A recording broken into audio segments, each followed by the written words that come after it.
builds big wagons. See them at your American Motors Rambler dealer now.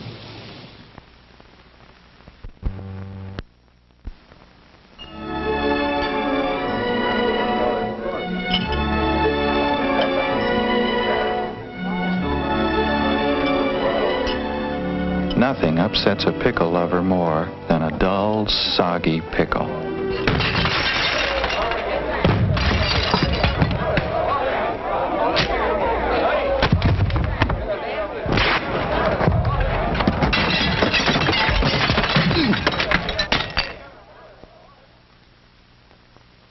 Pickle lovers always insist on the proud pickle. Heinz. No compromise, no shortcuts, no soggy pickle. Heinz stops at nothing to give you a pickle that tastes the way no other pickle does. Crisp, full-bodied, savory. That's what makes Heinz the proud pickle. If you were the best tasting pickle, wouldn't you be proud?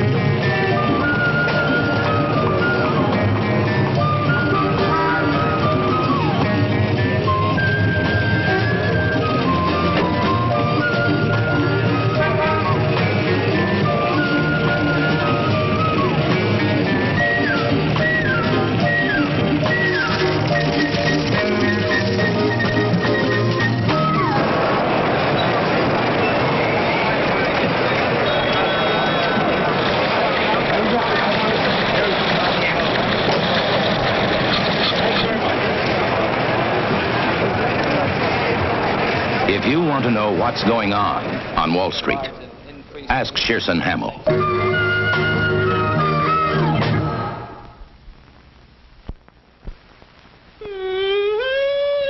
Mrs. Schwartz? Oh. Excuse me, Mrs. Schwartz. Could you tell us how you feel about oil heat? Oil heat? Oh, well, I think oil heat is wonderful. See, I'm showering in the school. What's for hot water? All I want, all I can use. And I know for a fact that only oil heat can give me so much, so fast, and it's so dependable. And I got my dishwasher going, my washer going. Still plenty of hot water. Whoops, I dropped myself. You know, everybody, all my friends wouldn't think of buying a house unless it was heated by oil. Oh, everybody thinks it's so dependable. Dependable hot water and dependable comfortable heating in every room in my house. Mrs. Schwartz? Yes? You know you're on television? Yes, I know. Oil heat. You can depend on it.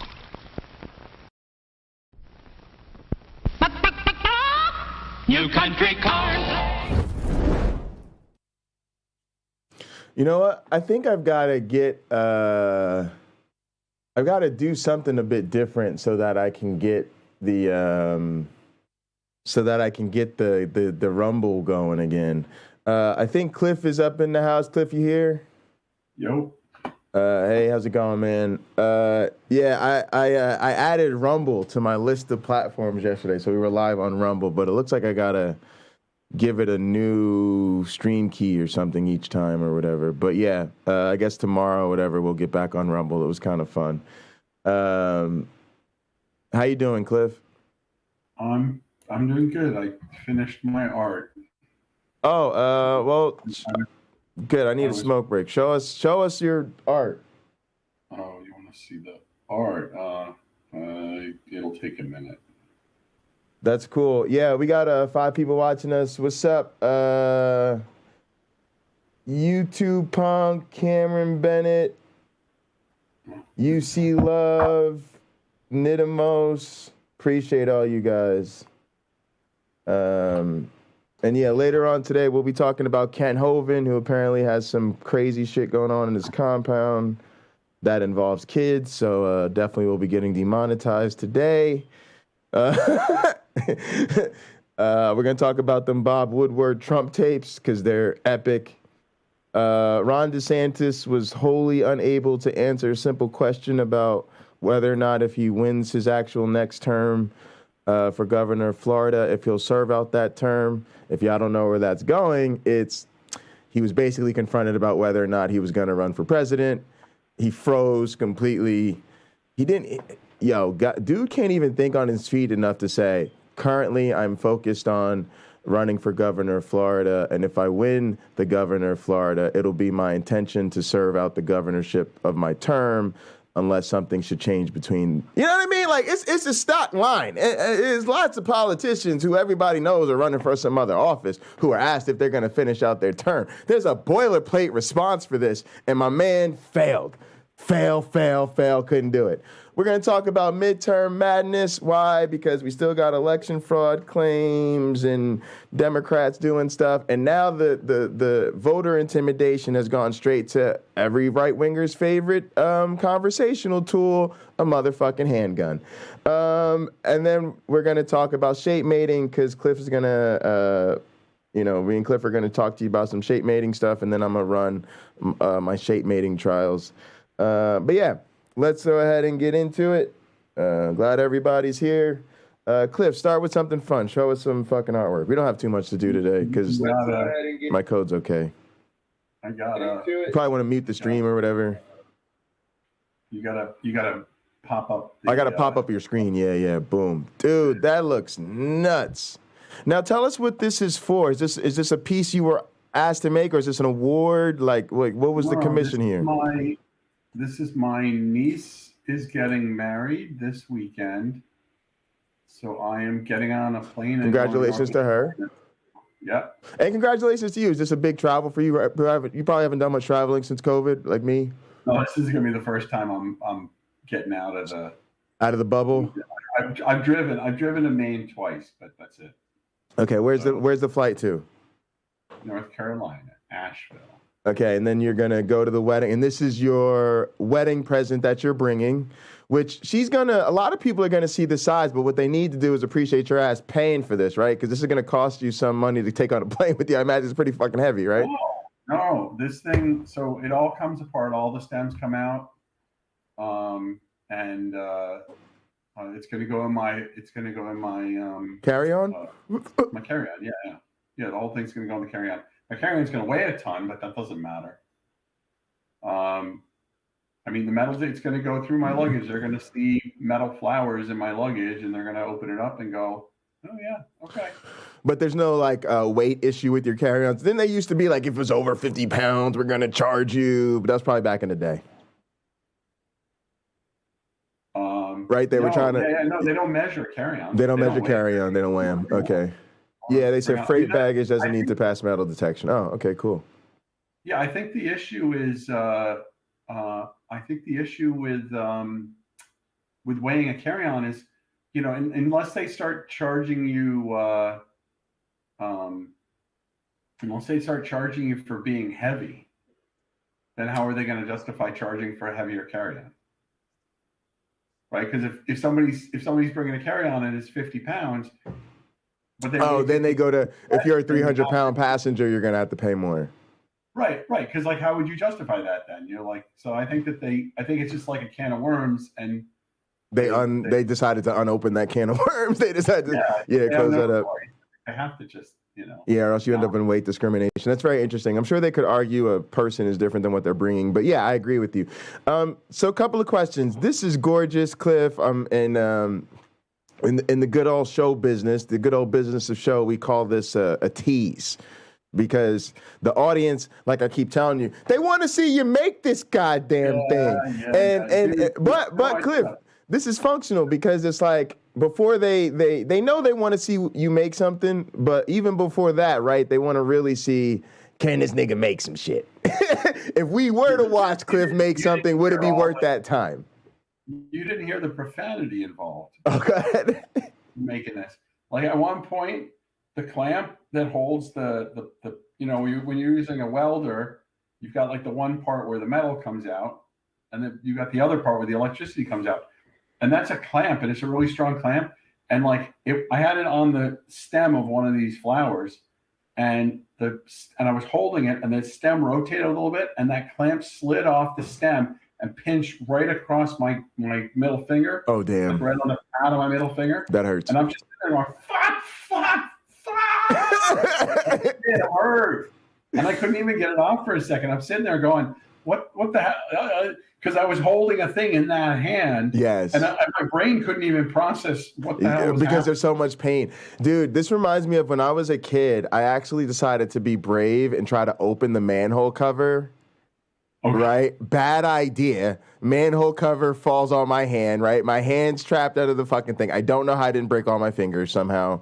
And then I'm like screaming, and I'm screaming literally until people can come out and gang lift the manhole cover off my hand. Bad idea. Just the curiosity killed the cat. Curiosity almost killed the kid.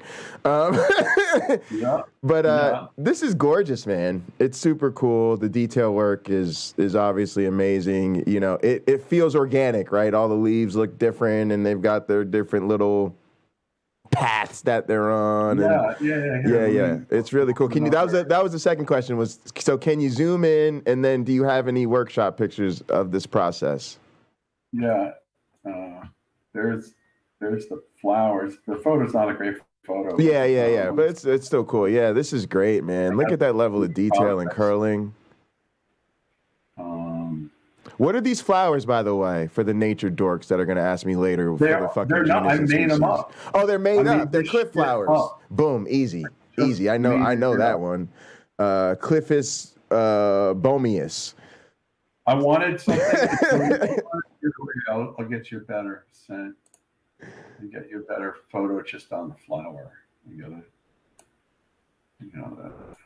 YouTube Punk said, damn, Jay trying to get his Ninja Turtle on and it backfired. Exactly, YouTube Punk. I grew up on Ninja Turtles, bro. I was trying to get down there, get some pizza with Michelangelo and Donatello. And yeah, guys, it's not as easy as it looks on TV to get down under that manhole cover. I was trying to see Splinter and all of that. Also, Cliff, you probably noticed we got the stream avatars going over here. I did see that. Yeah, Cliff, I had you in mind. It was literally like, I need something to make streams where I'm coding or working, or like if you were just working in the workshop, right? There's going to be these times where your stream is effectively passive, right? Because you got to get some work done, right? And so it's nice to have the stream avatars. They can battle royal, bet, gamble, duel each other. And so it makes the stream fun, even if I'm not as fun as I'd like to be from time to time, you know? Man. I take one for it. Super cool. This is some roses, which I didn't. I was thinking about making a bouquet originally. It was kind of roses, but then I didn't go that way. But these are the leaf, these are the leaves that are on the base. Got you. So you made the leaves, and then you were gonna go roses, and then you decided to go leaves with a different flower. I was gonna do like different kinds of flowers and do a bouquet. Oh, I got it. Yeah. One of these big flowers come up. I don't know. I might be behind on the stream. Oh yeah, I am behind on the stream.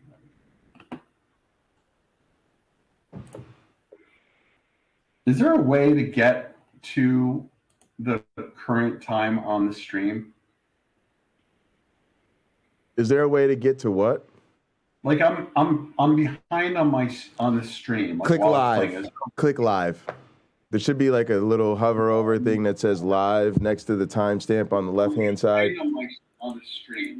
Now, but it will be 6 to 8 seconds behind. It'll always be 6 to 8. It's not like 20 seconds behind. Exactly. Yeah. So this, you can see the flowers. So the flowers basically, it's got 3 parts. It's got these, I think it's called the stamen, which are like the things that come out in the middle. Oh, yeah. Cliff, we don't know. We work with digital organisms. We're not responsible for knowing plant parts. You're good. Yeah. These are just nails, though. So they're forged nails. Oh, so you almost repurpose those then, right? Same color. I mean, I buy them new, but. Oh, I got you. Yeah. But it's a convenient size to work with, and they have a nice, because of the head of the nail, it gives you something to hold on to, and when you want to weld them together, it gives you something to weld them together. And then the pedals are two. And then parts also, does it help with that point, right? Because it's kind of, you can take advantage of the natural point, or do you shape that? It has a point, but I forge them. You forge them, okay. To make them tapered. Otherwise, they just look like nails. Gotcha. So all the texture and stuff, that's all forged. And then there's two pieces. There's like the inner piece that has three pedals, like the 1, 2, and the 3. And then there's the outer that has the like more kind of, rose or not daffodil. They're like, I don't know, whatever. Yeah, the broader, flatter leaf. Yeah. So, and then let's see if I have. Did you take any shop pics this time, or? I took a lot of shop pics, but I don't know if my Google Photos updated yet. So I'm going to go check. Also, how do you take your shop pics? Just my phone.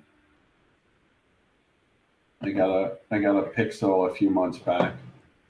Yeah, I think when I get over to your house, and all I care about is secretly setting up your live stream, I'm thinking a couple of security cameras that are zoomable, that get you to your main work areas, right? To where you have easy control to zoom them out and zoom them in to how close you want to be. And then probably like just something on a simple tripod. But maybe even on like a wheeled base that we'll come up with, so you can wheel it around, right? Well, I can fabricate these things. Yeah. Boom, there's your first stream, fabricating the wheelie stand you need for your other streams. But believe it or not, I'm dealing with the same problem, right? Like, Rob bought me all the studio equipment. I really want to stream me setting up all the studio equipment, but that's something I need to have the studio free so I can rig up something to stream. So I'm just going to have to fucking, do it kind of shitty the first couple times with the phone and a tripod or the cameras I've got. And then we'll set up for unboxing and workshop stuff a little bit better down the road. But yeah, man, this is great, man. I wanted people to see. I keep telling people, man, Cliff's a blacksmith. It's very impressive. But he's not just a blacksmith, as you guys can see. He's literally can blacksmith, but he's skilled enough that he can actually make art with it, not just functional, basic items. And man, this is just incredibly impressive. Real man's man shit. I've been having, one of the issues I've been having is, I think I see what I have to do now. So my phone, I got rid of my internet. So I used to have internet, and then the phone would talk to the Wi-Fi. Got you. But now I'm on Visible. The phone service is called Visible. Oh, I didn't know about that. Okay. A month, but it comes with unlimited internet, and you can tether a computer to it. So it acts like Wi-Fi. So for $40 a month, I'm getting my phone, but also like all my internet. But that means the phone is never on Wi-Fi, and so my photos never want to auto upload. I see. What I think you need to do is that Metronet, gigabit internet, hardwire that shit with the Ethernet cable. It costs you more money, but then you go boom, boom. No. Are they not out there? They're not out there? No, I'm out in the sticks. Yeah, I should have assumed that if you had access to Metronet, you'd be on it already.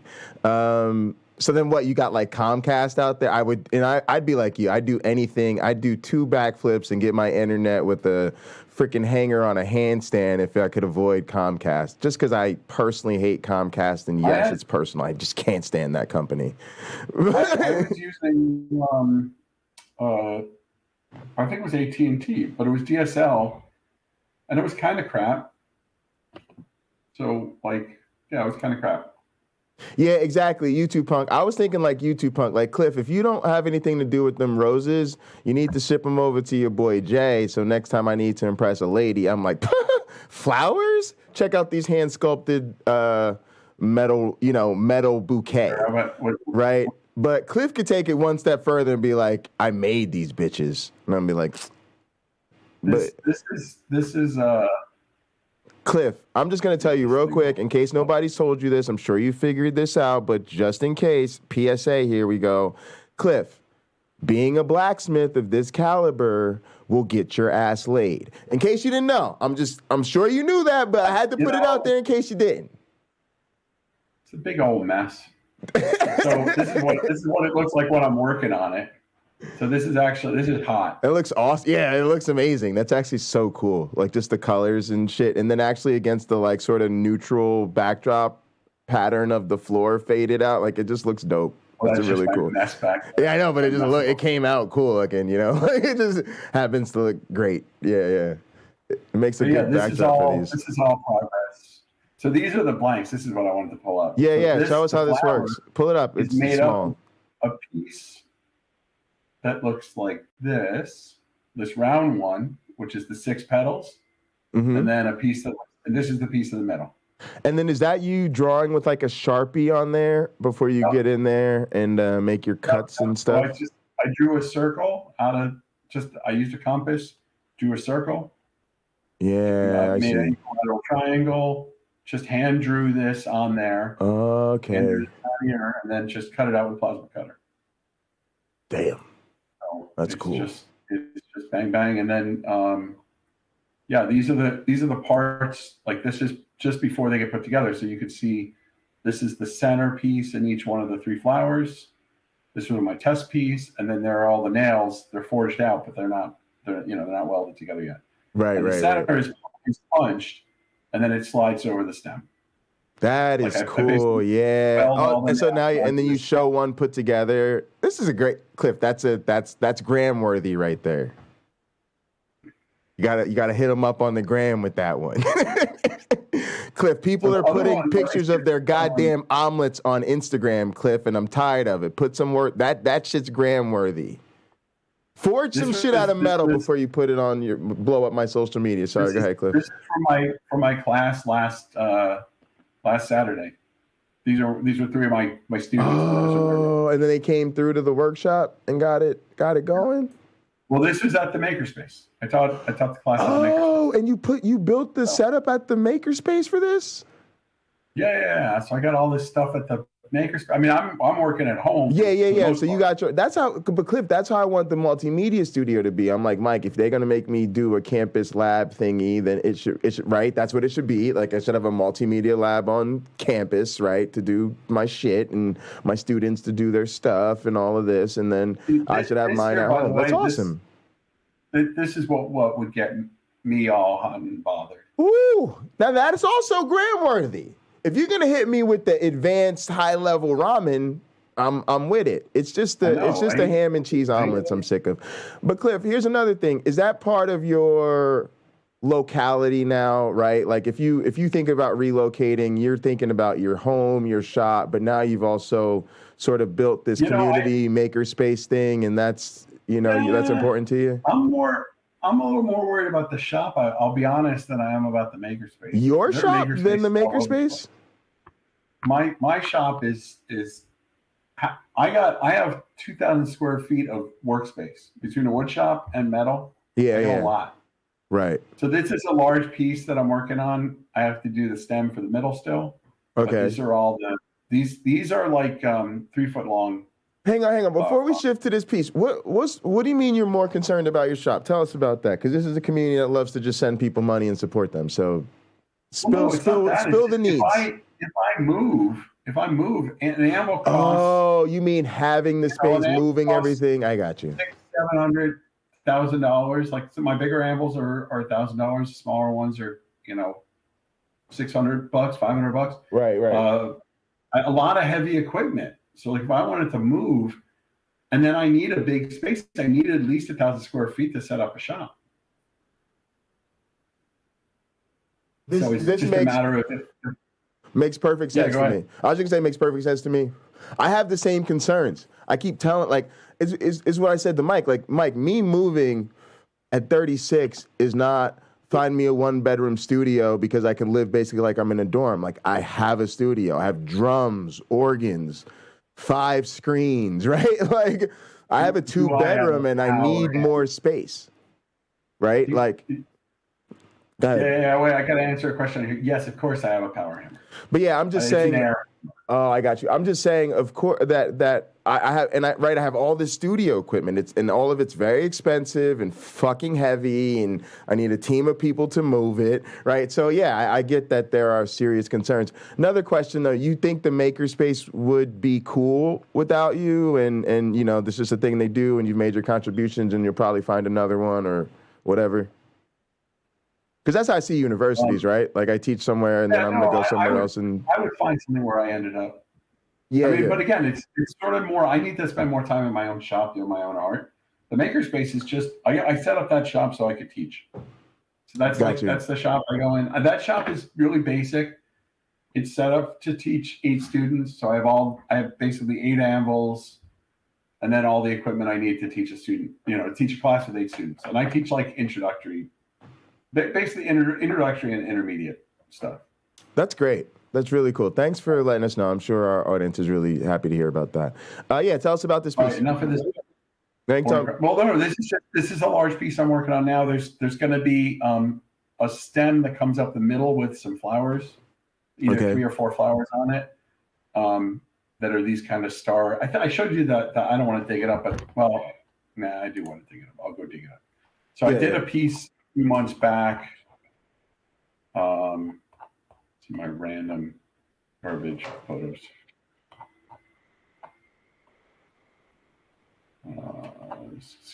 Steel.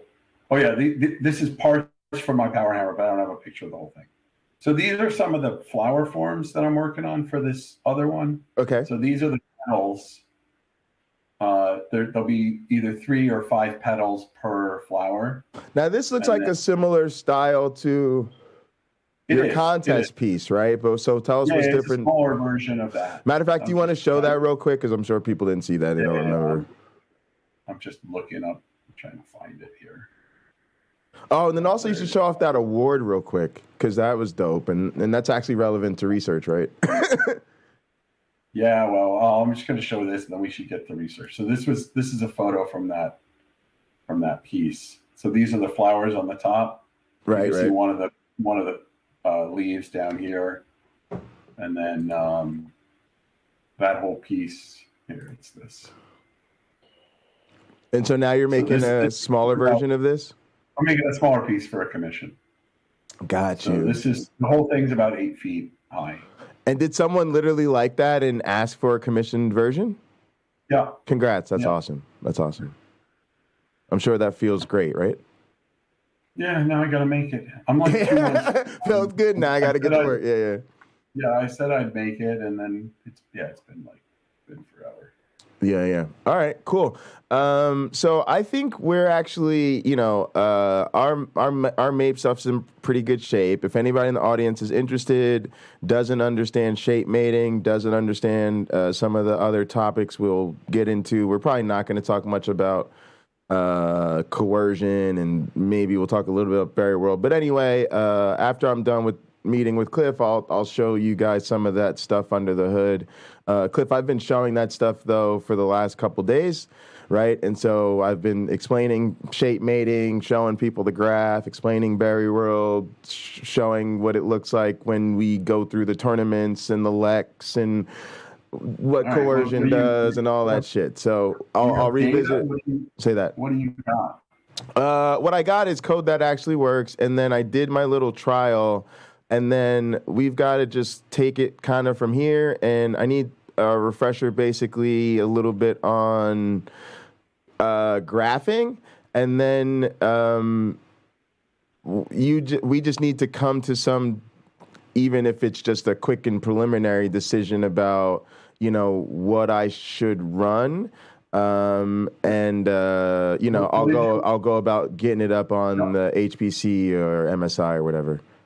Did you get your Python woes figured out? Yes, I did get that straight, and yeah. So, and then I think I ran a little trial. So let me share my screen. I'm over here looking at stuff, and I'm not sharing my screen with you. So let me actually close out of that. I think I'm in here. Yep, and share my. Oh, I am sharing my screen. Share, optimize for video in case, hide that. All right, let me, in the terminal, we're right where we kind of need to be.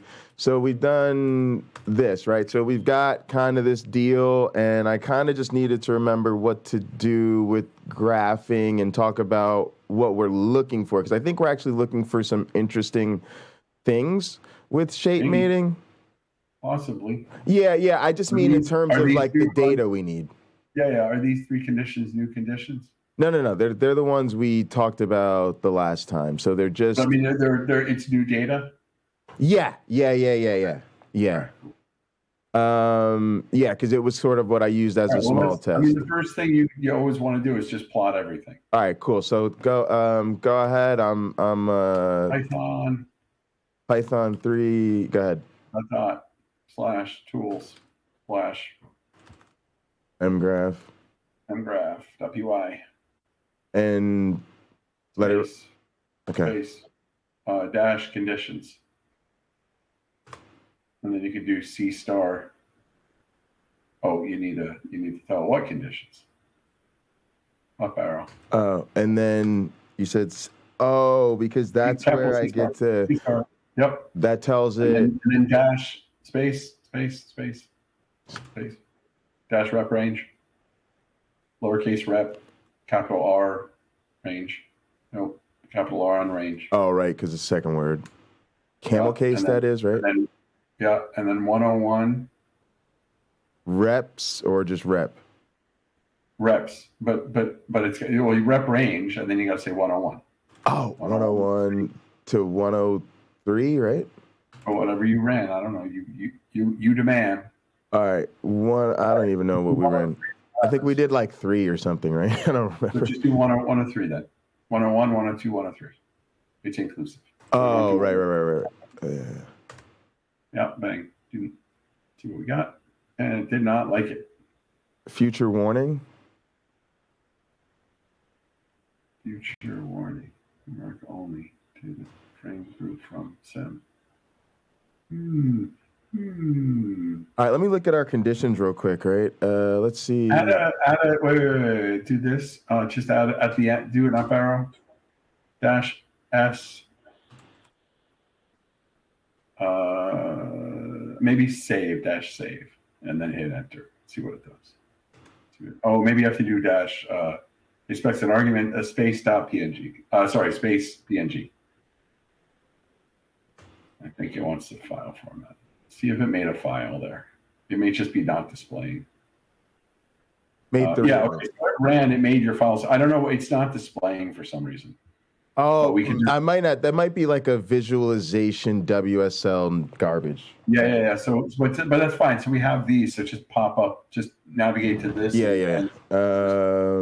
Let's go ahead and open it because it's on the Windows subsystem, right? It might just be easier to do it this way. All right, and then boom. All right, there we've got graphs. Yay, data.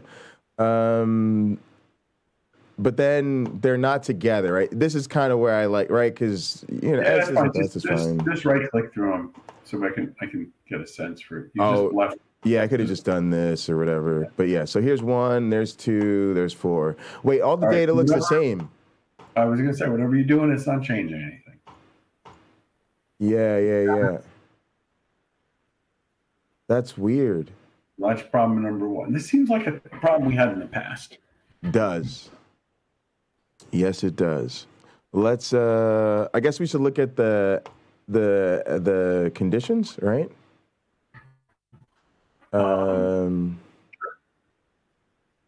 Which are in MQ conditions. Why am I not in the right?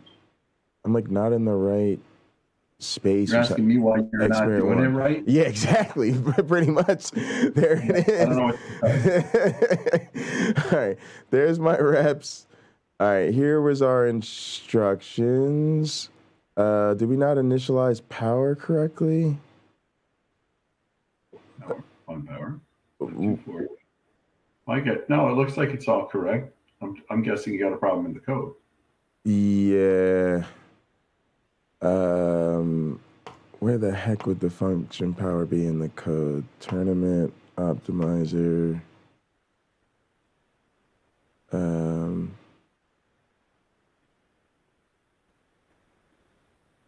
You know what? I could actually run it because it normally in debug it'll tell me which function power it's using.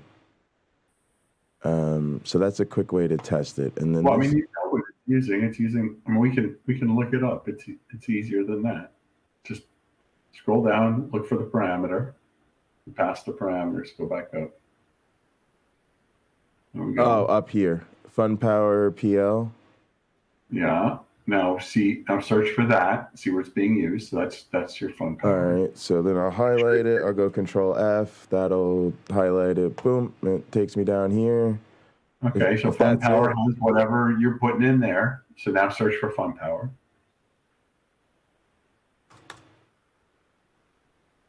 Well, that would be it.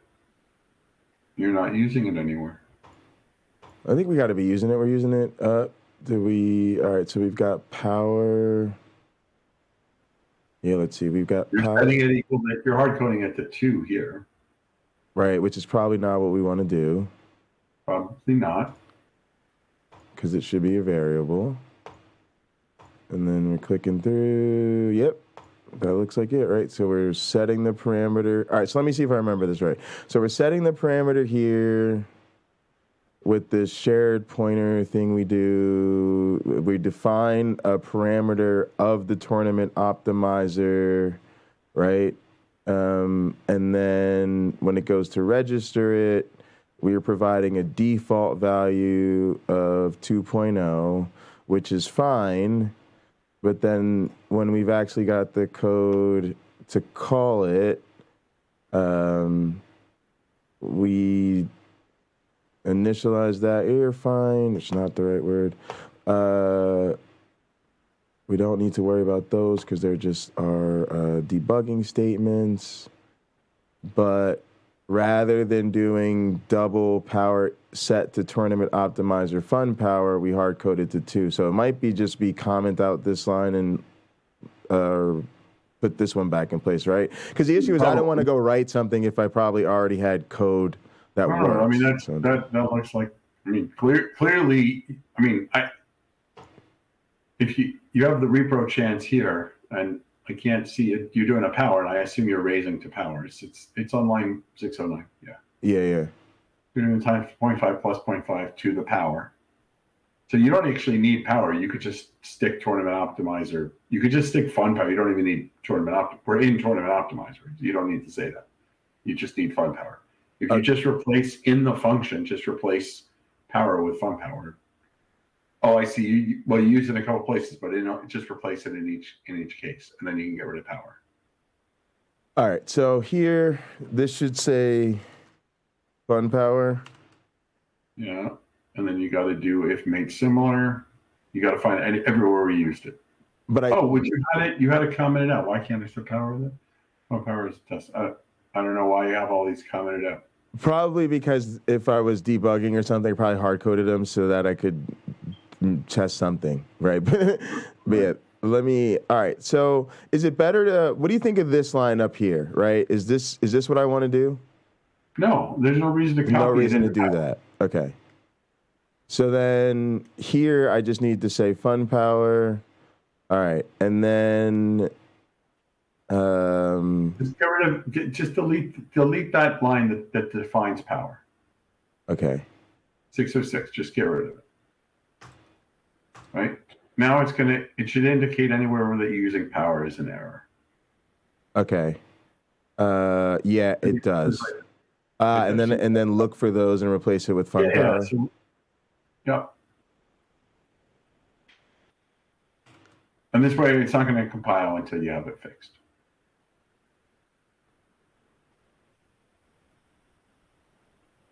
See, that's the type of shit us rookies don't know, Cliff. All right. That might be it. So I guess we'll see because it won't compile until it's right, correct? Just hit, unlike the line under the line you're on right now, just hit a random set of characters. Doesn't really matter what. Just make an error. I just want to see something. Right there?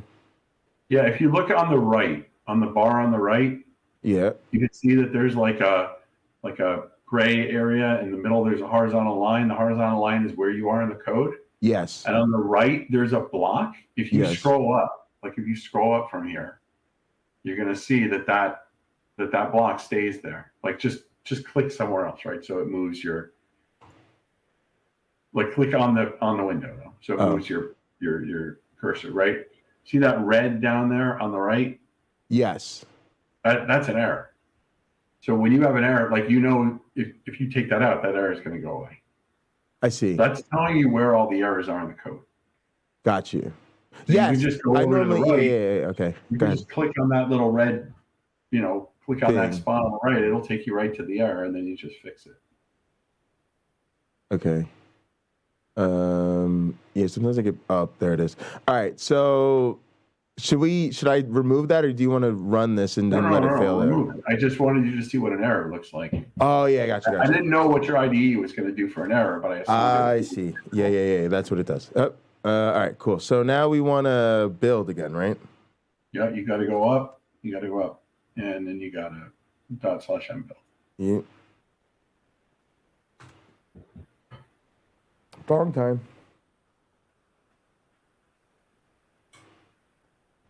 It builds faster than me hitting a bone.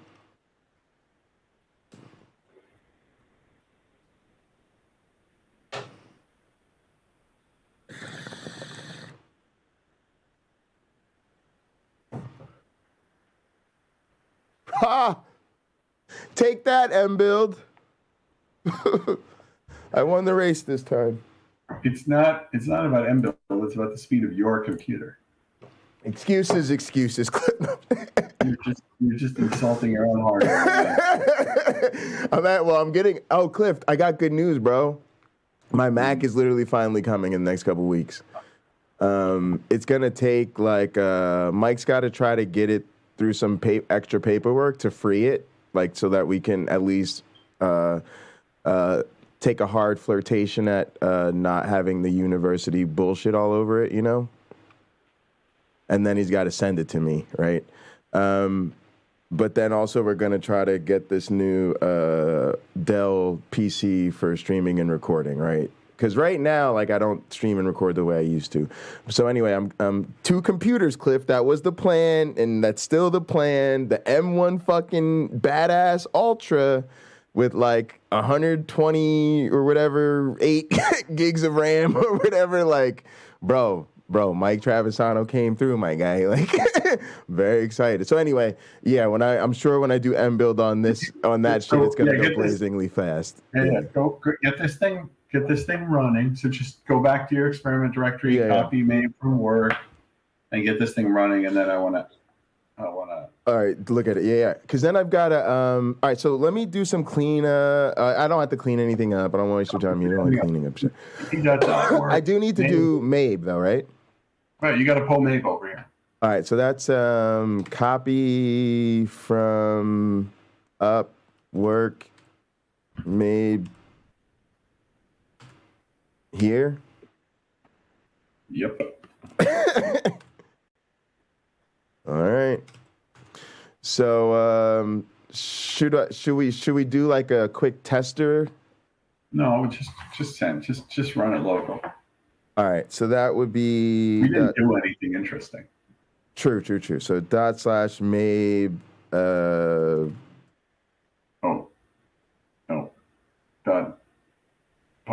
Python 3. Oh no! Right, you're right. Python 3. Fucking up to tools.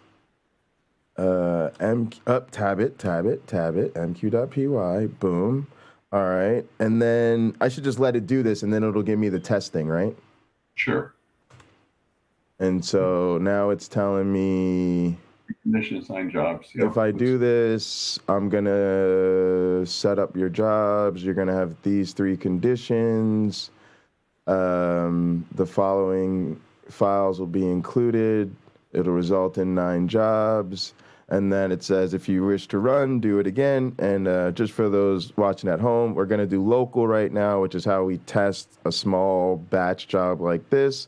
Once we know that that's working and gives us the data we like, we log in, we transfer over to the supercomputer and run the same thing. It's actually why I kind of like to develop in this little fake Linux environment because it just makes that a little bit smoother for me.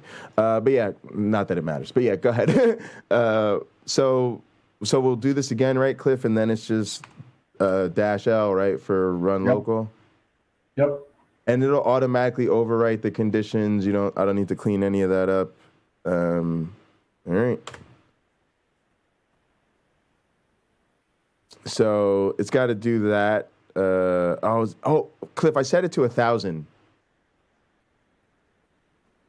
So it's got to do 9 runs out of 1,000. You want me to kill it? Oh, that's fine. Okay. Take a minute. All right. Let me. Did you talk to Mike, by the way, about? I did. What did he say? So, as expected, he gave me the Mike Travisano Lenski speech. What do you think the hypothesis was when we started the LTE? No, I'm kidding. He basically just said that he which was nice. It was kind of like an honest admission, right? That he doesn't think hypothesis first, right? He's like, yeah, when we did the LTE, there was like vaguely we could test, Wright versus Fisher or whatever, right? We could do, stochasticity versus selection, but they didn't really care, right? And then later on, we patched in a bunch of hypotheses, but it was mostly about doing. But that's only interesting because it's actual biology. Yeah, but he was just sort of saying that's how he sees things. He also said something that I think I got, but I think may have been a little lost in translation. So one was, I remember him saying that whole thing about, I have to have this, I would burn down the lab for this or whatever.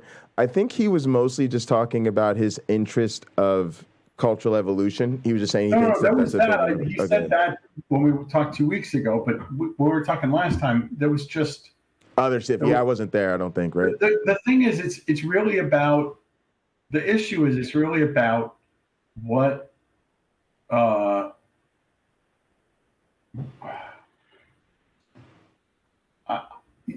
look, when I'm building this system, I can build anything I want. Yeah. In any way I want. Yeah. There's sky's the limit. Yeah. There's no limit on what I can and can't build. Which means I need limits. Yeah. And I literally tried to explain that to him, and I think he got that for sure. It's like I need self-imposed limits, because otherwise, what was frustrating was I was proposing things that would allow us to test hypotheses. Right. And then he was saying, I want, but can we do this? And I'm like, what would we test with that? Like what? Sure. Why do you want to add that? Because it's work for me to add it. And it's not that I'm being lazy and I don't want to do it. No. Nobody thinks that. Right.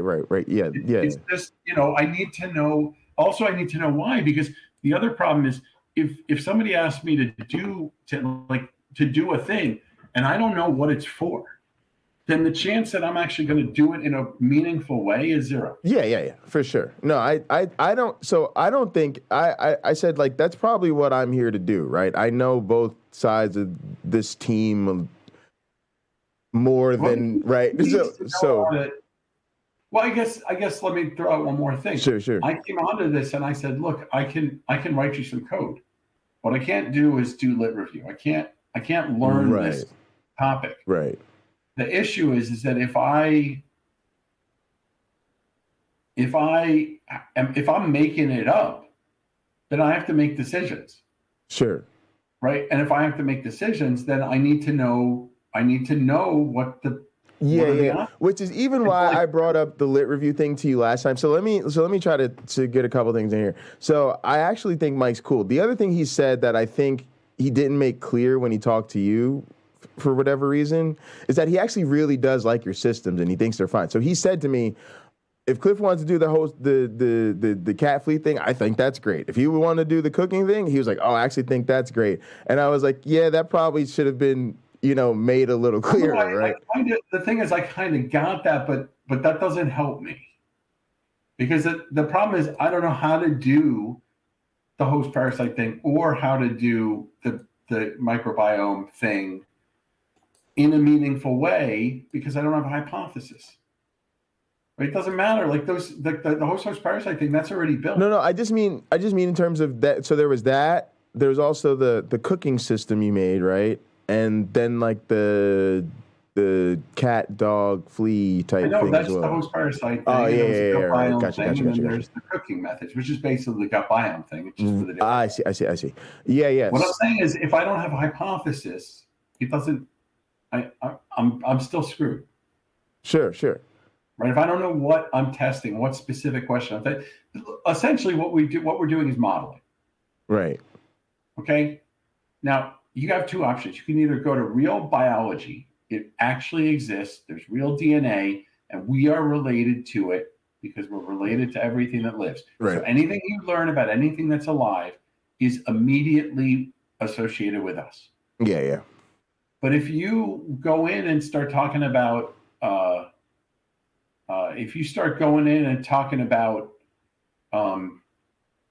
modeling, well, you either have to model something to be like something else, at which point you need to know what that thing is that you're modeling, or you need to model a question. Say, I think that these are the aspects that affect something that I care about. Right. And so I model a system that has those aspects. And now that system can be pretty abstract. Right. But the issue is right now what I'm getting is, oh, you do whatever you want. And I'm like, yeah, but I don't know what question we're asking. I know what domain we're in. So I think for him, right, like it's you know, like I said, he's busy as fuck. He has, I think of him as a person who has time to do basically no work other than something like guide a literature review and advise and stuff like that. And so I think he sometimes errs, at least with certain people, with certain working styles of, he's secretly looking for whatever motivates you, right? So if you come to him and you're like, oh, I built this parasite hosting, you know, he's kind of thinking, well, there had to be a question that made you interested in building that, right? And then if you say, I built that system for somebody else because they had a question. Interesting. They had a question about reinfection between different host species. So I would say one thing that would be great is, wasn't there a time at which your interest from them split, almost because I think what they were doing was trying to do too specific and you were trying to go more general? I've never done anything with the host parasite thing because I have no hypothesis. It's a cool system. I can run stuff, but I have no hypothesis. So it's a dead end. But I mean, is that what the issue was with them? No. There was no issue with them. I developed the system for them. They did it for the Beacon class. They submitted their final project, and they didn't want to pursue it. Oh, I see. So then you just had this thing laying around that you built. The thing is, the funky thing about what I have is, I think what I have is somewhat unique because most people, when they do host parasite systems, they model it as a single parasite per host. And I model it as populations with these differential evolution rates. Okay. And so I think it is actually a unique system. Okay. But I have never done the lit review on parasites to know how I would make this relevant. I see. Right. And that's the issue. What I said when I came to them was I have no time to do lit review. I could write some code for you. I see. But I need to know specifically, like kind of treat me like you're hiring me to like, I mean, literally it's like hiring someone to fix your bathroom. Like if you hire a contractor and he comes in your house and you're like, I kind of want it to look nice. Right. Like he's like, see, I'm saying that's what Mike is. Mike is less, which is weird, right? Because one thing I like about Mike, right, is I don't know what his tastes are. No, but this is the thing. It's like, it's not about me. This is nothing to do with me. I don't know what he wants. But that's what's weird. And the thing is, for him to say, I want to inspire you to do something, I'm like, I already have my thesis work. I have another digital evolution project I'm working on. Right. I have this other work with digital brains that I'm working on. And then if I was working less, I'd be sitting on my ass less in front of a computer. I'd be getting in the shop and making more art. Yeah, for sure. And so you'd not be sitting around looking for more. I'm not looking for a project. You're not looking for work. Yeah. You're only doing me a favor if we do some real science with this. You're not doing me a favor by getting me. I don't need motivation to sit down and write some code. I'm writing code all day, every day. Right. I'm willing to work. You said they have a problem. They want to study this that they're interested in this domain. Right. And they don't know how to move forward. And I said, Right. we can model some stuff. Right. But then that's predicated on them actually having. And this is like a problem. This is like what do I say? This is a situation for me that's like good. It's difficult to navigate, but in a sense it's good, right? Because I've got the contractor coming in to me going, I can build you whatever the fuck you want in this bathroom. So let's just tell me what you want to build. And then I got the person who's paying to have their bathroom remodeled going, actually just want the contractor to just get in here and go with whatever inspires them, and I'll pay for it. The other thing is, right? but this is the issue. Like we get paid. In this case, we get paid in publications, right? I'm going to get paid in publication, right? I'm not getting paid to work. I think where Mike is coming from is there's no way this doesn't get published. It's just and it's sort of like even like what I did. This has not been my experience. My experience is when I work on something and I don't have a hypothesis, it dead ends. Because what ends up happening is you work on something and either you find out it's trivial, or you find out it's already done. That's why I want the lit review done. I want to know where this connects. I want to know either that like, yep, we've done the lit review and we are asking a novel question, or I think he's done enough lit review that he genuinely feels there's almost no way this approach isn't novel or valuable, because it's like you go through the lit review, you have some stuff on with microbes, but all of it more or less assumes you just can't even approach these questions this way. There are people who've done digital evolution asking this exact question, like a non-trivial amount. Like I searched it and I found multiple papers. Right, but I think what they're excited about is sort of proto-cultural evolution stuff, which weirdly ties into their interest in the origins of life. So I think Mike is just of that mindset of... I understand everything. Yeah, I know. I understand where he's coming from. What I'm saying is it's not a tenable solution. So I think what he'll do... What I told him is just to take some time with Maria, think about, what particular hypothesis and questions they want to ask, and to just, sort of be prepared to have that conversation with you the next time they meet, so that I just made it clear, like, Cliff's going to need this or else he's going to continue to be frustrated, right?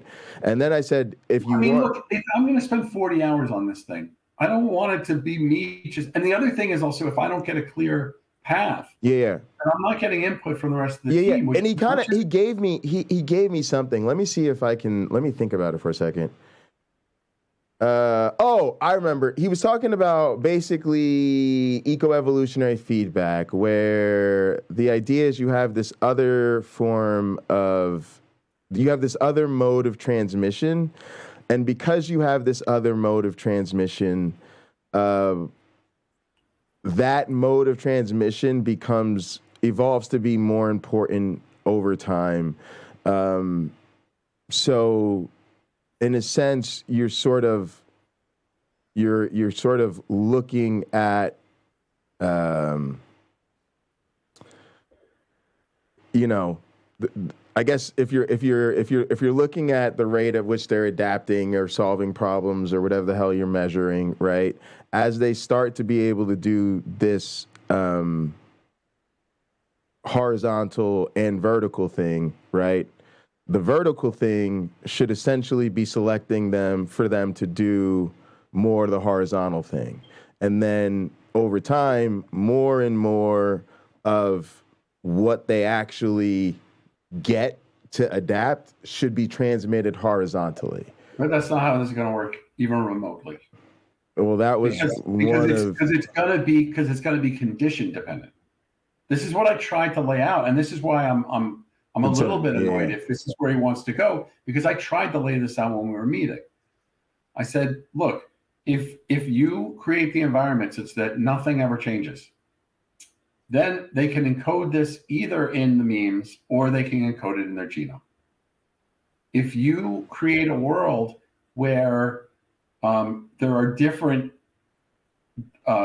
different resources that you could take advantage of, and they're located in different parts of the world, but nothing changes, we still expect them to create different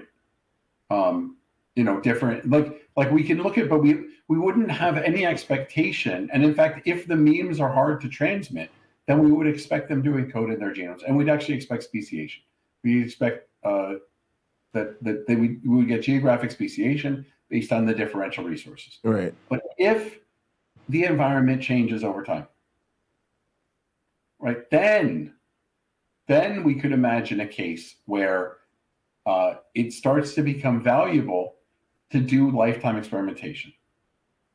And it also, imagine if you have an environment where I was talking about this, I said there's an easy resource.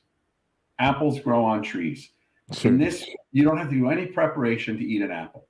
So when you have an offspring, the offspring just runs around it eats whatever food it finds because it's apples. Right. But if you go to the other side of the island, there are potatoes. Well, guess what? You have to cook potatoes. Well, okay, so during your lifetime, you could, one thing is you could like evolve to figure out the potatoes, but that's actually kind of hard.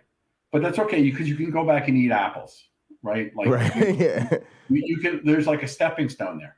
But like the question is like, would it be better to experiment and figure out how to eat potatoes and then transmit that culturally? Or are they going to just inherit it? Now imagine there's some other island. It's really hard to get to this other island, and it only has potatoes. Okay, well now you don't have an easy way to make a living. If you don't know how to eat potatoes, you cannot live on the other island, right? And especially if you have an offspring on the other island and you can't transmit how they go about eating those potatoes quickly, then you can't make a living. So it's going to depend on the conditions. It's going to depend on how rapidly things change or how things are structured. But we need to come up with the sort of the concepts of, rather than say, oh, just build a thing and then we'll start playing with it. It's like, no, I need to know I just described a bunch of conditions. Mm-hmm. And I would build, if those are the sorts of things that we want to test for, I'll build the system a certain way so that we can support that. But if that's not the questions, if we have different hypotheses, I have to build the system a different way. No, I would say those are absolutely the type of questions. Matter of fact, I was going to say I don't care about the type. I want to know specifically from Mike. Yeah. I'm just because what he started to say was, I want more. I want this. I want this, and I want this, and I want this. And I'm like, no, I don't care what you want. I care what question you want to answer. Right. So because what you want is irrelevant. Right. He will, I think, learn to stop talking that way when he learns that that's frustrating. I think what happened was he was excited and also probably aware, if I'm going to give him credit, he's a little bit more aware of how Avita works, very much not aware of how Mabe works, trying to learn the difference between the two. And one thing I've got him to understand is there's a lot of shit you just can't do in Avita. And more importantly, there's a lot of stuff I can't do in Avita, because making it happen in Avita would just be like, if you're going to pay me for another 5 years to learn what I need to do, that it's just not practical. What he doesn't really get is that with Mabe and your level of skill and aptitude with it, asking questions like, can it do this? Can it do that? Can it do this? Can it do that? Is not meaningful in the way that they would be with Avita, because Avita, the answer was almost always no. And with you and Mabe, the almost always yes. Right? How long do you want to... What Mike is... If I could put Mike's attitude in a way that's probably less frustrating to you, he's going to come to you and say, as long as this is on brand for the type of questions I want to ask in my lab, I really don't care what the questions are. And as long as you... I guess what I'm saying is So hang on a second. I think what he's going to really want to say to you is, tell me a couple questions you can ask with this system. And of those, tell me which ones you think are the most interesting and why. And after you tell me that, he's like, we're going to then go find where it fits in the literature, and we'll take care of that. And the worst case scenario that could happen is somehow the first thing you make and the first go at fitting it into the literature, there's somehow a mismatch that needs to be addressed. But like, he would definitely say, I'm confident that you're not going to build something that's uninteresting. But this is sort of where the tension lies, because if you're saying Mike come up with the question first, he's liable to just keep spitballing questions that unnecessarily redirect what you would need to build, rather than his real thing, what he really wants to do. And again, remember I told you that Mike is those two people at once, do the go after the biggest thing, but in the meantime, just do something. My interest in this project. Look, I have a project on the back burner. I told you this before. Sure. I have a project on the back burner, literally 4 years. For more than 4 years, I've been thinking about this kitchen sink project. There are a number of reasons that I have not started working on it, but the idea is you simply design rules. So I start out with a world. I say my world, I have organisms. The organisms can move around the world. Okay. Now let's make another rule. And there's some kind of food resource that they can eat. They're like plants and they grow, right? Forget the plants for a second. Right. We just say that they appear randomly. Now we say these animals, the animals can evolve to be different sizes. So you can be real little or gigantic, whatever. So that's a rule, right? Animals can have a size that's determined by their genome. Gotcha. Now we put in another rule. We say animals, when they eat food, they eat when they harvest, they consume an amount of food from the local area relative to their size. So if you're a big animal, you take big bites with your big mouth. If you're a little animal, you take little tiny bites. Now we make another rule. And the rule says if you're moving, anytime you move, you have to pay to move, and the cost to move is determined by your size and the speed at which you're moving. So if you want to be an elephant, it's going to be very expensive. You can run, but it's very expensive. Right. If you want to be a mouse, you can move really fast. It's really cheap because you don't weigh very much. But your top speed is capped by your size. Mm-hmm. So a mouse can only go so fast, right? And then if it wants to, and then regardless of how much energy it's going to spend, it just can't go faster than, a mouse can't run as fast as an elephant. It's just not doable. And so, okay, so those are a bunch of rules on how you move around in the world. Sure. We can make another rule, and it's just the distance that you can sense food is based on your size. Bigger things can see farther, right? That's the thing. Or we can set that up as a maximum. We can say the maximum distance you can see. And if you want to pay more, right? If you want to spend more, your genome could determine that you spend a higher percentage of resource on your eyesight so that you get closer to your maximum viewing distance. But if you're a mouse, you can't see above the grass, so you can't see very far, no matter what, right? You little eyes, you just can't see very far. You're an elephant, you can see really far. Okay, let's add one more rule just to mess this up. Animals can eat each other. If an animal tries to eat and there's another animal in front of them, they eat the animal, but only if that animal is less than half their size and more than 25% of their size. Why? Because otherwise it's too small to be worth it? Well, or they just can't see it. Elephants can't eat. Sure. Cats can eat mice. Dogs can eat cats. Elephants can eat dogs, right? And what you get immediately, so now I've just given you like 5 rules. It's just 5 rules. I could code this system up. Right. But now what we should start seeing is size hierarchies, this size stratification, where you have big animals that predate on smaller animals, and animals are evolving their size to get out of the predation range of other animals. And then you also, but remember, animals can also be herbivores. So one strategy is just to be a giant herbivore, to literally be an elephant herbivore who just goes around, and you're so big, no one can possibly be bigger than you. You lumber across the landscape. You only ever move very slowly, and you eat grass, right? Right. And like, that's it. That's your whole life. Now imagine we add another wrinkle. I had another system that I built where we evolved plants. And it was very simple. Plants evolved. They only had 4 values in their genome. They had a root thickness, root size, stalk length, and there was one more parameter. Oh, leaf size. And the way it worked was the stalk length determined how far your seeds went when you produce seeds. Okay. Your root distance determined how far you collect nutrients from. Your root thickness determined how much of the nutrients from the areas that you're pulling from, you pull from. Now, multiple trees could be pulling from the same places. And so trees with thicker roots would pull more of the nutrients and water out of those areas. Okay. And then the last thing was the leaf size. And leaf size was a multiplier on your energy. So if you weren't pulling energy from the ground, the leaves wouldn't do anything. But if you were, they became a multiplier. And the plants would just have all these 4 values. I think there was a 5th value, which determined how much energy they would invest in seed production versus growth.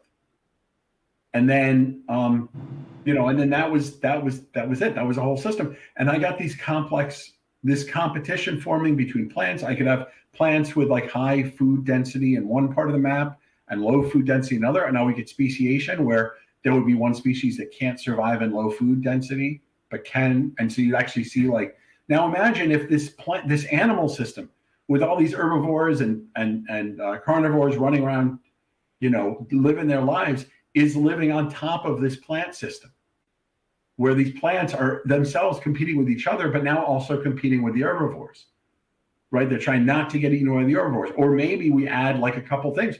We could add the idea of pollen transmission. So you could have pollinators within the system. We could also add seed transmission. If an herbivore eats a plant and travels somewhere else, they can deposit the seed farther away. So now, rather than just having wind dispersal, we would have, we'd have other methods for genetic dispersal of the plants. Now, I haven't introduced communication between agents. I certainly haven't put in anything for horizontal transfer, either of genes or of means, but I'm moving towards an open-ended system. And so some of the stuff that Mike was asking for were those sorts of things, these sorts of things that will get us closer to an open-ended system. But that's a whole other realm of research. And the problem is that if we bleed into that, the degrees of freedom that our systems will have are going to be so great, that the number of possible outcomes are so great that we're no longer, we're building a toy system. We're building a toy at that point. We're not doing science. We're building a research system that we could then ask questions about. One of the reasons I haven't done this is because I have no direct question to ask of this system. It would be awesome to have it. It would be an awesome toy to build, but there's no inherent value in the thing from a scientific standpoint because I can't ask a question with it yet. I think Mike would actually want to find a way to help you just build it, because he would literally be saying we could build it, because it's almost like you did with MABE. Sometimes you've got to build a tool, right? And then you've got to write a paper about why. MABE was specifically, MABE was built because I got paid to build MABE. Yeah, but I just think. So I think there's I would be, I don't know if you mentioned, I mentioned it only half in joking of in 2 years I finish and then I have to do a postdoc somewhere. Oh no, I mentioned it to him. And he said what I said. It's good that he's mentioning it. But yeah. Well, that's what I said. I'm still trying to recruit you to decide when I get there how I'm gonna what I'm gonna pursue. But what Mike would like is you got to remember. When I worked on that host parasite thing, I can tell you exactly when that was. That host parasite thing was the spring when COVID started. So we started classes in person, and then I was at home. I spent 4 to 6 weeks working almost exclusively on that, figuring out how to solve it, playing around with it, doing the visualization, right? Doing all the phylogeny visualization. Sure. All that stuff. I actually did a visualization that showed the world. It showed where the agents are.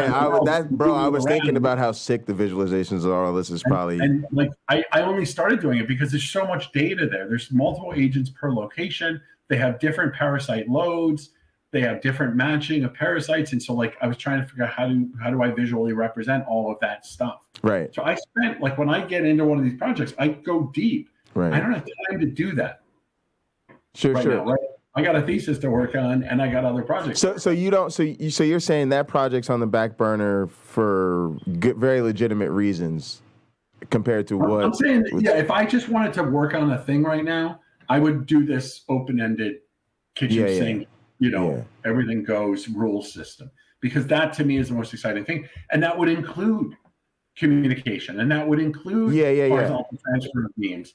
And then, that like, right. But when I build that system, that I call that thing, I mean, other people have used this phrase, but I didn't know that when I started using it. Sure. I call that thing the digital savannah, because I say this is basically like I'm building just an ecosystem. I'm building an evolutionary, ecological system. And then you just let it go, and you see what comes out, and then you go put on your VR goggles and you go into the simulation and you see what happens, and then you say, do we see things that look like things we see in nature? Because here would be the coolest thing in the world about a system like that. If you let that system run for 1 million generations with a population size of 100,000, and then you put on your VR goggles and you go into the system and you see herds of animals, or you see adult animals caring for their offspring, or you see collective hunting, or you see hierarchical structures in populations, right? Any one of these, if you see this, you say, wow. You know what I have? I have an entirely parallel instance of a phenomena we observe in nature. The system was not designed for that to occur. It just did. Which means I now have a parallel study system that's not based on DNA, that's not based in physics. And that means this is a unique study system. For sure. Anytime I study anything in biology, I may look at it in fish and birds. Yeah, it's still DNA. It's still rooted in carbon. Sure. This thing, no, it's off the rails. So that's totally worth it, and I appreciate it. But that's a multi-year project. That's an open project, and you have no idea. The thing is, if he's saying he wants to study cultural evolution, you have no idea that that's the thing that's going to develop in this system. And that's the problem, right? So I want to ask questions about cultural evolution. I say, okay, well, then I need a hypothesis. And then I want open-ended. Well, the other side is I can build open-ended systems, and we could just study. The funny thing is with this open-ended system, my actual hypothesis is, or the actual question is, what is the minimal set, or what is a minimal set of rules that I could use to define the system that would allow for continued evolution for X generations? Pick however you want, 1,000, 1,000,000. So I say, can I come up with a set of less than 5 rules that will define my evolutionary system, where if I let that run for 1,000,000 generations, I will still see novel behavior arriving after 1,000,000 generations? Right. Or will it end up in a cycle? Will it end up just stagnant? Yeah, it almost ends up like the long-term lines where you start to just ask evolutionary trajectory type questions. I think Mike, if I think if Mike were here, he'd be really excited about the digital savannah, right? And let me throw a couple things at you. He's overall, right? He's still the head of. It's not a project I can work on right now. But so that would have been the next thing, right? Because what you got to remember, big picture of Mike is he's the head of the EVE department. He wants in-house the exciting ecology, evolutionary, especially if they're thrown in there together, projects. He's then looking at me going, Jay, you're a postdoc, and what are we trying to do? We're always trying to get Jay a little bit more ecology, macro stuff that looks sexy to biology and ecology departments, right? And even they're a little bit light on experimental evolution. They're even light on valuing the LTEE, right? Because I'm out there in the mud with the plants and the giraffes. I don't really know about what that LNCA dude did in a bunch of bottles in a lab, right? Like, they just don't see it, right?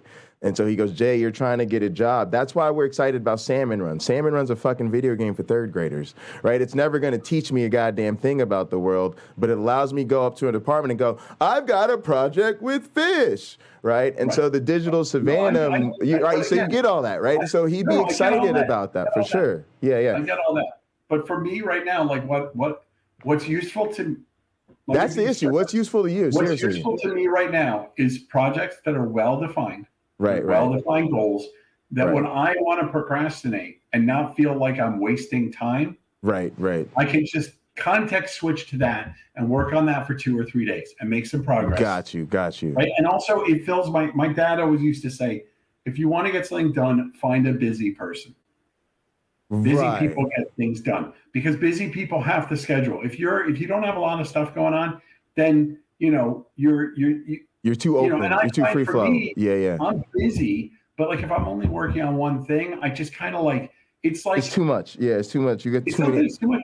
Like I don't have to schedule. Right? I'm gonna wake up. I'm gonna work on A, and then in the afternoon I'm gonna be working on A. Yeah. Like, next day. I'm like, well, it's also like if at 2 PM, I'm like, I don't feel like working on this. I'm gonna watch a movie. Right. Okay, not a problem. Now I'll just work on A tonight.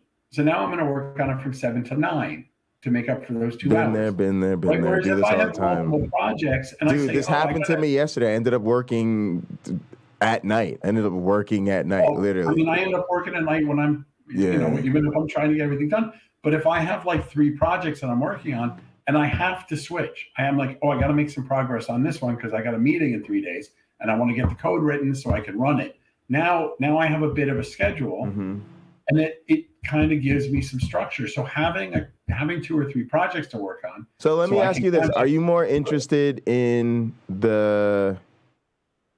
I'm interested in there being a team that has a question that I can write some code for. And not have to get too deep in the lit review. Sure.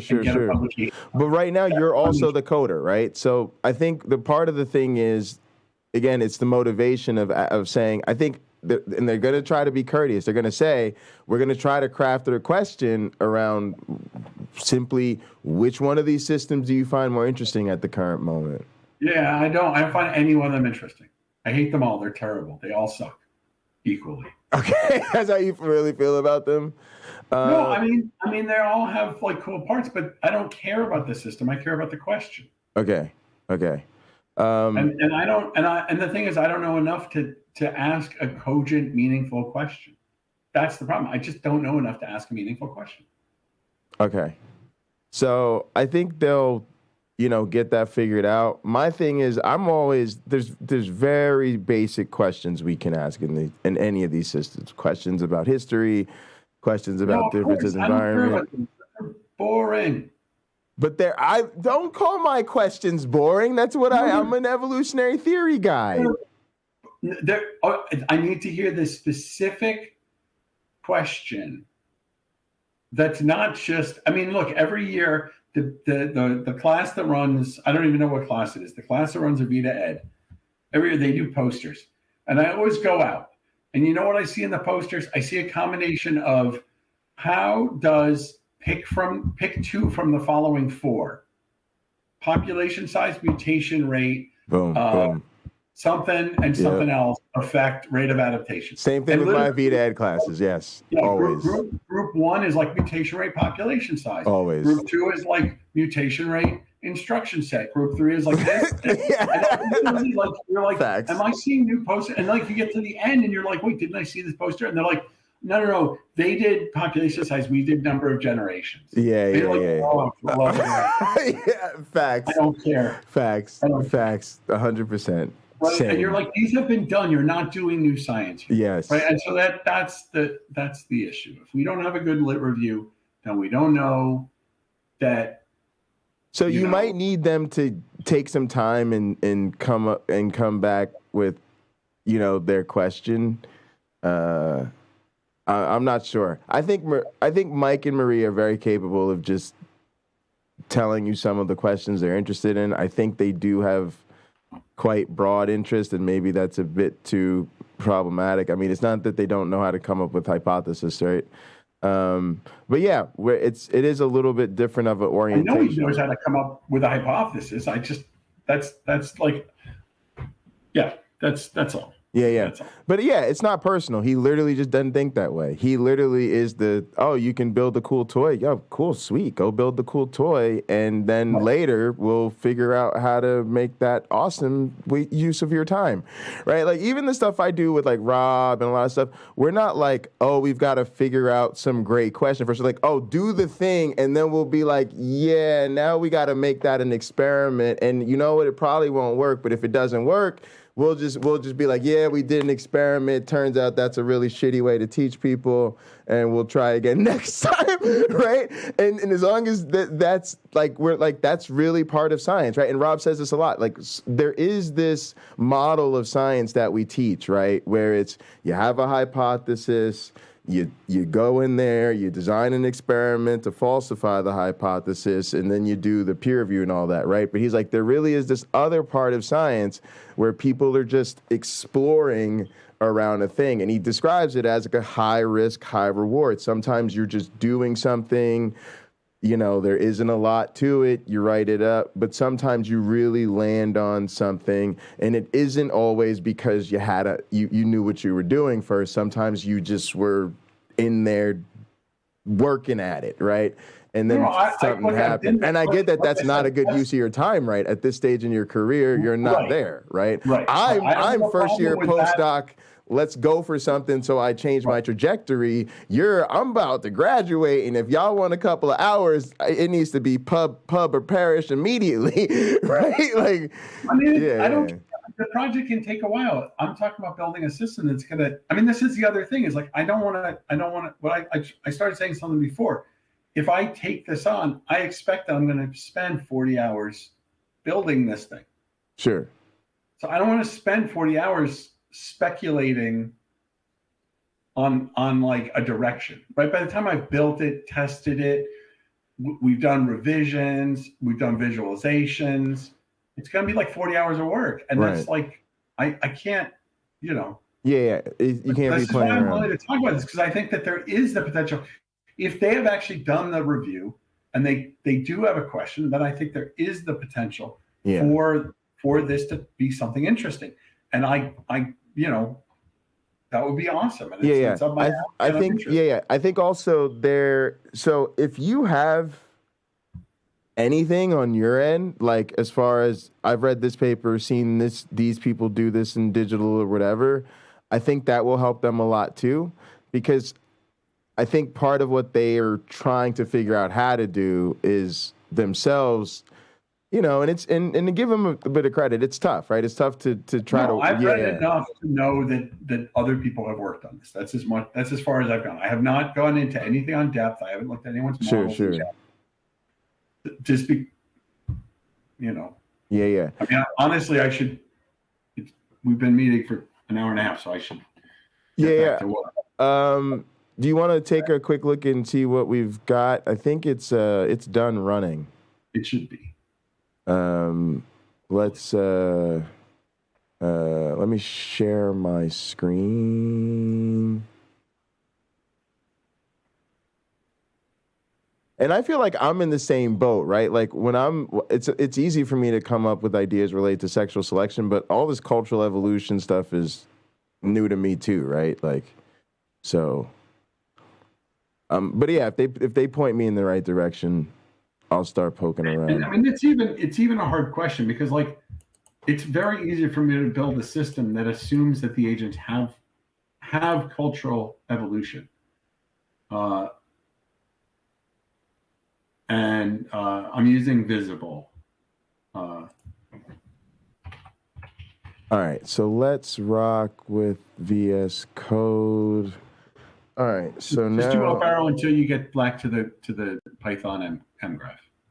Right, and then we'll see this one save. Yep, it'll overwrite those images. It's fine. All right, which is probably good because that might be what I need to use on there. Go up arrow again. You went the wrong one. You went too far. It's just PNG afterwards. Oh.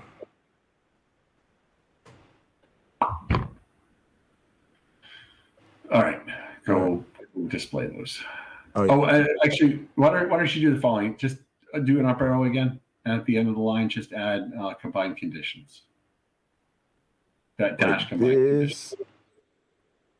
conditions. Boom, like that? No. Boop. Blit. Nope. Oof. I'm awesome at this, y'all. I promise this is what I do You for don't a have to living. go back to the end of the line. You can just hit enter. Oh, All right, yeah. now there should be the one image. Okay.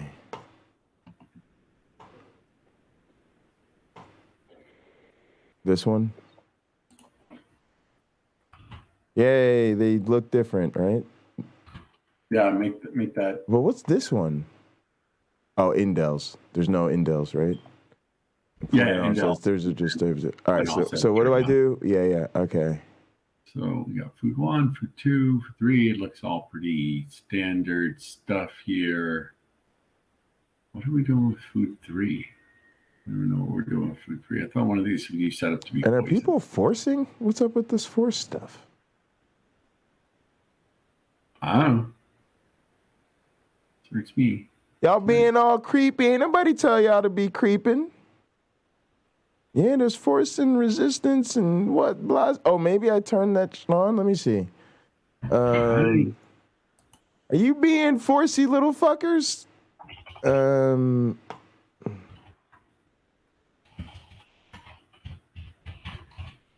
No, force is off. Lek mating. Lek size. All right, so lek mating was on. Shape mating's on. Yeah, it's kind of weird because it looked like they were.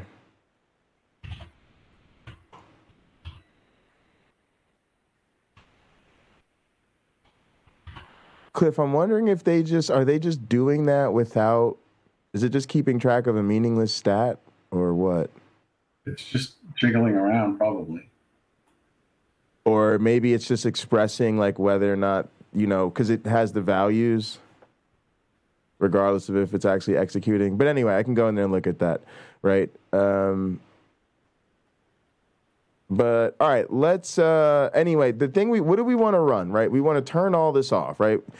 Do we want to use Berry World for just testing out the shape? We're gonna start with 1, 2, 4, right? And then I'm thinking like how many runs, how long, population. Go back. I want to visualize some of this stuff more. Okay. Go back to the image. Don't even pop up that image. Just go back to the command line. Okay. You gotta figure out your thing so that you can actually display, because it's. Oh yeah. You can't zoom in on images if you can't display. So you gotta figure out what's going on there. Okay, I will. But for the moment, do an up arrow, add -show at the end. Like that? What this is going to do is it's going to show us the available columns. Okay. And then, so now do an up arrow again, get rid of -show, add -data, and let's just look at shape av.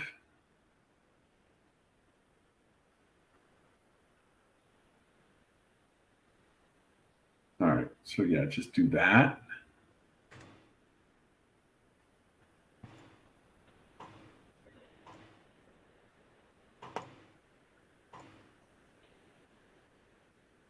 So it's doing nothing. So you're here 3 conditions, and they're all basically at shape 0. So nothing's happening. Whatever you're doing, it's not doing nothing. All right. So should we look at the code? Well, let's look at your parameters first. Let's see what you got going on. Because I think I got shape mating turned on. Unique lack, tournament size 5, shape mating 1, selfing 0, resist 0, optimized value is score, number of parents 1. Number of parents 1. Do you use number of parents? I don't think so. but we could set it to 2. I don't. Well, let's look at the code. I don't want to. Okay, let's look at. It's under tournament optimizer here. Num parents, right? Number. Yeah, let's see where it's used. Parents. All right, so we've got it registered there, set there. Is that the right place? Yeah, we localized it. That's fine. Oh, yeah, we just got 2 groups of them. Okay, and then that's it. So I don't think we're using it. Okay, so we know you. So let's look at how you're actually doing your shape meeting. Well, it's just the whole optimize. Let's just go through the whole. Yeah. Cliff, do you mind? Can I go pee real quick? Sorry. Sure. Thanks. I'm gonna just turn off my camera real quick.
Yeah, I'm ready to go. All right, so thanks. Let's, all right, so here is where we're just setting our parameters. So what this does is this gives us variables, right, that are set to... This is the parameter table. Well, I mean, this is just the constructor, and we don't care about this. We care about the actual. Yeah. All right, so we get rid of that. So then we're down in. Yeah. We get rid of all that. Oh, we care about this, right? The actual optimizer code. All right, so this is just the header that we put. Font sizes, population size, reproduction chance, new offspring count, preference. You define preferences of pop size, so you get everybody's preference, everyone's shape. Everyone's food scores, force scores, resist scores. Average score set to 0 for everybody initially. And then max and min score. You get them maximum, that's fine. We just have to set them to values. We just grab the value off the first individual and say it's max and min. That way we have. Right. I see. We have the kill list.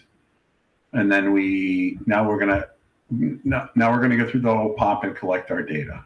Right. So now we're going for every individual of population, iterate through each index. Put everyone in the list. We have a bunch of so all these debug statements are just if debug mode is on, print out the stuff, but we're looking for in between. So I don't even look at it. All right. And so then what you do is you we basically insert each member into the kill list because we're going to get rid of them because we're setting a new index list, right, for the new population. Yep. I would say that we're constantly picking the next generation and we destroy the last one. Yeah. So we set you need to do this genome handler thing because you're going to have to pull out the preference. So that's why you need to do this. All this is doing is giving you a pointer to the genome. Yes.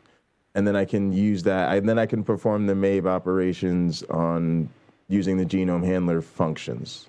Well, then you say preference sub I. So you set the preference for this individual to the GH points to read in. So from the genome handler, read an int between 0 and 1. So you're just reading the first site out of the genome and using that as the preference.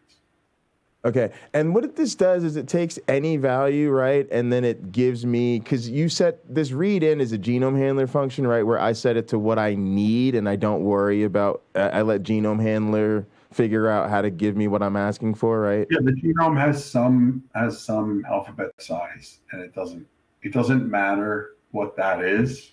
Right. The read in will convert from whatever the alphabet size to a value that's 0 to 3.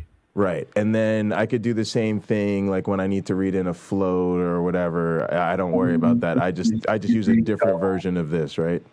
Yep. And you just give it the range. Yeah. But the important thing is you're reading the first site in the genome because you made a genome handler and then you read a site. So it's reading it from the beginning of the genome. Yeah, because I haven't told it to move. I haven't moved the head or anything like that. All right, so then we are setting the shapes. Again, we go into the genome handler. We read a double. So does that go to the next value that's reading the second value then? Because does it auto advance? Yep. All right, so then that's reading the second value, and then it's going to set the food scores using the next three values. The force scores.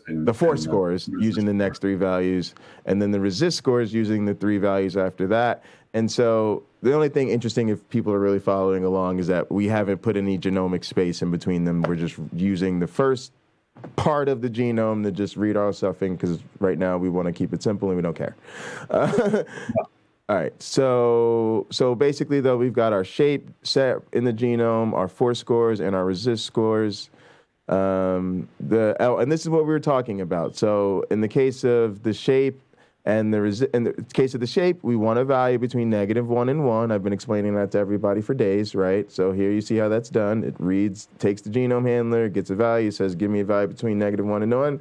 How does it do it, y'all? I don't give a crap, and neither should you, right? For force scores, we say, hey, read some other values, give me a double, which is basically like a decimal point value, right, between 0 and 1. And does that for our force scores and our resist scores. And again, that gives us the expression and then attempt and resist. All right, so cool. We do that. And then this is where we get what's going to be our overall score, right? Right, Cliff? This optimized value? Yeah, so... right, which is determined by Berry World, and then you're pulling out the food scores. Right, and is the op value equal to essentially, like just the raw score? Like if you were to eat 5 berries and they were all worth 1. We have to look at Berry World to see I don't know what parameters you have set up. Yeah, but I'm just saying if it was 1 point for each berry. By default, it's 1 point per berry and minus 1 point for every time you switch. That's yeah. Or 1.4 or something, right? Well, it's minus 1.4. It's 1 every time you eat a berry, minus 1.4 every time you switch. Yeah. And then your score is just that, right? Raw. And then I always say your food score is that it then basically deconstructs your score, right? And figure out how much of that was each food, right? Right, which will determine your color. Yeah. And here's an interesting question. Let's say, because a lot of times we want to say one berry's good, one berry's neutral, and the other's bad, right? Not for starters, but looking ahead. When we do that, is your red score just going to be negative, and then you're looking for the most negative? How did we handle that? Or you know what I mean?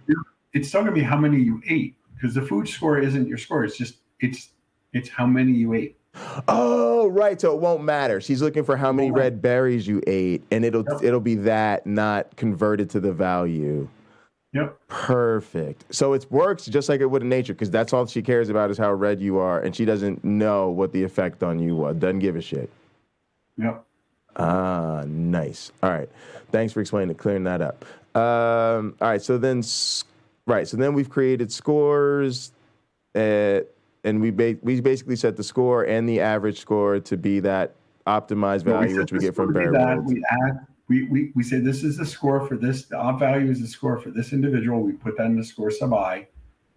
And then av score, we're going to increment so we can divide later. Right. So we can divide later. Yeah. Exactly. Yeah. So we're just incrementing. We're adding the individual score to the cumulative score for the population, right? Which eventually we will divide by the population size to get the average. Is that correct? And then we put a bunch of stuff in the data map. Then we put a bunch of stuff in the data map, all that stuff we just talked about. Yep. And then we make sure that if the score is higher than max, it becomes max. If it's lower than min, it becomes min. Right. And then we do the average scores. That's how we get our average score divided by the population after we're done, right? Because we've iterated everybody through this point by the time we end that loop. All right. And then while we're still doing that, let's go ahead and make some babies, right? So we start by selecting a mom and a dad, right? And auto just says whatever value type. Oh, it's just a blank default value type, right? Cliff, which in this case is just an integer. Auto mom equals select parent. It's going to tell us the index in the population. So it's going to return an index in the population. Yeah, I know. Yeah, right. Which is the I, right? The index. Yeah. So what is auto technically though? Is that's a default C++ type, right? Yeah. Auto says figure out the type based on the thing on the right. So select parent returns a value. Whatever the type that select parent returns is what auto is going to set that to. Cool. So you don't have to worry about it in case you were using some different type of system, like a non-integer index or something like that. You don't have to worry about it. Okay. Perfect. So you do that, and then this is what I've been telling people: tournament size. And let me see if I get the tournament explanation right. We pick a random individual from the population. We look at the score. We pick another one. The highest score wins. Winner stays, loser goes away. We do this a number of times according to the tournament size. So if the tournament size is 5, we do this 5 times. The best out of the batch of 5 becomes the parent, normally if you're doing asexual. But in this case, parent number 1, which we basically call the mom for convenience, right? Is that about right? Sure. Yes. I mean, the other way to think of it is you draw n from the population. You could say 5. Draw 5 from the population, take the best one. Yeah, so and it's 5 random. What we're doing is we're implementing that, but rather than drawing 5 and then figure out which is the best, we just draw one, say, are you better than what we already had? And we do that 5 times. Yeah, because it's a computer and it's easier to do it that way, right? All right, so that's what select parent is doing. Thanks for the clarification. And and that's also like natural selection, right? Because it's gonna just go based on the score, right? Well, we get a high quality mom and a high quality dad. Now it gets interesting though. I mean, normally this would be done. We just say, okay, you two mate. But now we're gonna do reproduction. So all right. So this thing is if they equal each other. Right. So if they're equal to each other, then you got to get rid of that, right? Gross, mom equals dad, all that stuff. So then you just select a new parent, right? Until mom doesn't equal dad. So now we've got a unique mom and a unique dad. They become our initial mom and dad, which basically is just placeholders for mom and dad. And then if elect mating, we first have to make sure the mom has a preference. If the mom doesn't have a preference, this challenger's pushback is just we create this vector called challengers. We create another vector that's called force evaluated, which we don't have to worry about for now, but it basically just is so that if we need to make sure you can only force one time, we add the dad to a list of challengers whose force parameters have already been evaluated so that he doesn't repeat that, right? So then challengers push back, right? Cliff just means make a new index and put the dad there, so add it to the list of challengers, right? Sure. And dad is just an index, right? It's just the index of whoever won that tournament. Go ahead. Well, I mean, it's an integer, but that's, don't even think about it like that. Challengers, we make a vector, which is just a list. We make a list called challengers. We make a list called force evaluated. Don't worry about force evaluated because we're not using it right now. Right. Then on the back of that list, which is empty, we just stick dad, which is just the index. It's just the integer that points to the dad in the population. And where's 100 in the population, so it's 0 through 99. Sure. And then we go through our LEC, right? So we decide where to start. The integer of the LEC challenger is 1. As long as the LEC challenger is smaller than the LEC size, increment the LEC challenger. So that just makes sure that we increment through the correct size of LEC here. Now, if there's force, which there isn't, so don't worry about it, you first make sure... Scroll up for a second. Okay. That for loop, the way you say that is gross. For. All right, go ahead. For LEC challenger equals 1. So we're initializing LEC challenger to 1. All right, we're making an integer. Yep, go ahead. While LEC challenger is less than LEC size. Yep. And then we increment LEC challenger. So what it says is this thing inside the for, do this LEC size minus 1 times. It would be LEC size times, except we started LEC challenger at 1, not 0. Right. So we're gonna go until, as long as, so we're gonna go until this equals LEC size. Now the reason why we started at 1 is because we already picked dad. So if the LEC is size 5, we've already got the first one. Now we're going to go through and pick 4 more and compare them and take based on her preference rather than based on quality. Right, which is why we do to LEC challenger less than LEC size, because that. But when LEC challenger equals LEC size, we're done. We're done. Yep, exactly. And then, all right, so we're not doing force. We're not doing force. Ignore all this. Not doing resist. Ignore all this extra stuff. Boop, boop, boop. Here we go. So after we've got dad for now. It'll just be the same dad, right? Select parent, tournament size. Well, now we get some other dad. We get the challenger. Right. So basically.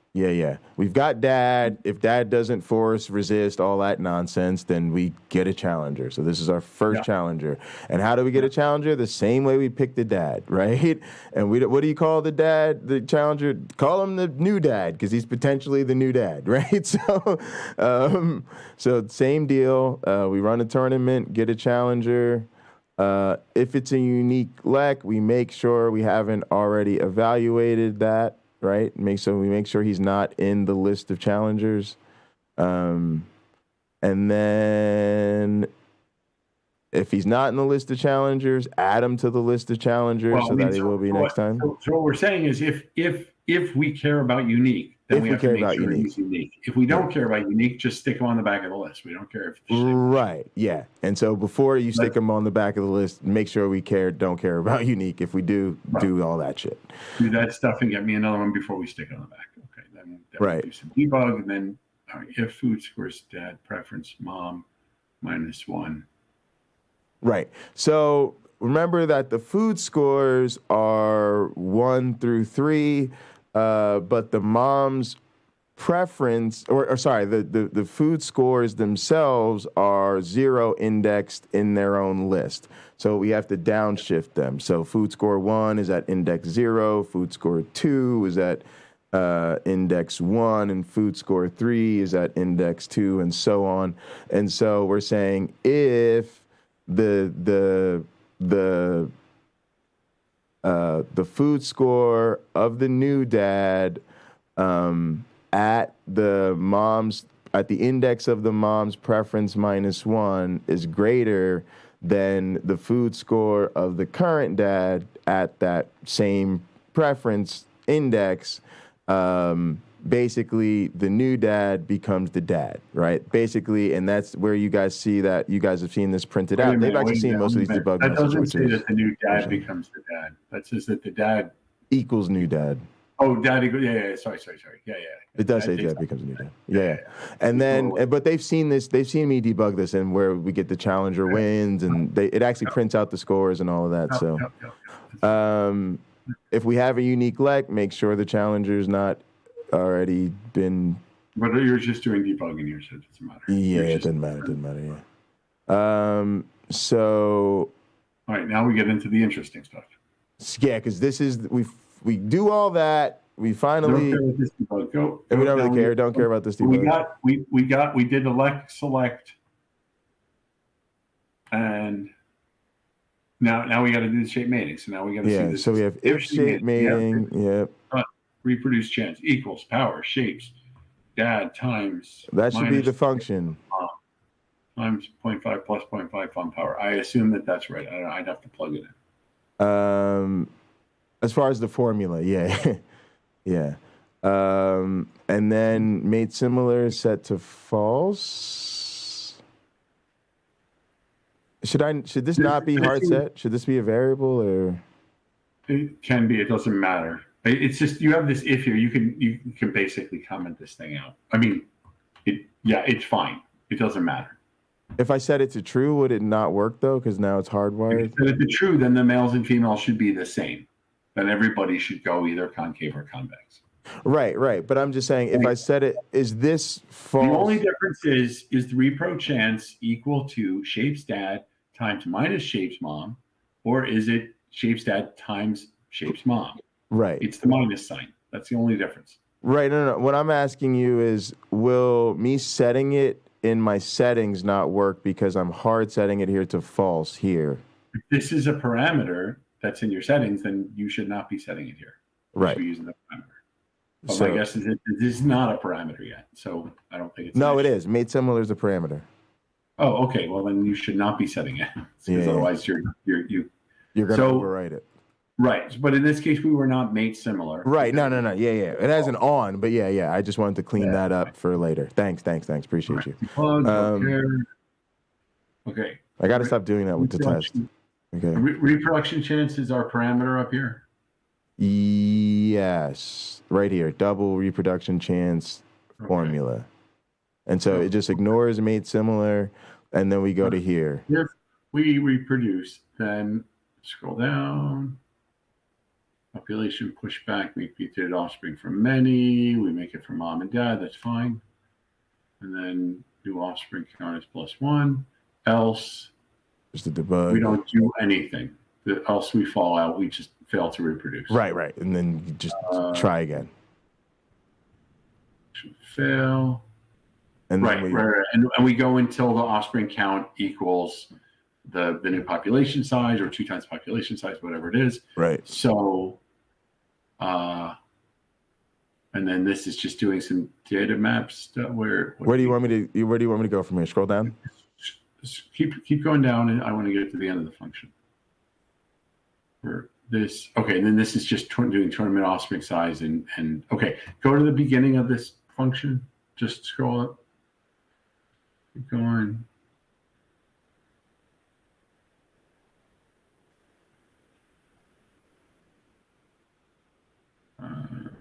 One more, a little bit more. Nope, keep going. Stop. There we go.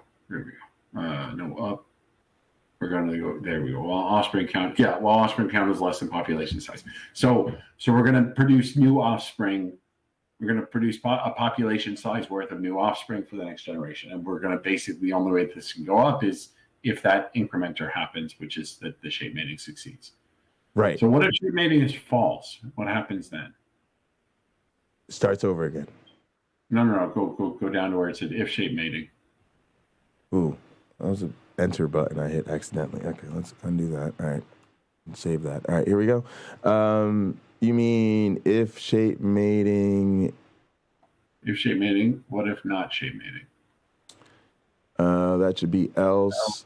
We just produced a new ostrich. Good. Yeah, okay. yeah.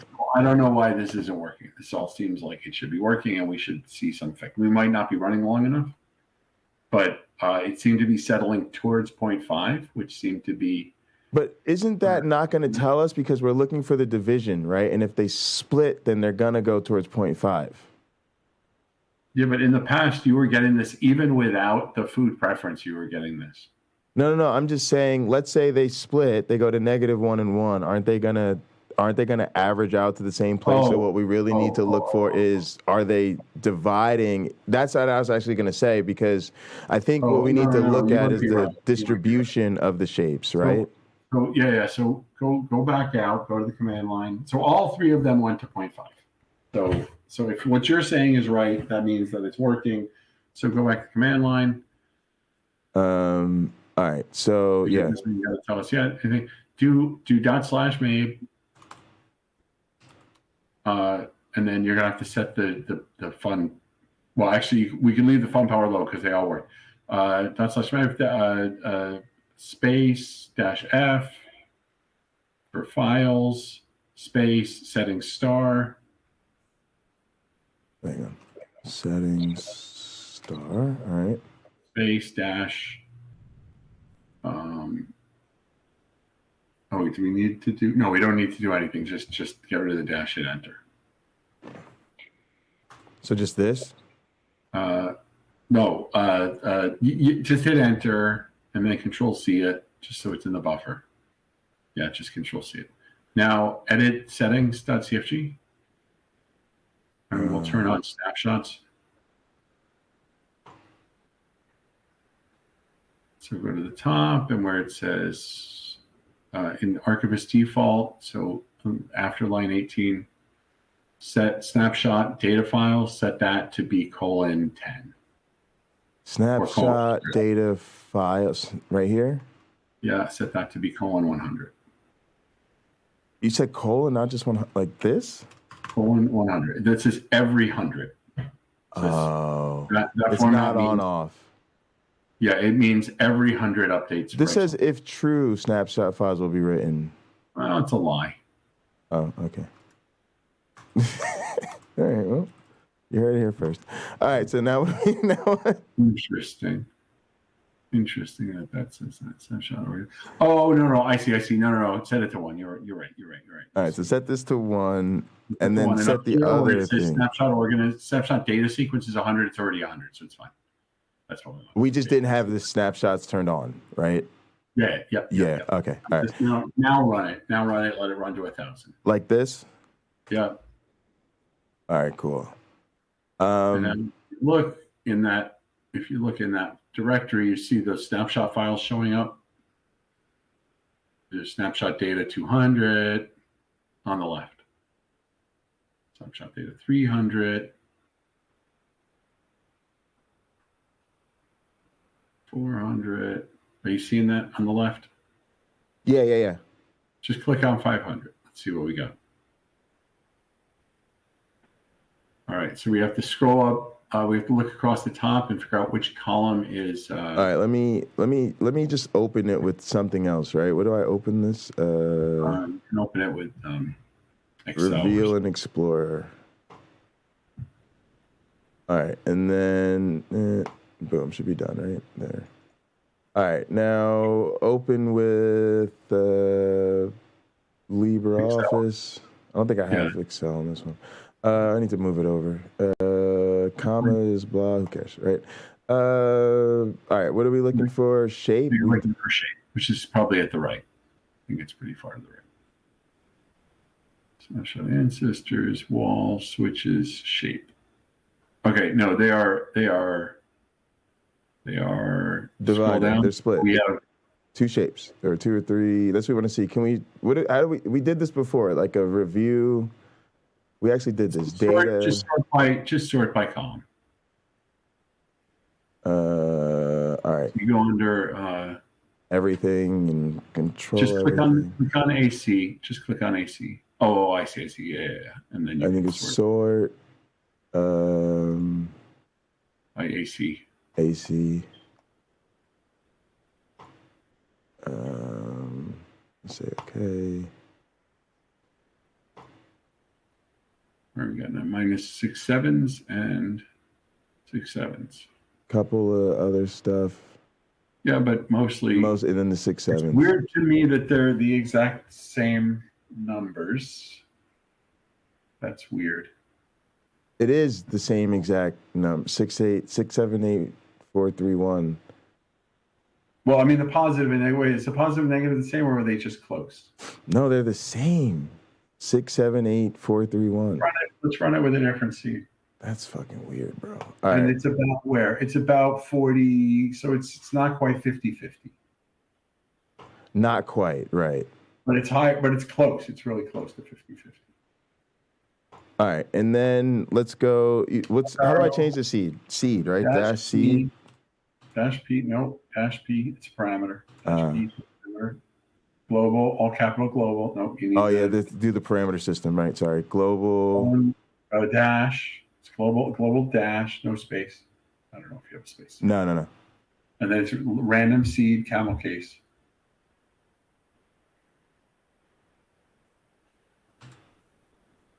Give me a seed number. 102. Right. We default to 101, so 102 is a good. Okay. All right. And now they're learning how to eat food. Very exciting. You can just tell because the fitness jump real quick. Yep.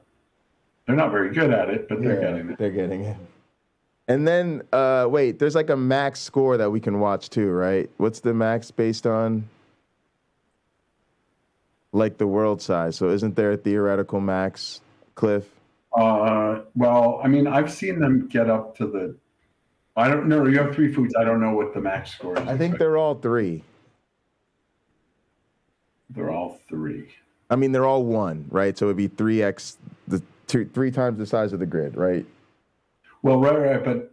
But there's 3 foods, and if you switch foods, you lose value. So I don't know. Oh, yeah. Okay. For 2 foods, you can get up to 90 max, maybe 100, like between 90 and 110 max. But I don't know what 3 foods. I don't have an expectation. Right. I got you. All right, so run that. So let's look at that. No, don't visualize. Let's just look at the settings, the snapshot. Oh, yeah. All right, so this is the new snapshot then, right? Yeah, if you go over to Excel, you should just, or whatever, LibreOffice, you should just be able to tell it to reload. Oh, did I close it maybe? Yeah, I did. Because I'm not a cool kid. All right. Here. It's right here. Just say... Open with, right there. Open with. Nope. What do you... Oh, was it right here in my thing? Oh, yeah, it is. Open with... Nope. No, it doesn't have a cool default yet. I got to configure that. All right. Reveal and explore. Yeah, I got to do this like a geezer.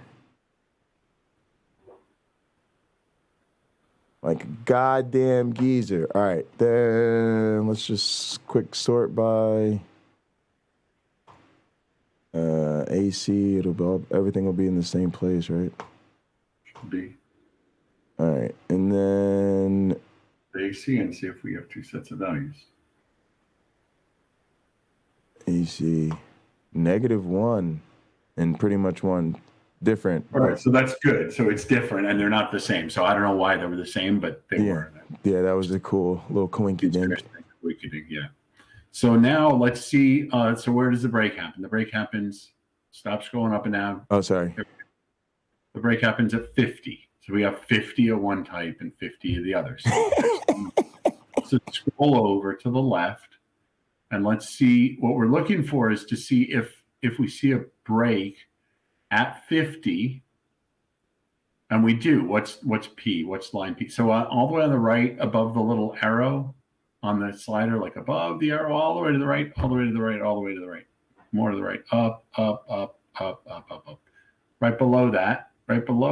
Nope, right below it. Right, that thing. Drag that down a little bit, and now drag the slider on that side up to the top. All right. I don't think it did our column headers or something. Oh, it destroyed the headers. I see. So undo the sort, because otherwise it's going to be impossible to find it. Oh, no. Just drag it down until you see it, because it's going to be in there. It's just probably at the bottom. There it is. Forced attempt. Yep. Okay, so they had different forced attempt. They had different forced. Oh, but we weren't using these, so they didn't matter. What I want to know is like food. Like, did they consume food differently? Yeah. But this does show that they segregated but that's just the genotype, right? They just have the same genotype at this point, right? 3L. Oh, because they're just using whatever. Well, no, but they weren't using go to their preference column.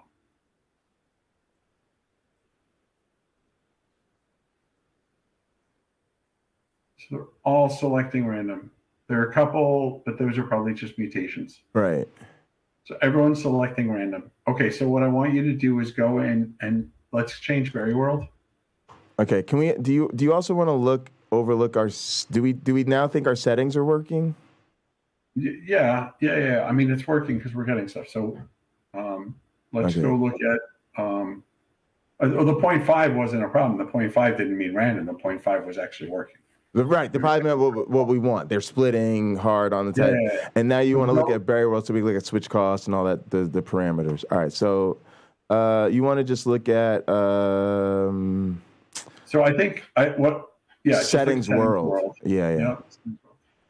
And the first experiment I want to do, I need to go really soon. Yeah, you're good. Thanks for your time. What we need to do is make the switch cost 10. Really? Switching is going to be prohibited. Okay. And now run it again. Okay. Do you want to just run one now? Is that what you want me to do? Or save it, run it now. Right here?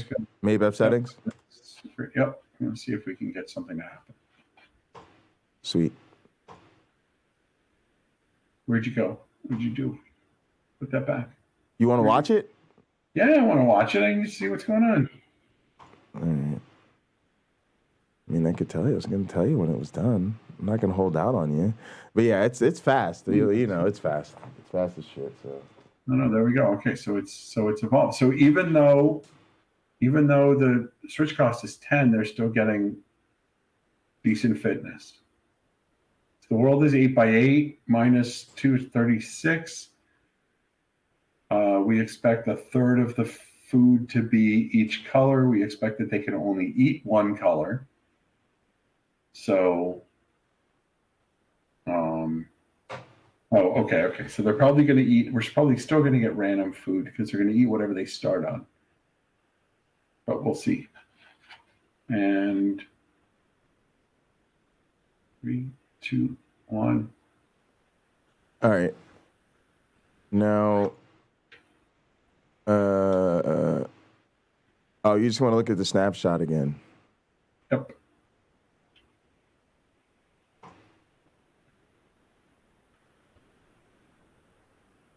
So just make this the default file type, but I'll do it in a second. All right.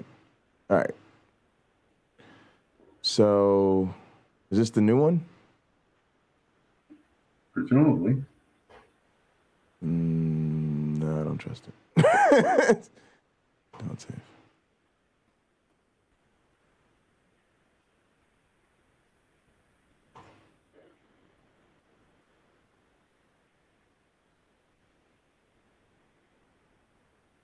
Oh. Sort based on shape. Okay. There we go. One shape. Interesting. Just go over to the side and drag down go to where the break is. Well, go a little farther down so we can see the break. So here we just need to see one column. We just need to see one row because we just need the names. Oh, okay, right. Yeah. One row here. This one row, yeah. Hang on. God damn it! What am I doing? I don't know. I think it froze on me actually. Yeah, it did. All right. Yep. All right. There we go. Good old crash. All right. I was like, something's not going right. Yeah. Start. Cover that one. Let me see what you got. Show me what you got. Finish. Boom. All right. So let's get our sort going. Go on the right first. Do that. Oh, well, it doesn't matter. Oh, here, yeah. Do the thing first. All right, cool. Do that. Just one little. Nope. Nope. Messed that up. Nope. That. Yep. That's what we want. Then you go to data sort by shape. Okay. Scroll down to the break, which should be around 50. Uh-oh, Cliff is getting hood, y'all.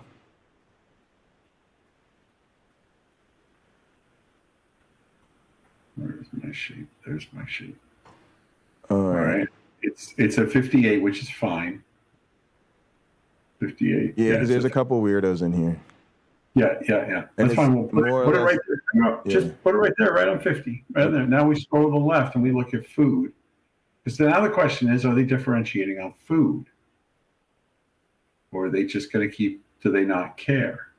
They never eat food 1, and then they're eating food 2 and 3. 2, and everyone's eating food 2.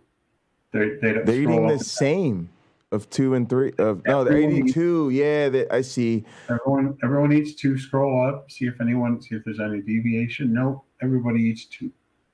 Okay, so now what we want to know is what the preference is. Okay. Is the preference for food 2 or is the preference for random? 2. Preference for 2. Okay. And 3. And 3. So 2s become choosers. Or something. 3s become choosers, right? These are the choosers, right? And they've got preference 2. So preference for 2.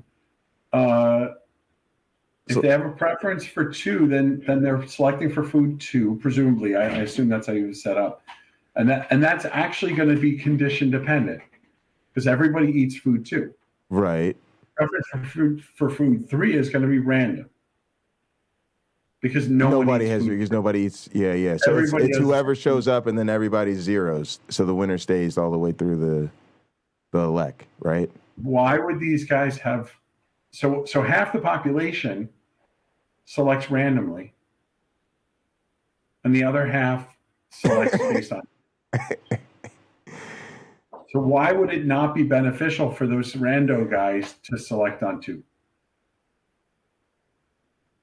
Because probably because they got to get through the tournament to get in, so it doesn't.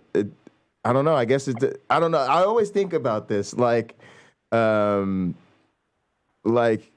I mean, what it's saying is, I mean, you had to get through the tournament to get in, but that doesn't mean. But if they choose from 3, so like, if they're choosing on 3, that means that they're choosing randomly from the elect, right? You had to get through, so you had to be high quality to get into. Then you just get through. Then you just take the first dad who shows up. Right. So as long as they're all high quality, but and then since they all have a preference for 2, otherwise it's the same benefit because 2's at that point random because everybody only eats 2. No, it's not random though because some eat more 2 than others. But doesn't it become rando because they only eat? So it's the same fitness, right? Like in other words, you're still. No. Scroll over. Look at score. You could go to the right wherever score is. But isn't your score only determined by 2 anyway? Yeah, your score is only determined by 2, but it's determined by how much 2. But that guy who ate 24 has a higher score than that guy who ate 4. And I think set up, that guy who ate 24 is going to show up as more.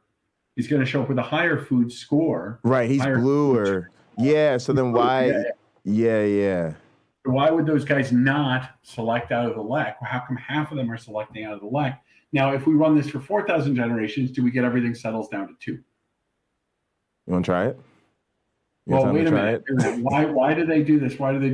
Because if they select for 2,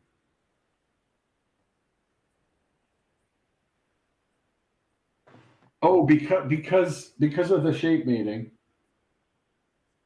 Because of the shape mating, it hurts them to select their own kind. And so by selecting random or selecting 2, since everyone's doing it, everyone's getting the same thing. Put up a plot just plot the population. It may be that we were looking at the population after a recent transition. All right, so tell me what to look at. What to plot? Just do the up arrow for MGraph. Oh. Because if it may have been that there was a recent transition, and so we're looking at the population in flux. All right, what do I do with MGraph? Right, just get rid of the data shape av, and then do the plot. Yeah, plot this. Let's just see if there's anything interesting here. And then you got to go look it up. All right, let's get rid of all these windows. Boop. All right, now what are we looking for? That one, none MGraph plot. Oh, blah blah blah blah blah. We don't want to do this. Just do This is old data pane. No mind. Just do MGraph. Just get rid of combined conditions. Get rid of rep range. Get rid of. You still need to save PNG, but get rid of everything else. So just get rid of the back. All the way. Okay. To just dash save PNG. Like that. Yeah. Okay. All right. Now what are we looking for in here? This one? I think it's the one on top. It's the new one.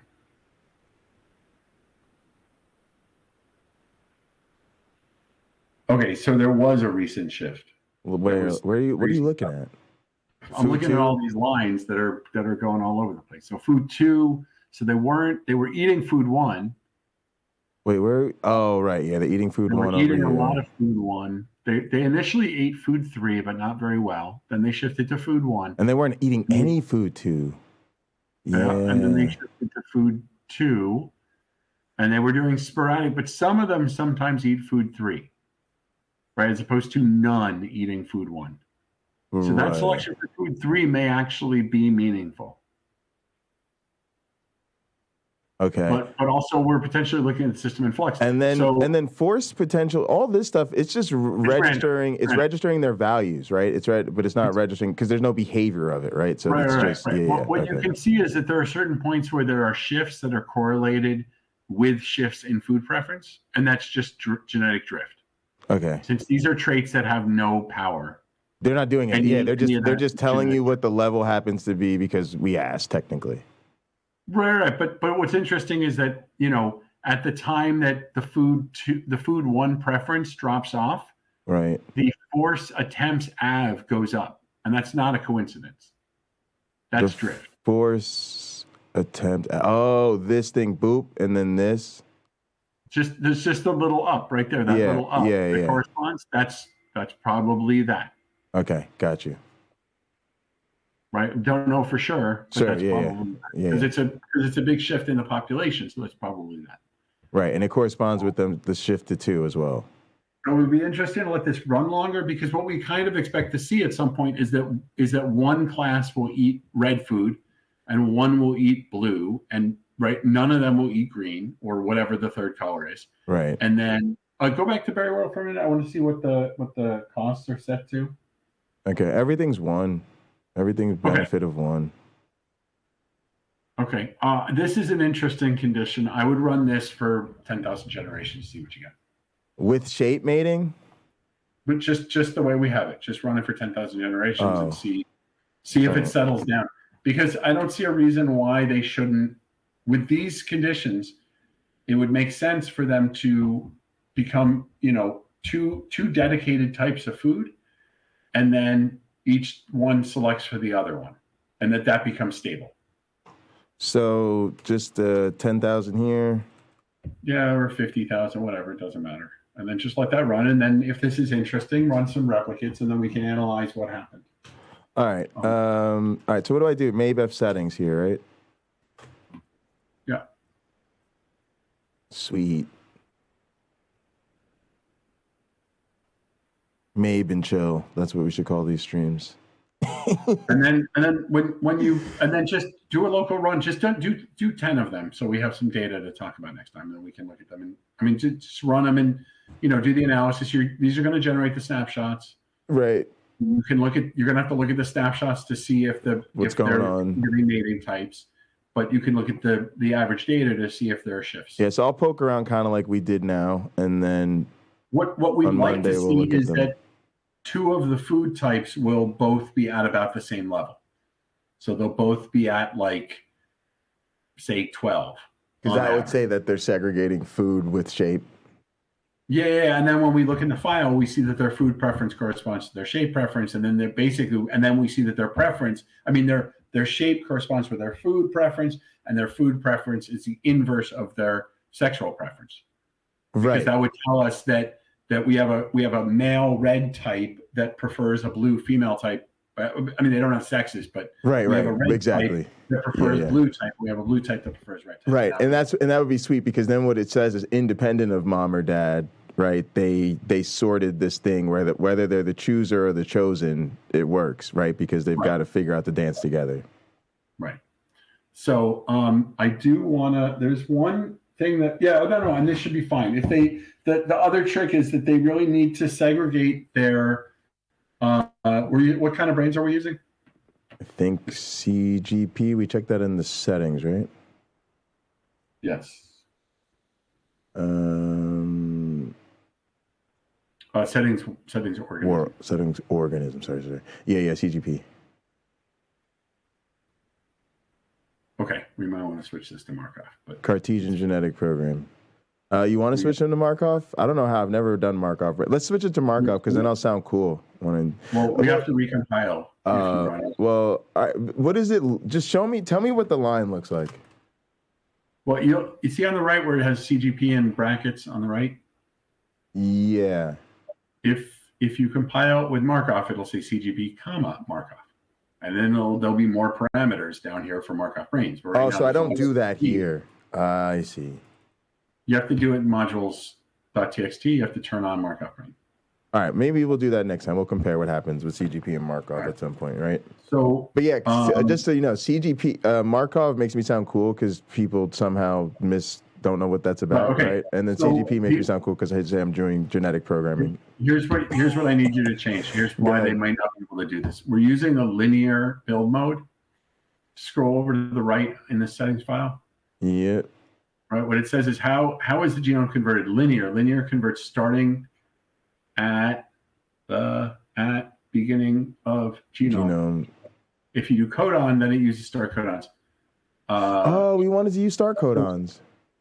Well, so you could change this to codon and see if it evolves. That's one option. Well, but didn't we also put all their stuff in the beginning though? So is that what do you think? Well, and that's just the problem. So all of the genetic sexual stuff is at the beginning, and all of the stuff that defines the organism is at the beginning. So those 6 sites that we're using, or the however many sites, the 8 sites that we're using at the beginning of the genome, right, are part of the brain. So it's going to be hard for it to get those to be independent, right? Because it's there. Right. So if you switch this to codon, that will allow them. But codon, I don't think evolves that well. But Markov brain, I know evolves well on the task, and then uses start codons by default. So. If you want to switch, Control-C this. Let's just do it. All right. Fuck it. Let's do it. All right. So just cd dot.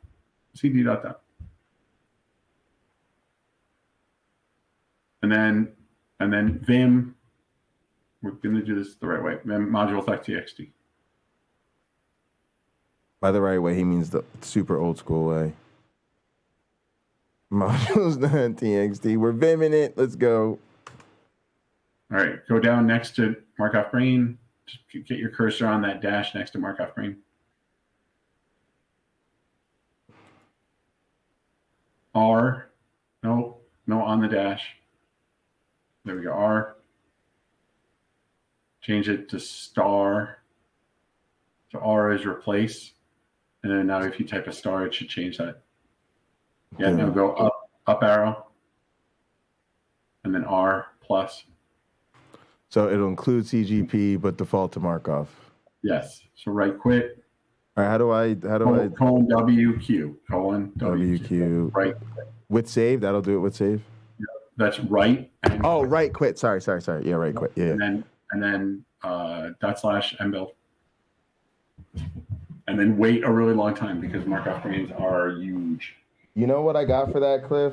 Not just any bong, a bong that was made for me and printed by one of my fans. Oh my God. Shout out to Hippie Smiles, making this hippie smile.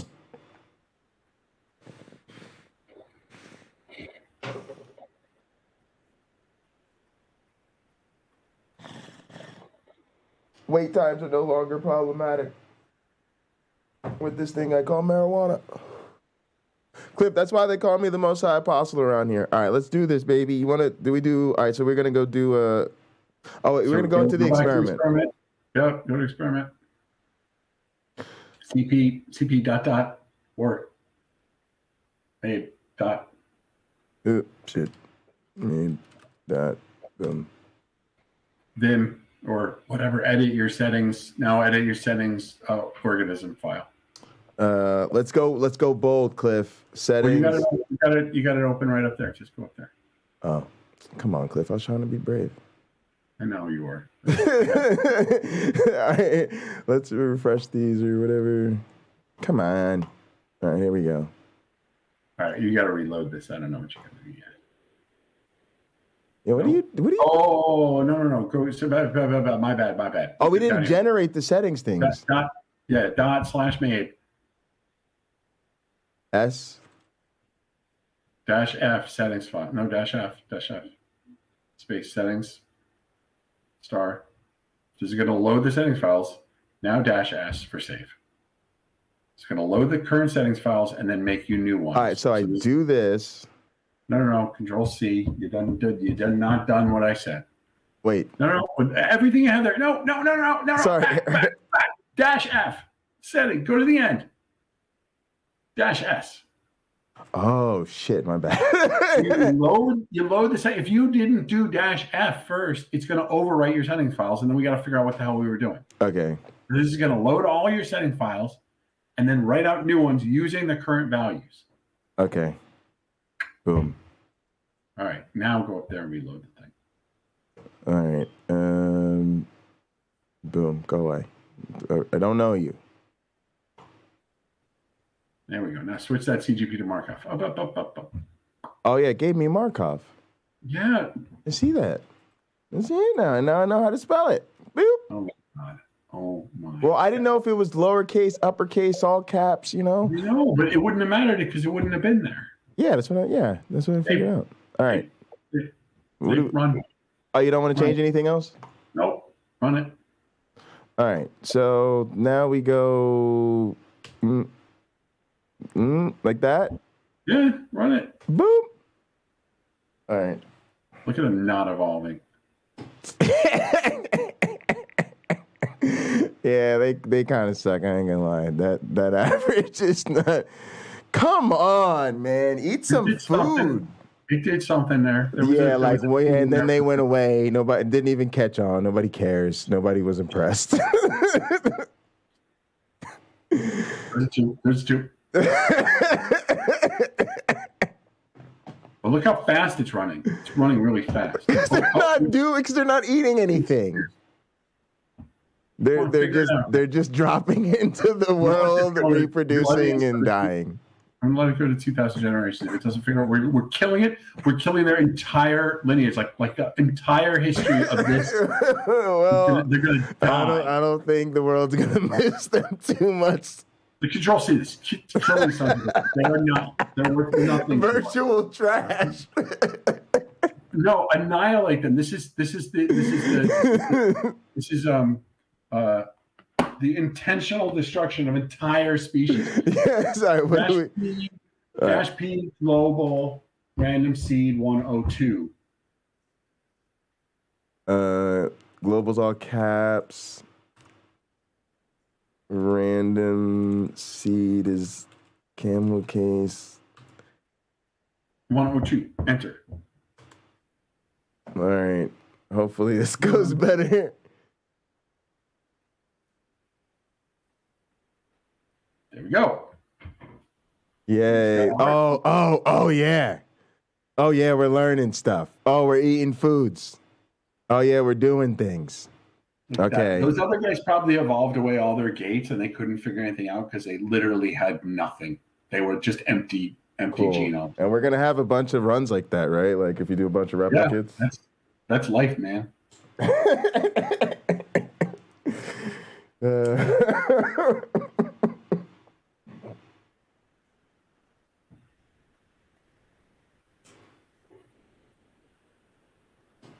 Bunch of dog shit runs. I got no idea what your viewers are getting out of this. It's just me a lot. They're seeing the work. They're seeing how the sausage is made. That's what they're into. They're some kinky motherfuckers. They got a fucking science kink. Wow. You know what else they're getting? Seriously, they're getting a time to gather, chat, play with bots, and kick it with not talking about the Bible or philosophy. So they're thrilled. All right, that's good. That's good. Yeah. I saw somebody was talking about that they made the mistake of talking to a Muslim. That was a they're like, wait, these are all my atheist friends, but we're actually not talking about religion or philosophy. This is wonderful. Yeah. I'm not a geeky folk. What I'm getting out of this is like I told people that this is actually what I do for a living. So there's footage. You know that by some yes guy. Yes. You know what I call this career training, right? Okay. It's funny. The funny thing is I'm the postdoc, you're the grad student, but you're training me with the skills I need to become a faculty member, and I'm more or less distracting you from finishing your dissertation. So yeah. You are. It's a funky. Hey, hashtag make STEM more inclusive, Cliff. You are empowering the next generation of black faculty. You should be proud of how you spent your afternoon. Why are you getting rid of my run? I need to see what's going on. I wanted to look at you. Don't look at me. I'm not. No. Okay, why don't you go open snapshot 2500 so we can see what we got. All right. Well, they got a lot of snapshots in here. No, I want to look at 3800. That's not run yet. All right. Let's Real and Explorer. I totally remember how to do this. Open with LibreOffice. Okay, make the column thing on the right. Column thingy. Wrong button. It's the right button. It's just yeah. There it is. All right. And then data. Sheep. Sort by shape. Sheep. AC it should be. Now we got all this extra shit. We got all these extra connection columns and stuff. That's all Markov brain stuff. This thing on the left. Yeah, brains. All right. There's actually a lot of connections. Oh, and so now shape is somewhere totally different too. All right. Yep. All right. You gotta go to shape. Go to shape. I'm looking for it. It's S to the right. Oh, you saw it already. Yeah. S is genome length. No, S. It's the letter S. It's got an S at the beginning. Shape. Are these in alphabetical order? Oh. Kind of. There you go. All right, I knew that. Up, scroll up, stop, up. 50. Okay, so we got some 0.6s, we got some 0.98s, and we got some of these minus 0.6s. So we clearly have types. Now scroll over to the foods. We evolved some mating types. Scroll down, because it looks like all of the positives select for 1. And it looks like all the negatives select for Where are you looking at? Preference. 1, mostly ones. Yep. Mostly ones. Grow up. Look at all zero. So I'm predicting that when we look at the food types, the top guys with the negative shape are going to be eating food 1, and the bottom guys are going to be eating food 0, or food whatever. Was preference 0 random, or is preference food? Random? I think. Interesting. Why would it be random? All right, so what are we looking now? Food scores. Food scores. Right here. Foods. Food 3. They eat everybody. So they all eat food 3. Yeah, everybody's eating 3. And nobody even prefers 3. What the fuck is going on? Why are they weird? All right. Your shit's broke. I'm done with you. Right. You made these brains. Don't play. Your assignment. My brains work, dude. My brains work. You want to see my brains working? They're dumb. They don't understand. They don't understand shape mating. My brains are working. They're working fine. Your shape mating is garbage. So wait, I would just like to say why they're broken. I would just like to say on behalf of my shape mating that you wrote the function. I wrote most of it, but it's on you. Yeah, we'll figure out what's going on. Hang on, why did you get all staticky? 100% you from the beginning to end. Wait, I can't hear you. Because I screen. What did you do? You did something. You changed everything. Now I can't hear you. I'm getting instructions that I can't follow. I can't hear them. Because, Cliff, reset your browser. Just pop in and pop out. We'll both reset. Everybody reset. Now it's better. It's good. All right, reset. It's gonna be better. No. I still can't hear you. I opened a thing. Oh.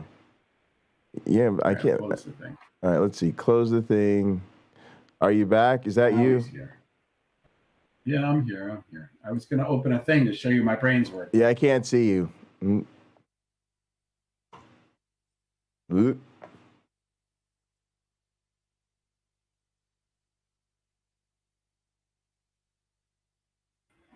Yeah, I still couldn't see you. All right. All right. Now the brains work in the shape. What do you think's going on? Do you think they're not doing? What do you think they're not doing? I don't know, man. It's your job. You got to figure out what's going on. Can you hear me? Yeah, I watched them play the mating game. They play the mating game correctly for sure. Well, we saw them doing mating at a point where. So they do shape. They do food preferences. They're just. Well, I mean, they're doing preference. We just don't know. You know what I think's probably going on? Food, Cliff. If they settle on a food, right? Yeah. Then they get what they want, which is more or less natural selection to get in the tournament, and they don't have to worry about. They maybe they're shortcutting, right? They don't have to worry about preferences. Now when they get into the LEC, some of them had a preference, right? That could have been in the shape, right? Like they could do shape, and early on, one of the shapes had one. But they can only use, but that preference is going to have them pick by a color. And so the whole point here is that they should associate a certain food preference should be associated with with a certain shape, and that should be associated with the inverse. Statistically, right?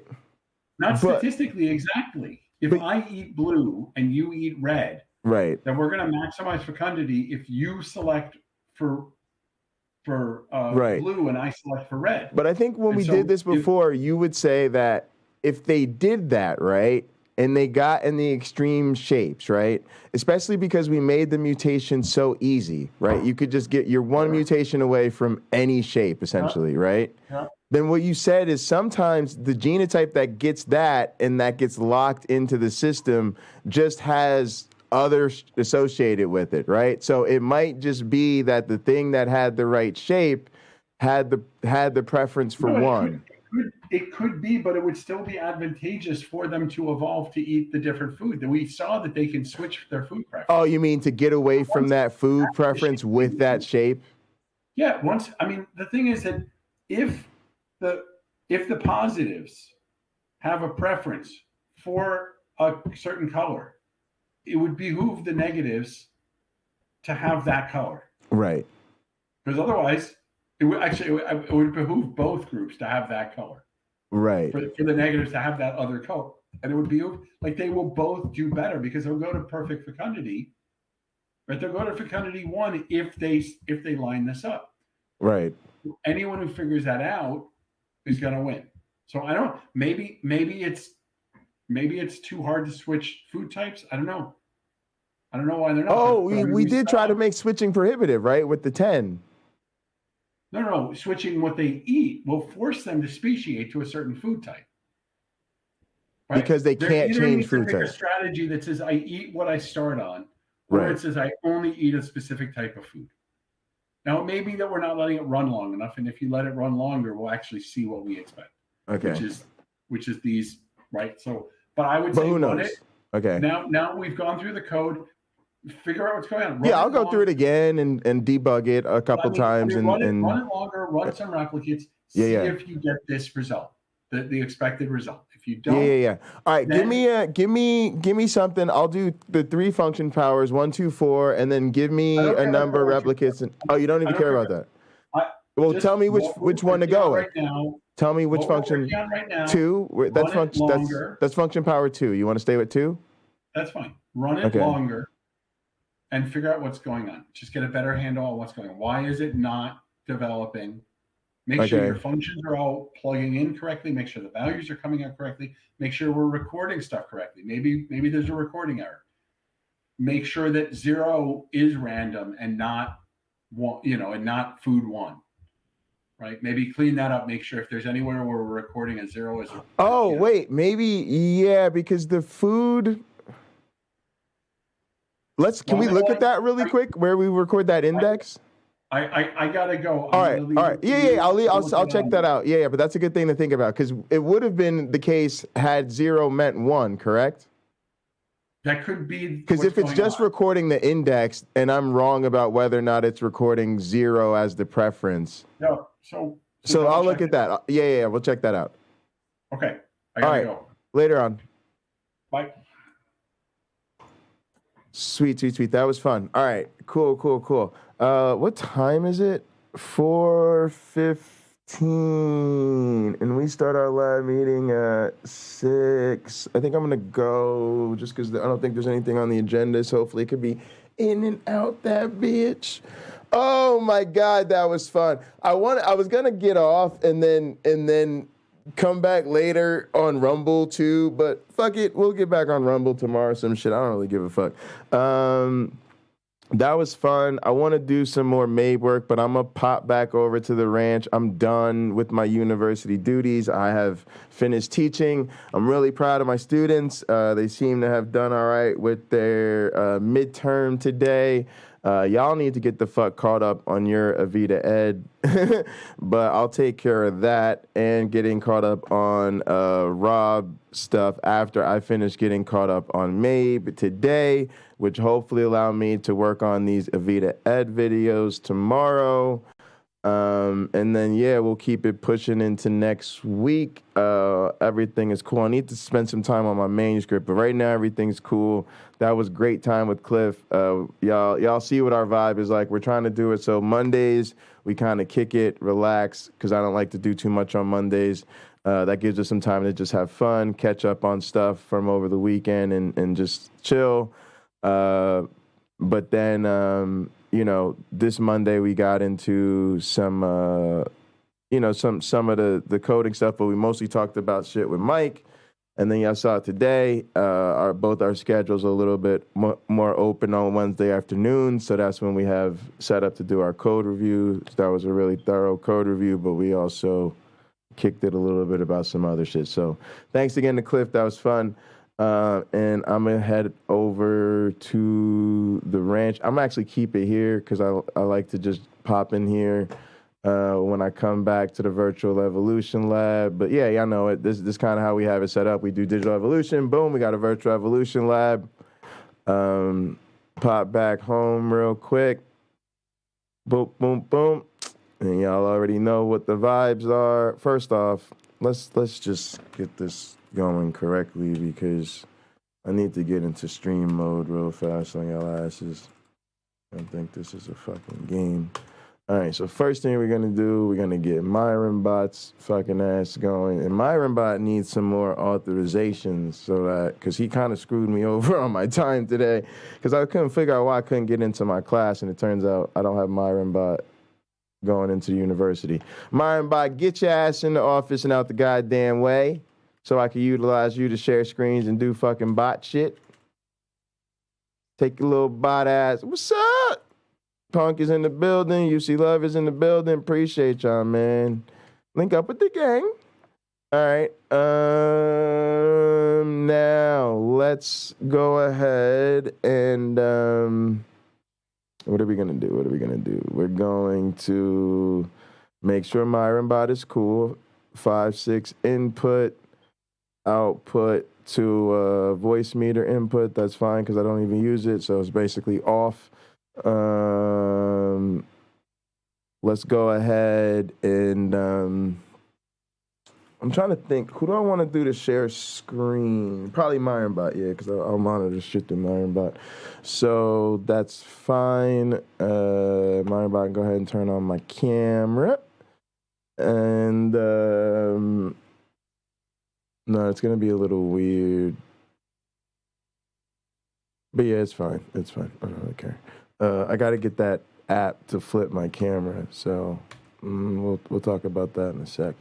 In the meantime, we want to get, this is not the account I want to use for this, so we'll close that out. I actually log in through the Hot Program account. Boom. Then I go gather in the Hot Program account, sign in. Told y'all I'll be all up in this gather deep, man. Bundy Ranch, J Bundy, that's me. Let's get it. Let's go. Let's go, yeah. Pull up in the captain's office, boom. Done. All right, then change my status to live YouTube. No, I'm live on way more than YouTube. Let's just say live on Podcast 86, you know what I'm saying? All right, so was that. I'm in here. Same deal. Mic 3.4, output 3.4 looks good. Go to meeting view. Mute MyronBot so he doesn't come out twice. Done and Dunner.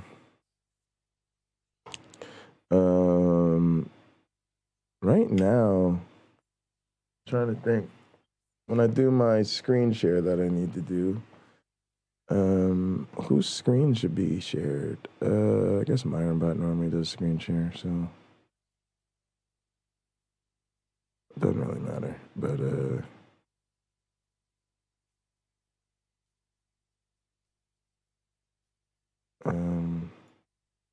actually, I'll just do it on mine.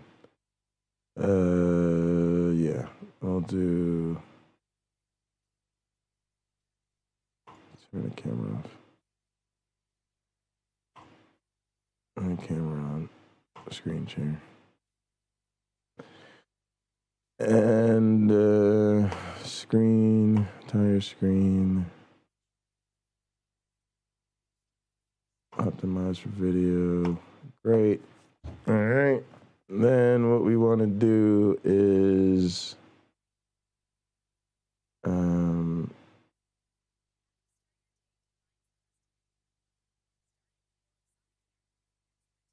deal with that in a second. Let me see who else do we want to do. Oh, we got to get the Sandbot in here on the other computer. So that's just I'm forgetting which account that is. Oh, it's the casino account. All right, so let's log into the casino, arcade management, go to gatherers, already open, nice and convenient.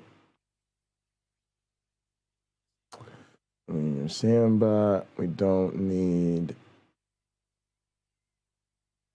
camera, we do need the M audio track duo. Out through the scene, output should be muted, and it is. Join the gathering.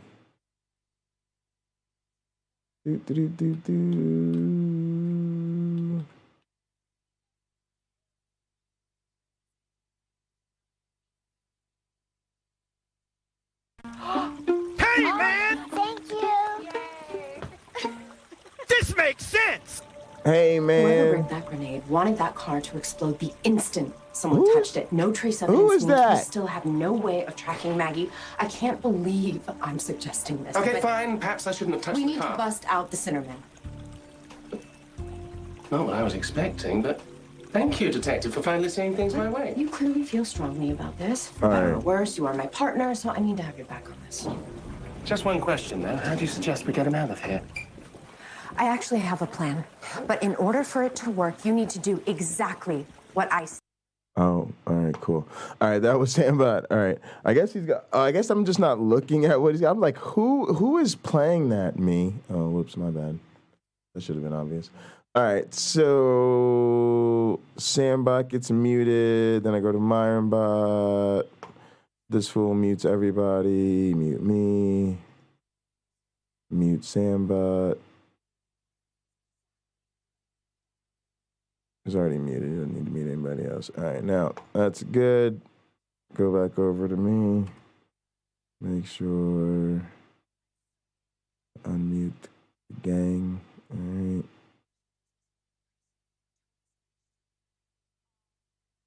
Cool.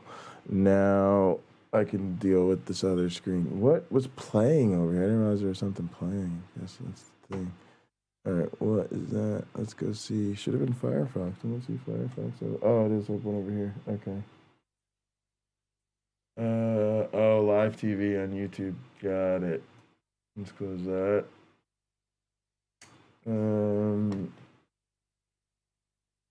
Let's go.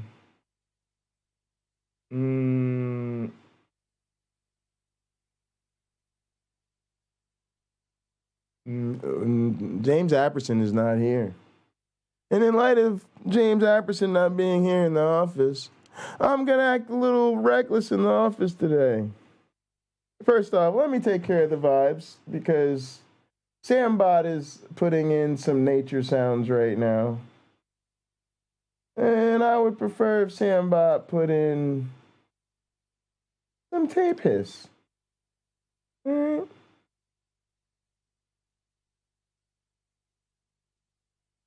And some fireplace sounds. Kind of my vibe usually.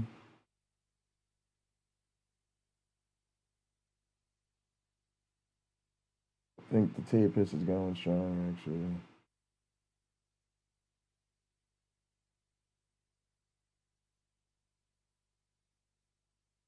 Oh, yeah.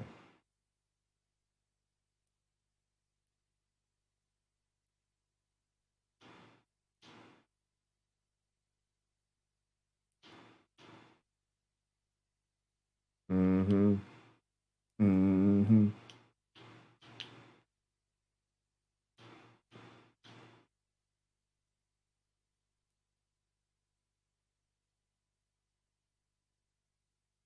And we got some videos for y'all to go through.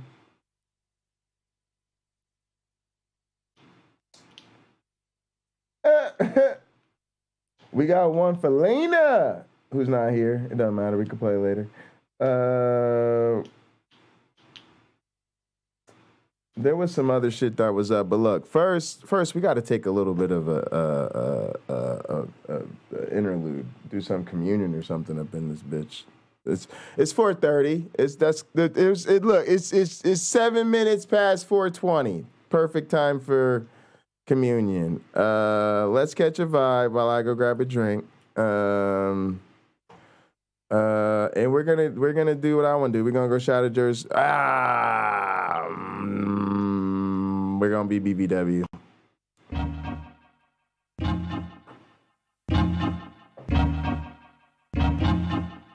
Put it through gather into here. Actually, I'm gonna put it in the Myronbot. I can't sing, but tonight I'm gonna try. She got all the things that I seen online, but the one that I'm with gon' ride for life. The problem really is bad bitch first wife. Now, hold up, my wife for your bad bitch. Hold up. But the ones on the gram got perfect titties and asses. My girl, she loyal and lavish. She ain't showing off her assets, just to level up her status. If she did, it wouldn't matter. She do her, not do me. I met a shorty through a link. Now we linking for some drinks. Conversation kinda big, first day, last day was in the base. On some MySpace top 8 shit. Headshots her favorite. But lust ain't gonna save us. Headed home to my main chick. Yeah, she might do some complaining, but I'd rather her than a fake chick who's stuck on herself and she brainless. Focused on loving the same way. I got no time for the game, babe. We're getting old fucking lame shit. Sing, but tonight I'm gonna try.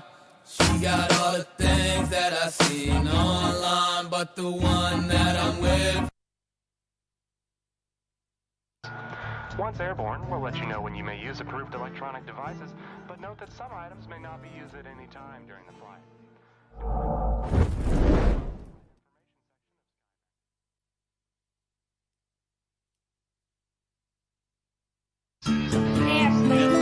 Ready for takeoff?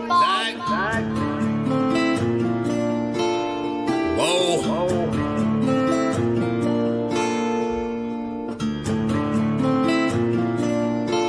Working hard on my stump, what's the problem? I ain't had shit to show, being modest. Now it's grams of the wax for my conscience. Brown James in LA, you're on college. I've been jumping on them planes like a hobby. Still moving with the pack like my partners. Shut the John on them jets, cause you wildin'. But the bowl is a party on the island, moment of silence. So good, get back to the topic. Grew up, it was me and Flocka. Grandma's and Big T, this my mama. I ain't even for the pain when my pots flip. Knew his name, that's it, never bothered. Mom said, you the man, son, you got this. Ever since I found a way to go and pop shit. Hold up, blaze through a whole zip. Took a seat at the table of my first flip. Days in red roof with my first whip. Spent the money with the gang, never post pics. Seen a change in the game, had to coach it. Never let them take my wangs in the mold, bitch. Ever made in a month, nigga. Used to serve him at the minute just the front, nigga. Goddamn. Had to grow up quick, I made my own rules. Had my first child, got it jumping with music. Can't really hang with nobody who losing. I thought by now that you would go and get it, but I could hardly see niggas as distant. Know you get cropped if you not in the picture. And I made that tag and went got a bag. Shots to the Henny and OG prescriptions, put rebel shit on the map. Took a leap from where I started at. Started ballin', now I'm Chris Paul and Cat.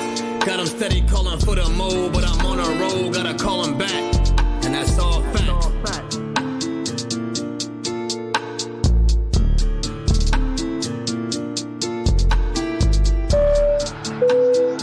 Ladies and gentlemen, welcome aboard. All carry-on items should now be stowed securely, either in an overhead bin or under the seat in front of you. All aisles, exits, and bulkhead areas.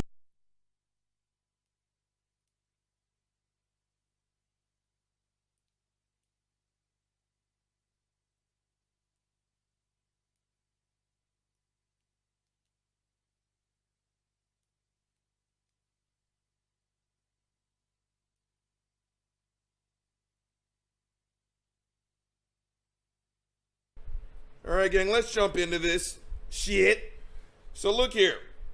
Before we jump into the meat of today's rotting sandwich, gang, I got it. But he's got ants in his pants. So I'm probably going to do a show on it. I don't want to do a show on it, which means I'm going to do a show on it. But gang, before we jump into today's the main thing, I saw a video from Vody Bakum. Now, gang, this is not the first time I've seen some garbage like this before. And every single time, gang, and I do mean every single time, I've seen a video entitled, this person mocked God until ... And I've seen it on other people's channels, but the one that really stuck out was Living Waters. That's Ray Comfort's pile of steaming garbage, right? And this comedian was making jokes about Christianity. Then she got faint. Then she quite literally fell on her face, cracked her skull, cracked open her eye, or concussion, all kinds of damage. Vody Bakum's got another video out that someone mocked God until. Christians, out here you got me by my one remaining ball. But I'm serious. Just sit there and listen to what that sounds like. I told you, the God proposition, gang, is always one pronoun away from being the worst crap you have ever heard in your entire life. And stop with the garbage that we don't understand God's ultimate plan and the blase and the glavinoids. His ways aren't like ours. They're mysterious. What is so mysterious about being Scott Turner, about being O.J. Simpson, about being, give me a break. Someone just got a cancer diagnosis. They're going to die in front of their freaking family. Your God's nowhere to be found. But someone tells a joke about Jesus, he strikes them down. Just listen to what that sounds like for just a second. This person mocked God until he made her faint and crack her skull. He gave her Who was it, gang? The Hitch. You guys saw it. I've seen it. Christopher Hitchens died of some form of throat cancer, if I'm not mistaken. You know how many Christians I heard say, give me the wink, wink, nod, kind of ironic, isn't? That's what your God is good for? Seriously. Altar boys are begging God to show up, nowhere to be found. Family members are dying in front of other family members. His ways are mysterious. Tell a joke about that little sensitive sucker. Guess what happened? Give me a break. But gang,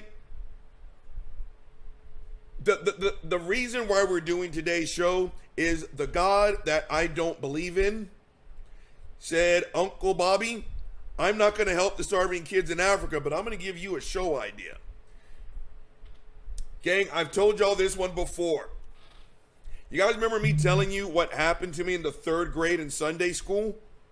That is 5,000% a true story. Now, I've got some new followers, some new subs as of last night. Thanks for joining in. Now buckle up and put in a mouthpiece. Let's go. A quick rundown. Gang, MacArthur Park was one of the main churches I went to as a kid. You had the big building, then you kind of had the annex where Sunday school happened. Now, I don't remember, maybe 30 to 45 minutes of Sunday school. Then you got up, everyone walked hand in hand with the teachers, and you'd walk into the main building. You'd find your parents, and you'd sit down for what felt like 9 hours of service. Now, gang, let me tell you something. When you were that is Belgian, I think I'm professional. When you're as energetic as a child as I was, I would have much rather gotten a quick spanking than be told you have to sit for 2 hours on a sunny day and just listen. It was torture for me as a child, right? So gang, it was, again, it was a Sunday school where the teacher, I can't remember her name, let's just say Miss Johnson, where Miss Johnson was going to talk about Noah's Ark. Now gang, this curiosity streak is nothing new. And just so you guys know, again, Uncle Bobby always wants to have something on in the background to just really seal in the hatred. It is The Case for Christ by Lee Strobel. Gang, I cannot stand Lee Strobel, right? I said a couple shows ago, they always get this person with this incredible resume. He's a PhD, he's a detective. Lee Strobel apparently has a 9 billion IQ. He was the world's greatest investigative reporter, and like every other atheist, what did he do? Apparently he went on a mission to disprove the Christian God, because that's exactly what we atheists do. Well, then he found out that there's a God in the blase and the flavonoids. But here's the thing. He sounds like every other Christian apologist. How do you think you got here? Do you think they would write the Bible? There's so much embarrassing testimony, but it's the same crap just coming out of a different butthole, right? So again, I'm not the least bit impressed, but it helps me keep my anger hard on. Back on topic. Now, gang, I've been a very curious person my entire life. This is nothing new. I would badger my parents with question on top of question on top of question. Do you guys remember the volumes of books? They were called Salted Peanuts. Physically, they were about twice the size of your average everyday pocket Bible. You guys ever have those? I had 2. Mine was red. It was my parents' way of shutting me up, especially on road trips, right? This, again, kids, please, buzz off. There were no iPads and phones, right? You just suffered in the back of the car while you listened to your dad's AM radio for 8 hours, right? And so to keep me quiet, they would buy me salted peanuts. Salted Peanuts, gang, was 300 pages of non sequitur facts. Right? Quite literally. Sentence 1, Abraham Lincoln was 6'4". All right, gang. Sentence 2. We seem to have ridden through the rough portion of this stream. Thanks for bearing with me. I was trying to figure out what the fuck is going on. But yeah, we're gonna get right back into this because we're gonna chill. We're gonna have some communion. We're gonna kick back and wax. You know, do a little podcast and chill. Get into the Mabery of it all. That was so much fun. Y'all gotta remember, I love fucking Mabe and Avita Ed. And yeah, I can. Let's get into this communion shit. I'm chilling. I'm done. I put in my work all day. You know what I mean? Black Darwin's done the goddamn thing. HBJ has the goddamn day off. Motherfucking Jay Bundy's here to wrap things up.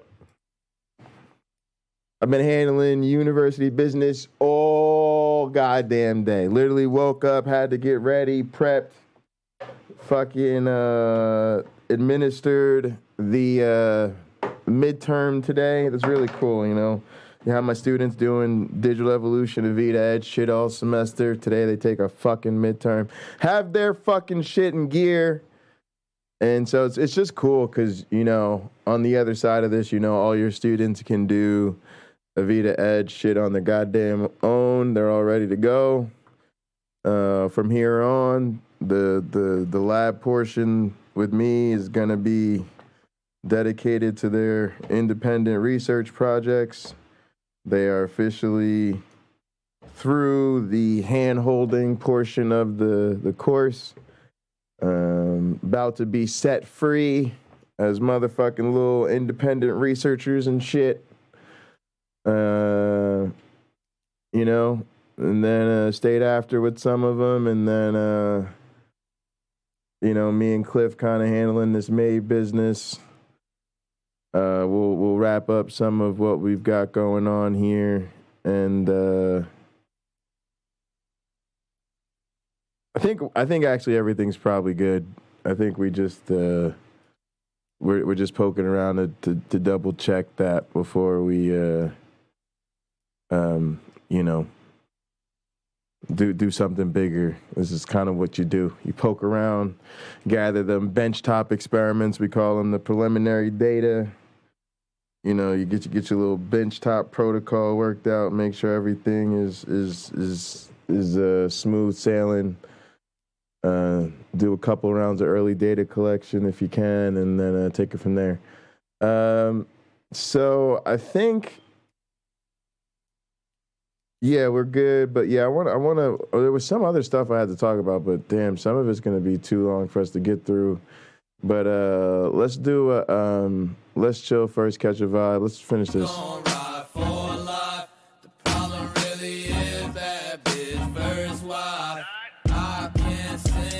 Tonight I'm gonna try. She got all the things that I seen online, but the one that I'm with gon' ride for life. Problem really is that. And I don't know what the hell's going on with reaching. It's not showing me viewers at all. Bad bitch verse wide. Bad bitch verse wide. Bad bitch verse wide. Bad bitch verse wide. That's a lot better. Now it's showing me the viewers. No, she a bad bitch. They do this shit nightly. They movies like Spike Lee. You know that we sizey. Shorty the wifey. Don't even need diamonds and niceties. I cut off my side chicks. For her, I cut off my side chicks, yeah. I'm up in the morning. My girl, she faithful and loyal. I think I'm gonna have to set up the Rumble stream every time. That's interesting. Things that I seen online, but the one that I'm with gon' ride for life. The problem really is bad bitch verse wide. I can't sing, but tonight I'm gonna try. She got all the things that I seen online. Oh, there's another drop frame thing. That I'm with gon' ride for life. The problem really is bad bitch verse wide. Yeah. She be getting her hair done. All right, we good. Let's go ahead and get into communion. Man, appreciate everybody taking a little peek over here.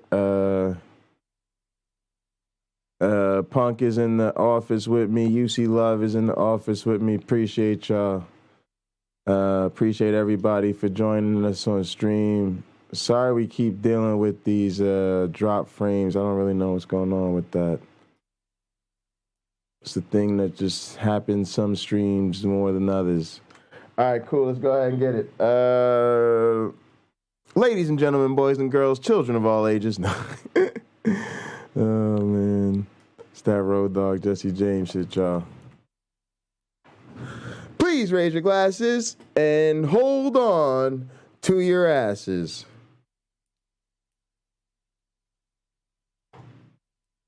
Through him, with him, in him, in the unity of the flying man. All glory and honor is yours who flied for our sins forever and ever. You may drink.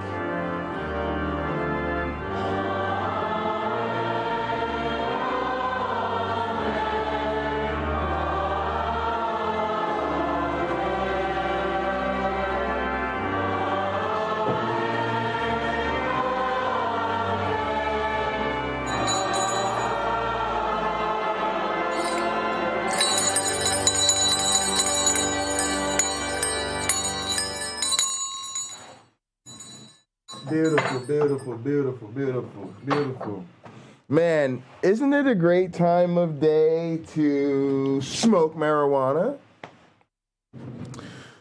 Wouldn't it be fantastic if we had a song just for smoking marijuana? Sort of a marijuana interlude, so to speak. If only we had a song by our favorite artist, O.G. Roddy, off of his latest, greatest album, that being La Guardia. If only you could find it yourself at Bandcamp and buy it, or pick it up at itsairplanemode.com. Wouldn't that be fucking incredible? Fucking incredible. Well, look at what I've got here. This one's called the MJ Interlude. It's our goddamn communion song, and I really wish you already knew that. Airplane mode. Ready for takeoff?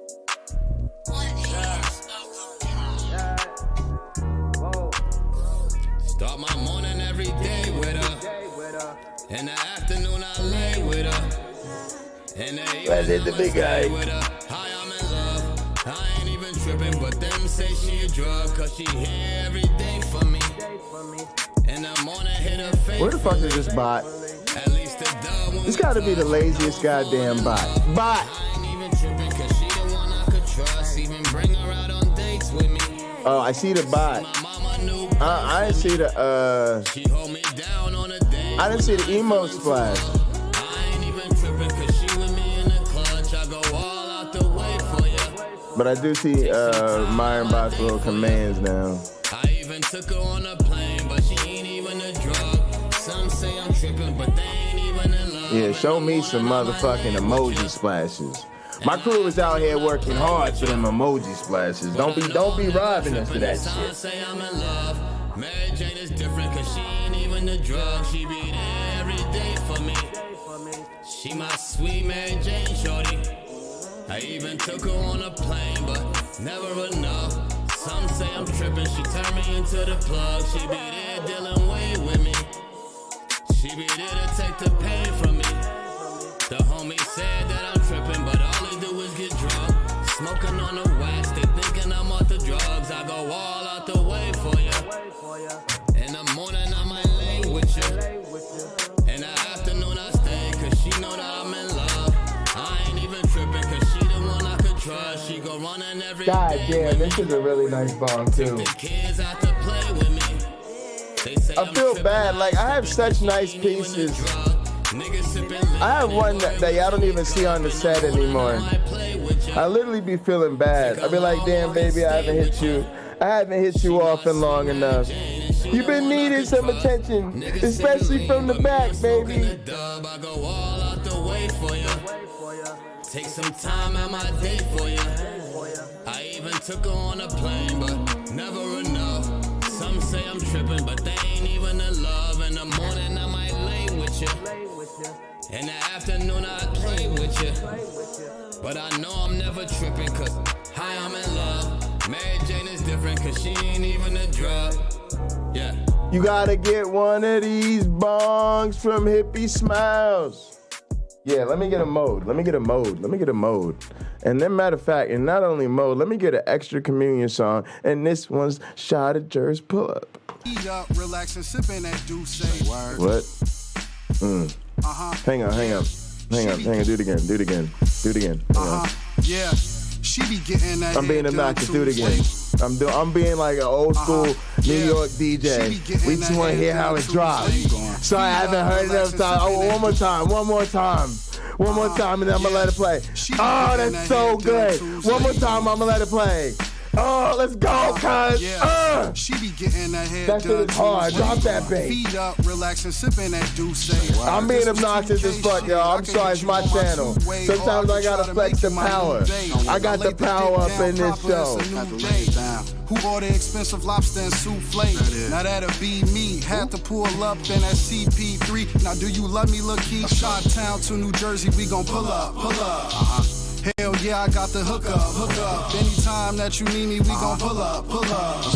Damn right, I got the hook up. And say you gotta act brand new. Nah, I can't stand you. Had to bring you round just to show what the fam do. No text, no calls, no reasons to be involved. Young John Wall taking what's give it and get it off. Come on. What you doing, girl? Pull up on me. A lot of time living in the moment.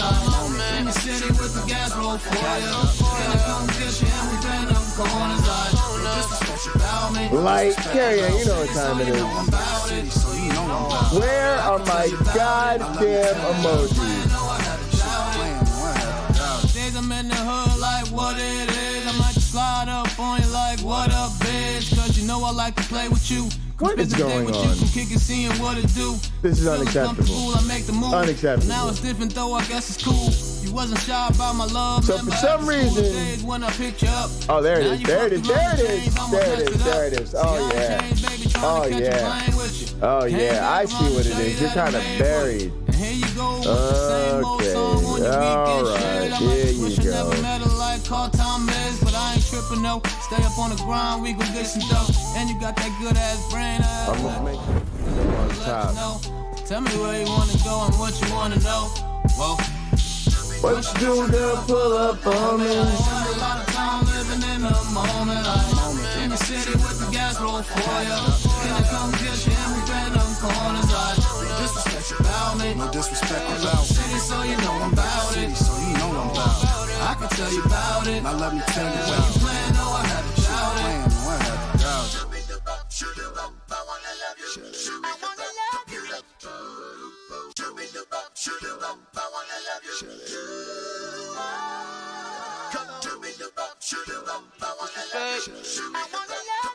So you know I'm about it. I can tell.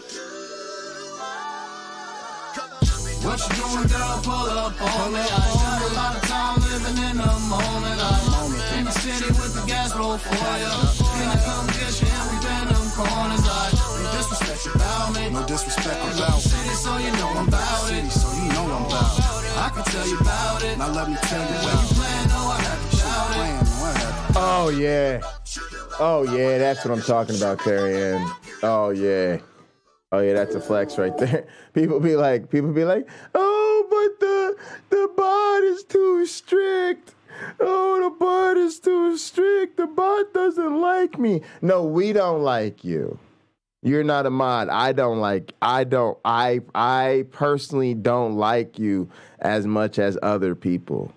That means you exist in a state where your value as a human being, your overall worth, if you put a number on that bitch, it would be to me, I don't really give a fuck. That's what not caring about you means. It means there's a number I'd put on you, but I don't know what the number is because I actually don't care enough to even assign the number. And then the other person is worth more to me. That means Carrie Ann Chrysler is worth more to me than your number. And what number does she have? I don't care either because I don't need to. I just know she cool as shit. She one of my friends. So that number is more than... So yours number is don't care to evaluate, and their number is more than you, and then they could drop as many emojis as they want, and then you'd be like, the bot doesn't like... No, it's I don't like you.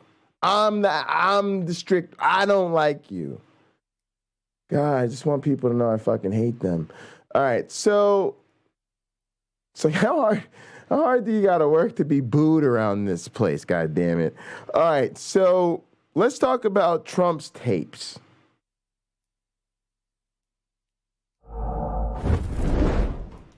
Has announced he will be releasing. Investigative journalist Bob Woodward has announced he will be releasing, I believe it's close to 20 audio recordings of his conversations with the failed former President Donald Trump. Some of these have started to trickle out, and they are disturbing. Now, at this point, our threshold for saying something Trump said or did is disturbing has gotten quite high. I mean, looking at all of the lists of things that he did, it really has to be something extreme to get us to say, wow, that's crazy. And that is indeed what we have here. Let's start with the first clip in which Donald Trump tells Bob Woodward, I have a plan for dealing with the pandemic. This was from, I believe, July of 2020. But I need to deploy it at a time that it will help my reelection. Not at the time where it would save the most lives. Not at the time that it would keep the most people healthy. At the time that it would be best for Trump's reelection. Listen to this. Now, some of you might have slipped into, this post-Trump trauma syndrome where you tend to tune out news about Donald Trump because he's not currently president, especially if it's old, if it's really old. Oh, my goodness. First off, the fucking current news cycle, pandemic era bullshit has fucking blown out our sense of history, right? You're not supposed to be shrugging off historical events that happened literally less than 5 years ago. Like, that's not normal, by the way. Right? Like, normally if you live through some like traumatic shit like a war or pandemic, it's like perfectly normal to be obsessed with that shit for about half a decade. What the fuck is going on here? All right, guys, we're ending this event. What the hell? Is my shit fucked up?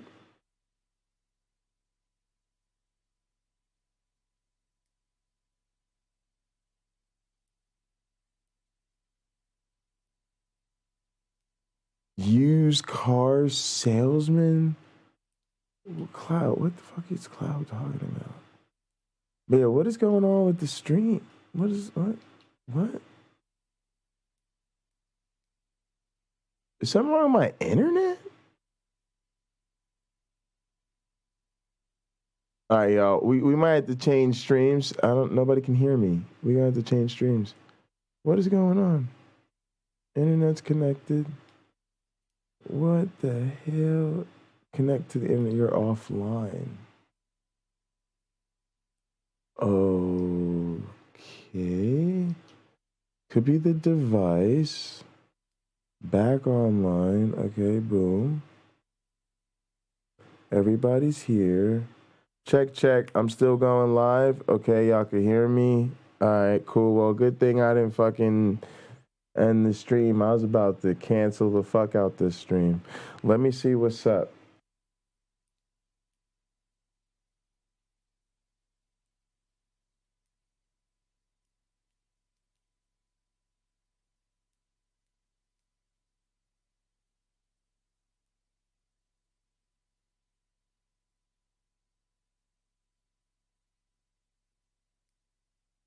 All right, who knows what the hell's going on? Appreciate y'all. Thanks for bearing with that. I don't know what the hell happened, but it seems like we're live. What's up, Cloud? Cloud is my friend. Y'all already know I love to see you meet some Cloud. What up, Cloud? Cloud, I don't know if you know who you're dealing with. You in the shark pool, bro. I'll be trying to tell the right-wingers that come through. I'm not trying to tell you to be mean. I'm just trying to be friendly to you, bro. You with some people, bro, that are sharks, bro. We rip apart right-wing nonsense, all that conservative bullshit talking points, bro. We are literally the nastiest. You know what I am? I'm like a motherfucker that pulls up to the court, and all I want to do is talk shit about how nice my team is. Like, bro, the motherfuckers that I'm squatted up with on this fucking YouTube shit, bro, they're motherfucking nasty. And what I love is when people be like, oh, man, he talking all of this shit, we're going to shut up. And then you find out that you're wrong. You find out that the reason I talk a lot of shit about my squad is because we're really that good. Yeah, I'm that guy. I'm the guy who, like, I talk all the shit. I'm really obnoxious. You really want to shut me up? But at the end of the day, the reason people eventually recognize my greatness is because you can't. You can't. We're actually just better at this shit than everybody.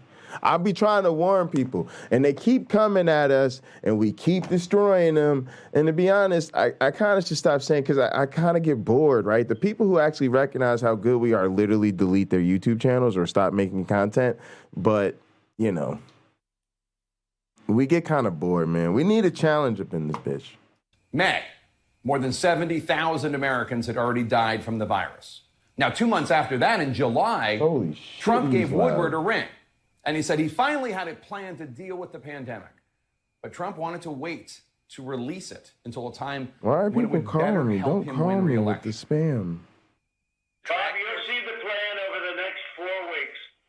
You will see the plan, Bob. I've got 106 days.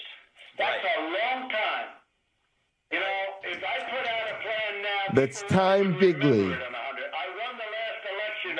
But it's not just put out the plan, it's executed. No, I am executing. You'll see it starting. Wow.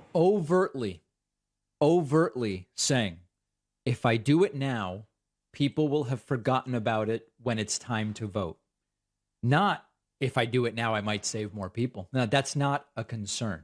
Why are people Disgusting into this guy? Completely why? amoral. Just why? I don't understand. Immoral, in fact. I don't get it. Who cares? Trump compares his meeting with Kim Jong-un, the North Korean dictator. Why would you care about this person? Like, who? To what? The sort of instant feeling of chemistry when Trump meets a woman and just knows whether it's all going to happen, if you know what I mean. Listen to this. You meet somebody and you have a good chemistry, and there is a lot of truth to it. You meet a woman. In 1 second, you know whether or not it's in 1 second. Yes, okay. Trump. We have very good chemistry together. You meet just strange. I mean, it's not. It's not about it has romantic overtones necessarily, although there is some enamored feeling that we get from Trump about these dictator types. He seems enamored with the way that President Xi of China deals with drug dealers. He thinks it's great. He seems enamored in a way with Putin's attitude, and he certainly seemed enamored with Kim Jong-un. Gang, I'll be right back. Now, interestingly, I'm going to change my shoes. Another incredible moment from these recordings is when Trump reveals classified information to Bob Woodward about weapon systems and the number of weapons Russia has. My house shoes done fucked up. Diarrhea of the mouth, classified information. Now, the president can declassify whatever he wants. Sure. Do you think Trump is carefully considering the impact and prudency of revealing this information to Bob Woodward? No, he's trying to brag. I have built a weapon system that nobody's ever had in this country before. We have stuff that you haven't even seen or heard about. We have stuff that Putin and Xi have never heard about before. Getting along with Russia is a good thing, not a bad thing, all right? Especially because they have 1,332 nuclear warheads. Trump just bragging to Bob Woodward about all of the things that he knows, and then maybe, incredibly, Trump gives Bob Woodward letters from Kim Jong-un.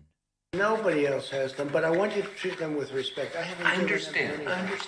And don't say I gave them to you. Okay. But I think it's okay. Normally, I wouldn't have I wasn't going to give them to Bob. You know. Would you make a photostat of them or something? No, I dictated them into a tape recorder. Really? Isn't that the best? What, you make a photostat of the letters or something?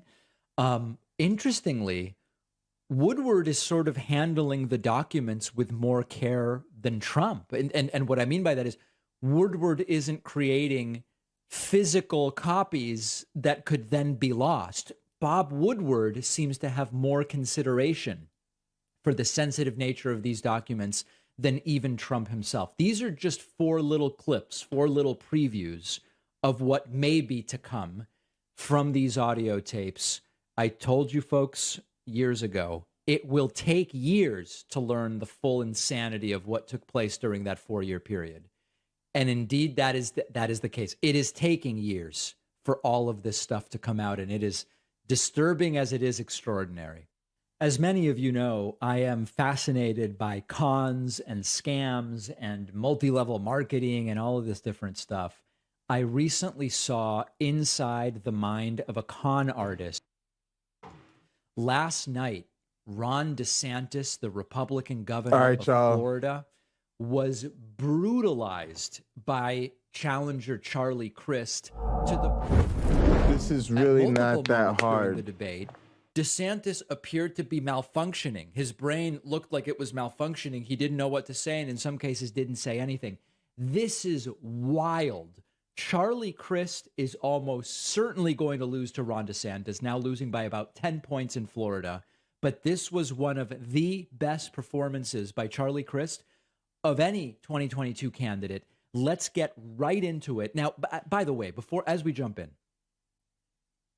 even many of the topics were topics that it's sort of a joke that they were even being discussed. Critical race theory, talking about the fact that trans people exist. The very existence of these issues, rather than substantive issues of actual relevance. Right. And then the fact that we're not talking about anything of actual... And this is sort of what people get at us for about debating the other side of some of these issues, because it's like, well, you're dignifying them by having the debate. And this is a sort of instance where I do see that. I get it. It's like, fuck, I know. Fuck, I'm participating in this thing that we shouldn't be doing, because even though we're like, I'm here to say that you're, but we're having this debate about critical race theory instead of whatever the fuck we should be talking about. But nevertheless, they're gonna have the debate about critical race theory. You already know my point. They're gonna have it anyway. If you're competent, might as well show up and defend your field like everybody else does. But yeah, it sucks.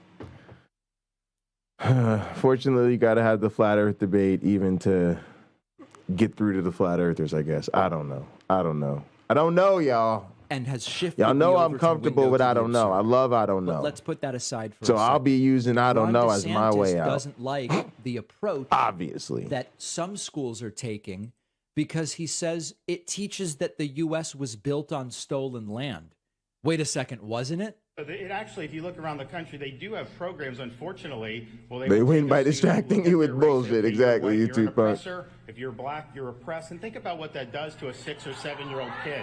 That's wrong. Boom. You're seeing that. You have people that are teaching, and actually his running mate has said this in the past, that teaching the United States was built on stolen land. That is inappropriate for our schools. What are you saying, though? Teaching them the facts? Can you imagine? Now, seriously? It's not unique. Like, we live in the U.S., and why do you so care a lot about of this? History that's taught to kids is U.S. history. In other countries, interestingly enough, kids are taught more global history. But, okay, put that aside for a second. It's the U.S., so kids are taught U.S. history.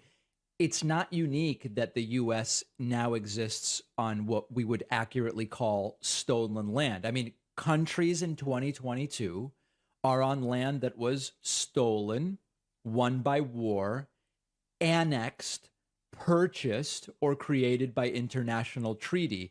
It's not really a special thing. It's not unique to the United States. the Roman Empire, the Zulu Empire, the Mongol Empire. You look at the history of how Japan came to be what it is. It's all a combination of these few mechanisms. It's not special. It's not a unique pejorative to teach the reality. These people live in a fantasy world. Now, what became a very big issue during yesterday's debate, and Charlie Crist handled it very well, Charlie Crist pointed out multiple times, DeSantis is angling to run for president. Will he commit to actually serving out his 4-year gubernatorial term? And each time DeSantis was more and more flustered by it. Very, very interesting. Let's take a look. Ron, you talk about Joe Biden a lot. I understand. You think you're going to be running against him. I can see how you might get confused. But you're running for governor. You're running for governor. And I have a question for you.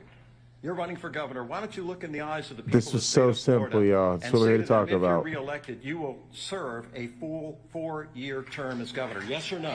But here it is. Simple question. Yes or no, Ron?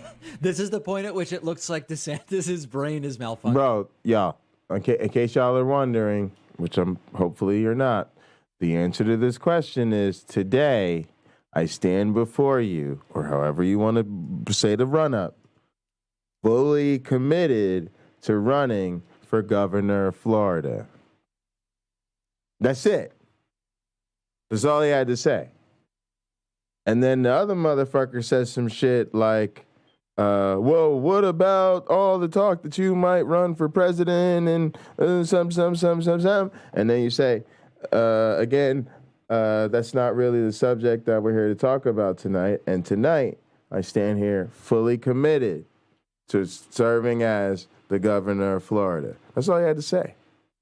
And then when people ask you later when you run for president, what about that night you did the debate and you said you're fully, you say, I wasn't there to talk about this. It's really simple. It's really simple. But since he recognizes that he's being called on his bullshit and he has no capability to think on his feet, his tap dancing ability or his improv skills are actually in the fucking negative or some shit. Since his charisma tank is on fucking E, he just sits there like the fucking lost, doe-eyed schoolboy, like fucking a deer in headlights under the fucking imminent destruction from what, y'all? A simple question about his actual job that he's supposed to be ready for going into this motherfucking debate. Had he actually bothered to prepare for said fucking debate like a normal fucking politician who actually does their motherfucking job. This motherfucker could dick around and be the corrupt bimbo idiot we know him to be fucking pretty much like 332 days a year. It's about a couple dozen days a year as the governor. You need to keep your shit together and pretend you actually want to be the governor. Nah, he can't keep it together. Not this motherfucker. Good luck, Florida. Good luck. You just keep them fingers crossed. I get it. I get it. When disaster strikes, this motherfucker's nowhere to be found. And now we see why. He's pretty much perplexed and overwhelmed by the motherfucking seas, the tides, the fucking, all shit is off the Richter scale and all that shit from what? A motherfucking question. Yeah, I wouldn't want his help in a motherfucking tornado or tsunami and none of that shit. Functioning. Will you serve a full 4-year term if you're reelected governor of Florida? Let's ask him again. Simple question. It's not a tough question. It's a fair question. He won't tell you. Literally just waits on the for candidates time. asking each other Is it my questions. time? Governor, it's your turn. What? Well, listen, I know that Charlie's interested in talking about 2024 and Joe Biden, but I just want to make things very, very clear. The only worn-out old donkey I'm looking to put out to pasture is Charlie Crist. So there, of course, Crist about 20-something years older There than you go, Ron Ron. DeSantis, and Ron DeSantis Just going take in that direction. But like this really that. didn't get any better. it continued, and it was quite ugly and telling about Ron DeSantis. Is it clear I don't like this guy? I'm looking to put out to pasture is Charlie Crist. Just awful. Worn out old donkey. We know you love to bully people, and the little name calling you just exchanged, I can take it, but you shouldn't do it when children are standing behind you at a press conference and they're wearing a mask and giving love. But apparently Crist did very, very well in this debate. I don't know that it will actually be enough to make a difference, but it was quite a scene. Because you like having it as an issue for political scoring in points that you want to have for a future campaign. And let me remind the viewers, he wouldn't even answer you if he would stay 4 years. If you re-elect him as your governor, DeSantis is the best. You're asking them to vote for you for governor. Governor in America. You ought to be able to tell them. Cloud, see, I know you trolling us. I know you trolling us. So we had the border that was in much better shape in January of 2021. See, and the audience that's the shit y'all say that we know y'all trolling us. Want to answer that question, or if you're not, that we could ignore your opinion because you're stupid as fuck. President. Then the topic of abortion came up. Ron DeSantis said he's proud is the best of governor. the 15-week abortion ban that Florida passed, and he wrongly claims that at 15 weeks, babies are fully formed. You're not. I'm proud Wow. of the 15 weeks that we did. That's I know silly. Charlie Crist opposes that, even though the baby is fully formed, has a heartbeat, can feel pain, and can suck their thumb. He also supports sex-selective abortions, which That was someone screaming liar. is used to discriminate against little girls. He supports dismemberment abortions. Because you said Ron DeSantis is the. And he supports taxpayer. Because a lot of the things you say, many of them. Of birth, and that is wrong. Yeah. Now understand that there is debate over what fully formed means. Certainly, there is no viability at 15 weeks.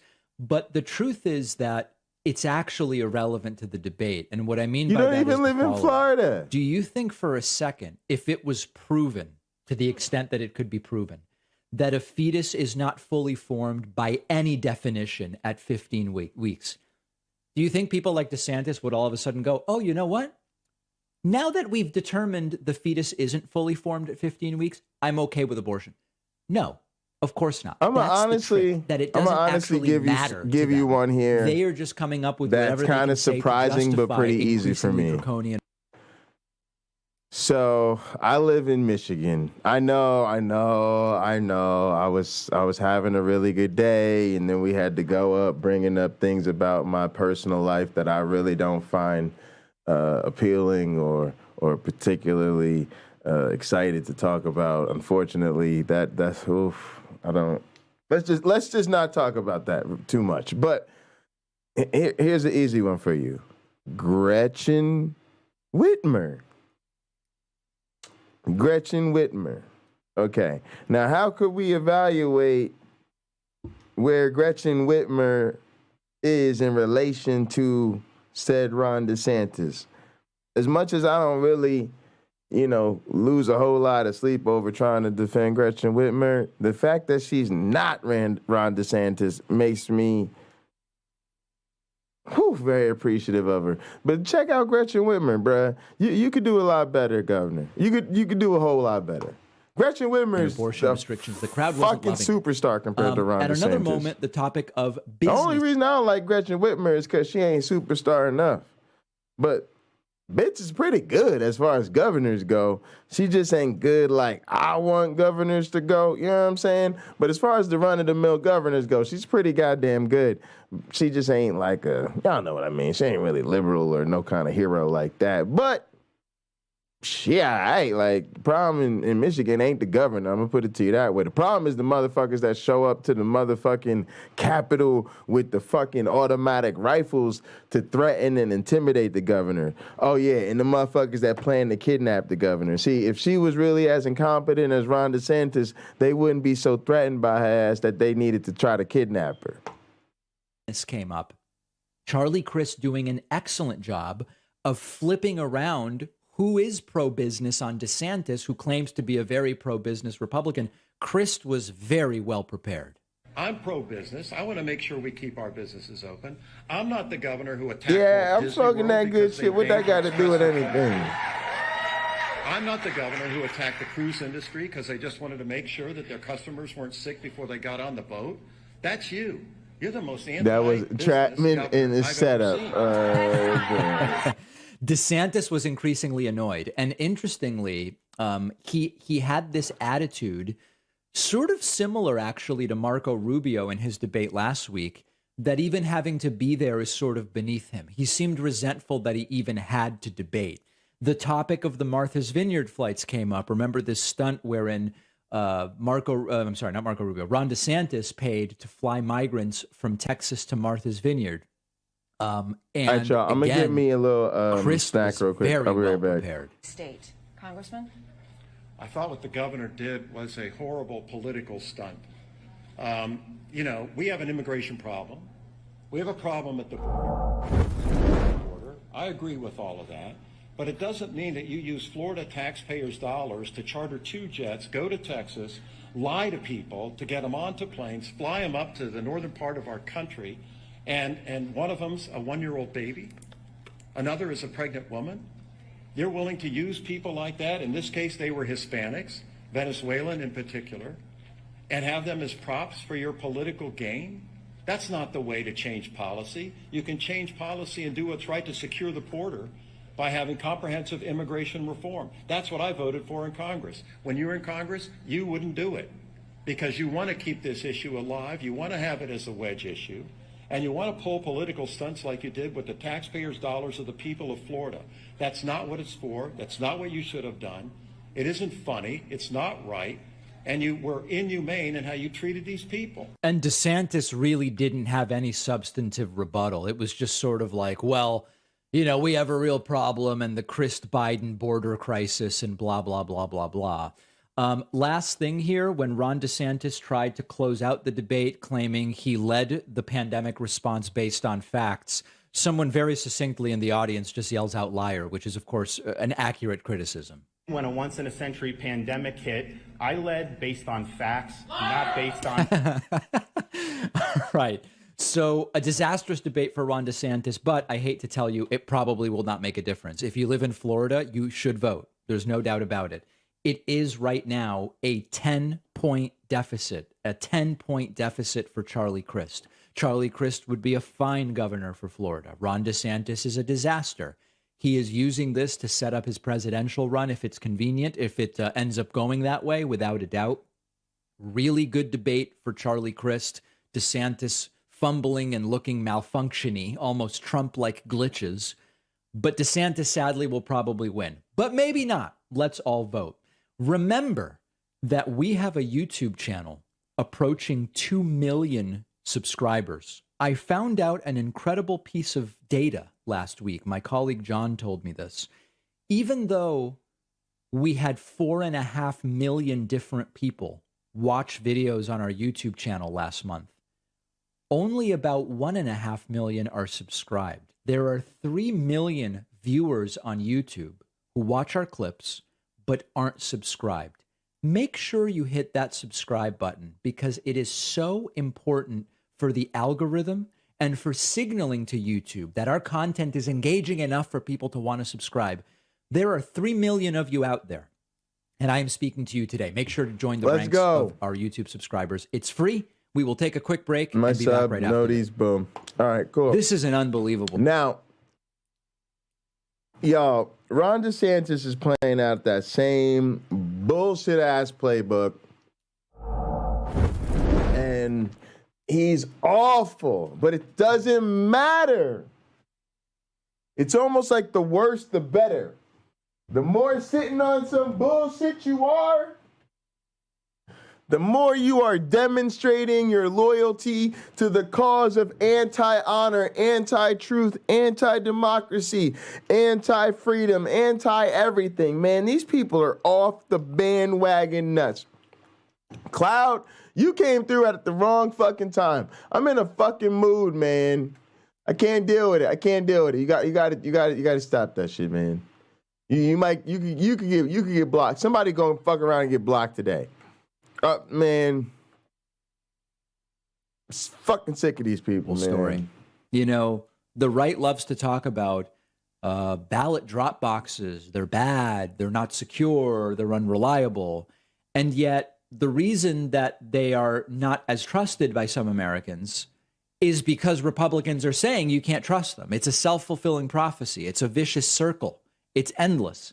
And now individuals believed to be right-wingers have been spotted, in some cases armed, at Arizona ballot drop boxes. Arizona Secretary of State Katie Hobbs received a report this week about an alleged incident of voter intimidation.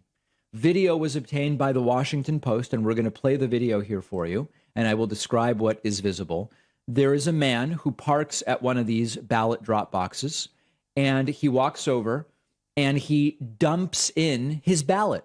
Perfectly legal. That's what it's there for. This was on October 17th. This is an early voting drop box. And what you see is that after he walks away, something gets his attention right across the street. He's apparently engaging with someone right across the street, and it seems to start to become sort of combative. And the man later reported that he was being watched, he was being photographed, and he was being heckled as he used that ballot drop box. And again, if you're listening, I'm describing what's on video. The individual eventually getting into his car, backing up, and ultimately driving away. But what he says happened was that people were harassing him for using that drop box, and he ultimately decided to, seems like, back all the way out and go in a different direction. That is exhibit number one. We then learned about, on Friday, 2 armed individuals dressed in tactical gear showed up at a Mesa, Arizona ballot drop box. We have pictures here. Eventually, the Maricopa County Sheriff's Office arrived and the individuals left. There are folks here you see wearing, I don't even know the terms for this stuff. They've got like a, I can't tell if that is a leg holster of some kind with one individual. They seem to have a tactical vest, possibly a camera. Who knows what it is that they all have, but reportedly armed individuals in tactical gear. They on that Call of Duty roleplay shit, y'all. Again, allegedly there to, apparently Larpers. There to election harass security and force, intimidate, and all of the things that you would imagine they would be doing. And then there is an additional report of people just hanging out outside Maricopa County Elections Headquarters in Arizona, outside one of 2 ballot drop boxes. They have their own cameras rolling. They are filming the drop boxes. And here are people, and they're all playing coy. I can't really tell you what I'm doing here. Check this out.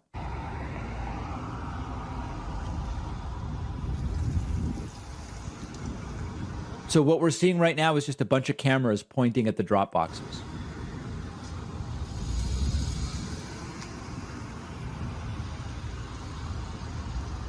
What was the name of the group you're with again? Clean Elections USA. Clean Elections USA. And you've been out here how long? I can't answer that. Okay.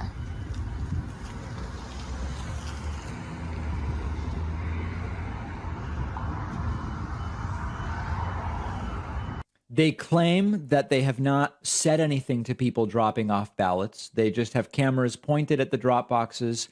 They have, a dog, a bunch of cameras, food, etc., etc. Now, individually, is it against the law to just have a camera across, the parking lot from a drop box? I don't know. And that's what's being explored right now.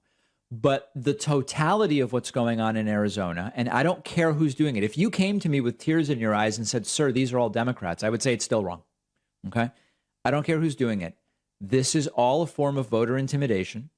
And there's also a story here of what appears to be essentially inaction by law enforcement, which is another part of this that we're exploring and may have more information about for you tomorrow.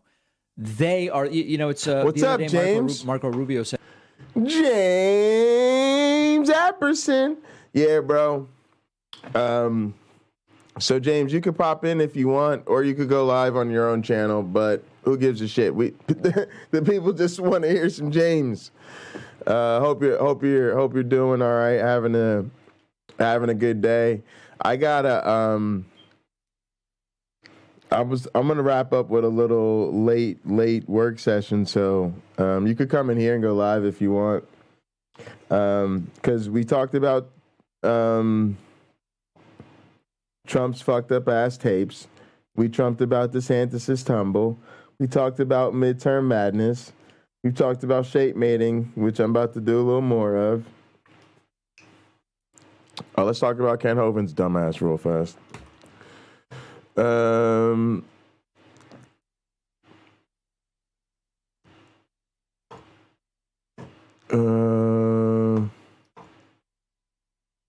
Listen, folks.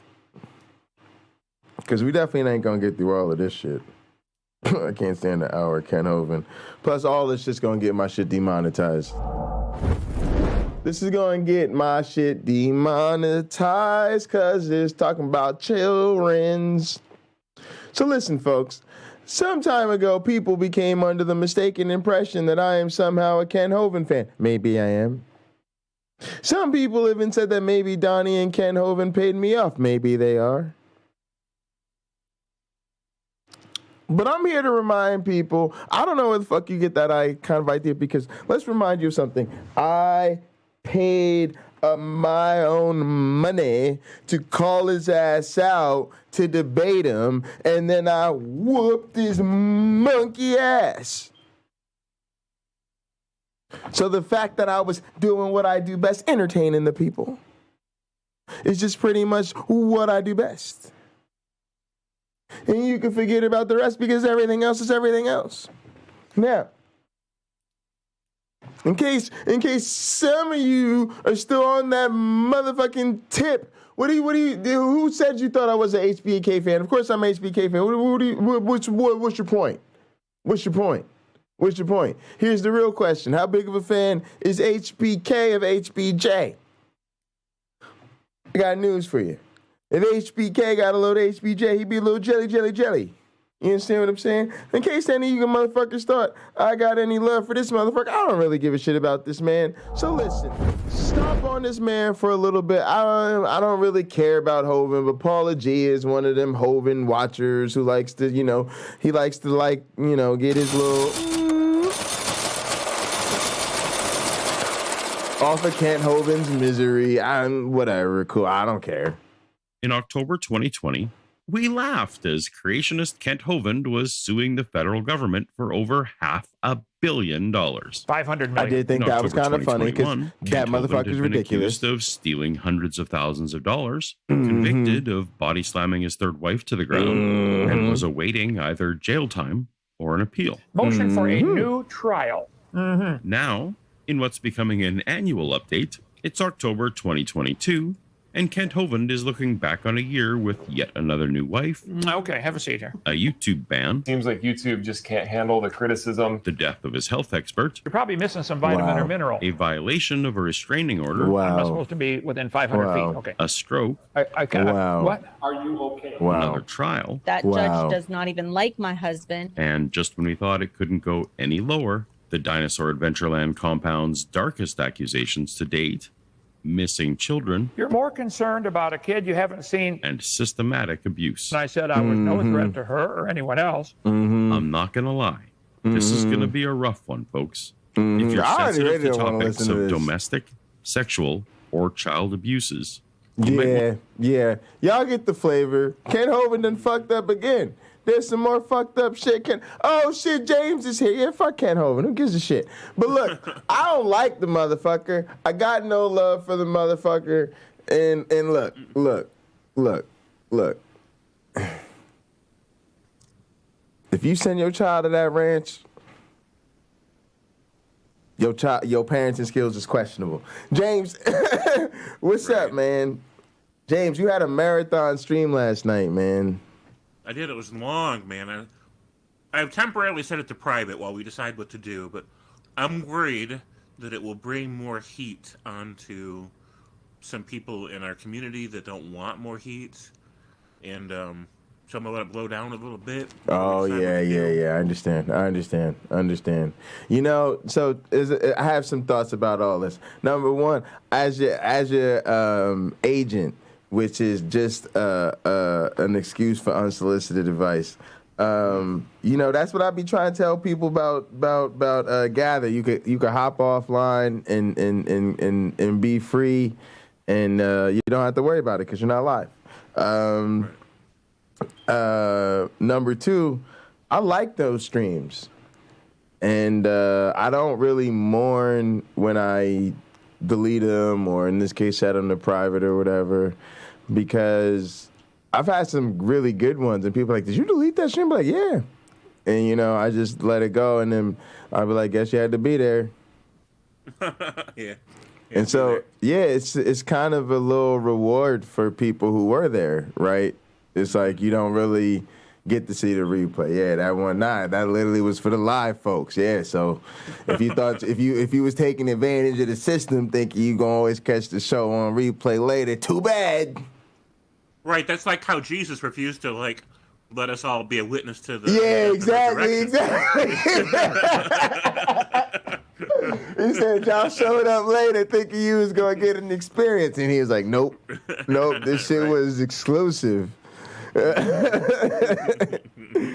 Yeah, man, that's funny though. But yeah, we did have a good time, man, and yeah. So I like my guess you had to be there streams. They're fun. But what you got going on, man? We covered a lot of great ground yesterday. I don't know who caught what, but we covered a lot of great ground. Well, James, that's the problem. Is you've been doing this. You can't keep going so hard every day that you have to delete your stream. You have the words. This isn't sustainable. A couple of them is okay, but James, you got to think about this going forward. Right, and you know, in retrospect, what I could have done is I could have done the same content, but without naming names or saying somebody talked to somebody. And then I wouldn't have to worry about it. But yeah. You know, but you know what though? It's fucked up though, because it's not. So I was gonna say is that it's not good. It shouldn't be that way.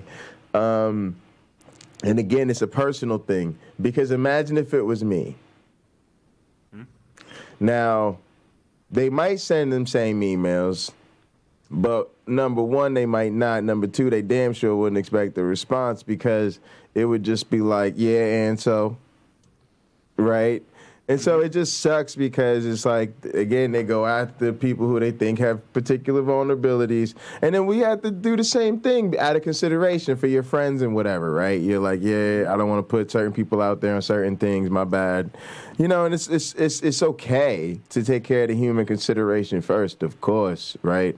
But it would be better if people understood that you don't do that, right? If somebody wants to speak on something on the stream or let that happen, they do. That's their choice. That's the end of it. Like, it's the same way I feel. You don't have to like what I say, but you can't just go emailing people in my life because you don't like what I have to say. It's weird. It's a weird way to be. So, but I knew that when that certain person made sure to have email contacts with all these other people, I knew it's because they could milk it and manipulate people later. I knew. And, sure. All you can do is sit back and wait and watch for it to happen. And see what happens. Yeah. And you know, when you tell somebody that they don't deserve to exist, right, and that they deserve a violent This end, is what I'm saying, though. Like, oh my goodness. I mean, that is abuse. That is an attack. It is an assault of a type, and it is abuse. And you know, but of course, somebody that's super abusive like that's going to try to color it differently. Oh, you know, you just didn't hear my tone of voice correctly because it was in an email. Therefore, if you would have heard me say it sweetly and gently, you would have known that it wasn't an insult to tell you that you deserve to violently die. Yeah, and this is the thing I think that so many Christians don't get, is that essentially they're all on this tip. They just don't acknowledge it or say it or recognize it, but they all do that. They all do. I'm wrapping my hell narrative and, you know, sweet pigs in a blanket, you know, and it's just irritating to me. It's also irritating because, like you said, it represents the mafioso attitude. Matter of fact, it's kind of like the mafia does. It would be a shame if something happened to you type of love. Mm-hmm. It's yeah, so it's irritating. There is no context in which those things can be said and be sweet or loving or not be something you should take personally. There is no context in which that's the case. You couldn't even imagine a context where it's said seriously and yet isn't offensive. But here's the thing. They're used to that for every context, right? What they do is economic exploitation, unless it's a church. James, if any club said you have to just pay us 10% of your income, that would be some shit. Now, if people want to give you 10% of their income as an organization, they're free to do that. But you're definitely going to pay some taxes on that, bitch, because there's no way you're going to be like, oh, people are just giving you 10% of it, and then you could just do whatever you want with it, and there's no taxes on that. But it's just only in that context is that shit okay. I'm going to be honest with you. When we first talked about the Church of the Flying Man, we thought about going, what do you think about this? I'd like to get your opinion. What do you think about going 501c3? Because the original kind of thing was you make the Church of the Flying Man legitimate, right? Like a legitimate church, right? Mm-hmm. And you go 501c3, and believe it or not, the inspiration was not really Doug, right? The Flying Man was just the icon, so to speak. Mm-hmm. The actual inspiration was Satanist. Right. Right? Because the Satanists are the people who and here's the trade-off, right? Let's talk about it. Mm-hmm. The Satanists are the people who oppose abortion, oppose National Day of Prayer, oppose the Ten Commandments being at the capitals or the courtroom or whatever. From a perspective of it violates their religious expression. Mm-hmm. Now, they fully recognize that most of them don't really believe in Satan like that. That's just a little cartoon. I don't say cartoon, but you know what I mean. Mm-hmm. Icon. They're really mostly atheist, and that their religion is really just a parody of organized religion. Mm-hmm. That's all in their stated shit. You know, you can Wikipedia them, it'll be right there. Yeah, it's a parody of religion. Yeah, where we really just use Satan as image to critique Christian and promote secular humanistic values. I was like, yeah, let's get with that. But I was like, if we go with the Flying Man, it'll be like our own little YouTube Counter-Apologetics community version or whatever. Right. And so the thing that happened was, originally we was thinking, all right, cool, and then you go 501c3 like they did, you know, like but then at some point I was like, wouldn't it be better to just be for profit? Because one, is less headaches, and then two, you don't have to worry about like exploiting the fucking tax law. You're just like a business, like any other business.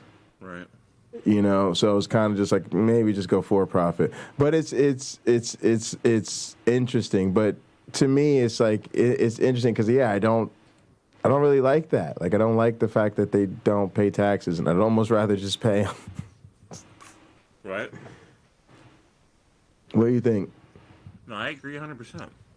It saves a lot of hassle, and you don't have to worry about all the bullshit that comes with it, and. Yeah. Now, what I'm wondering is if you can still be, for all intents and purposes, meeting the definition of a religion, and then just say we don't really care about tax purposes. Yeah. We don't do it for tax purposes. We just do it to be like, stop fucking with us. Yeah. I don't know. Right. We'll see what happens. So, but it's interesting, right? Go John ahead. Oliver did a special on that one time. Yeah, that was another inspiration, right? The Church Our of Lady of Our Lady Perpetual Perpetual Exemption. Exemption, Yeah.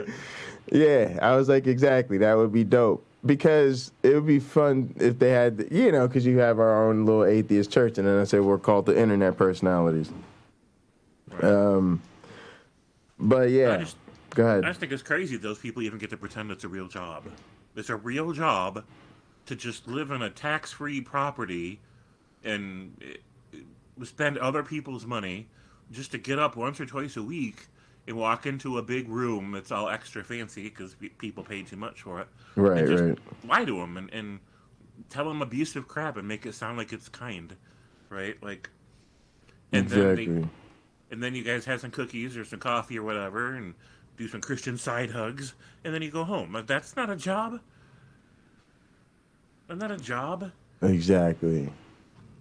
But, it is what it is. Yeah. These people, the whole grift has had thousands of years to practice taking these abusive ideas and saying them in such a way that it sounds like maybe they're being kind, right? It's that whole mafia thing, like you said. Yes. It's like, that's, nice life you got there. It would be a shame if something bad happened to it.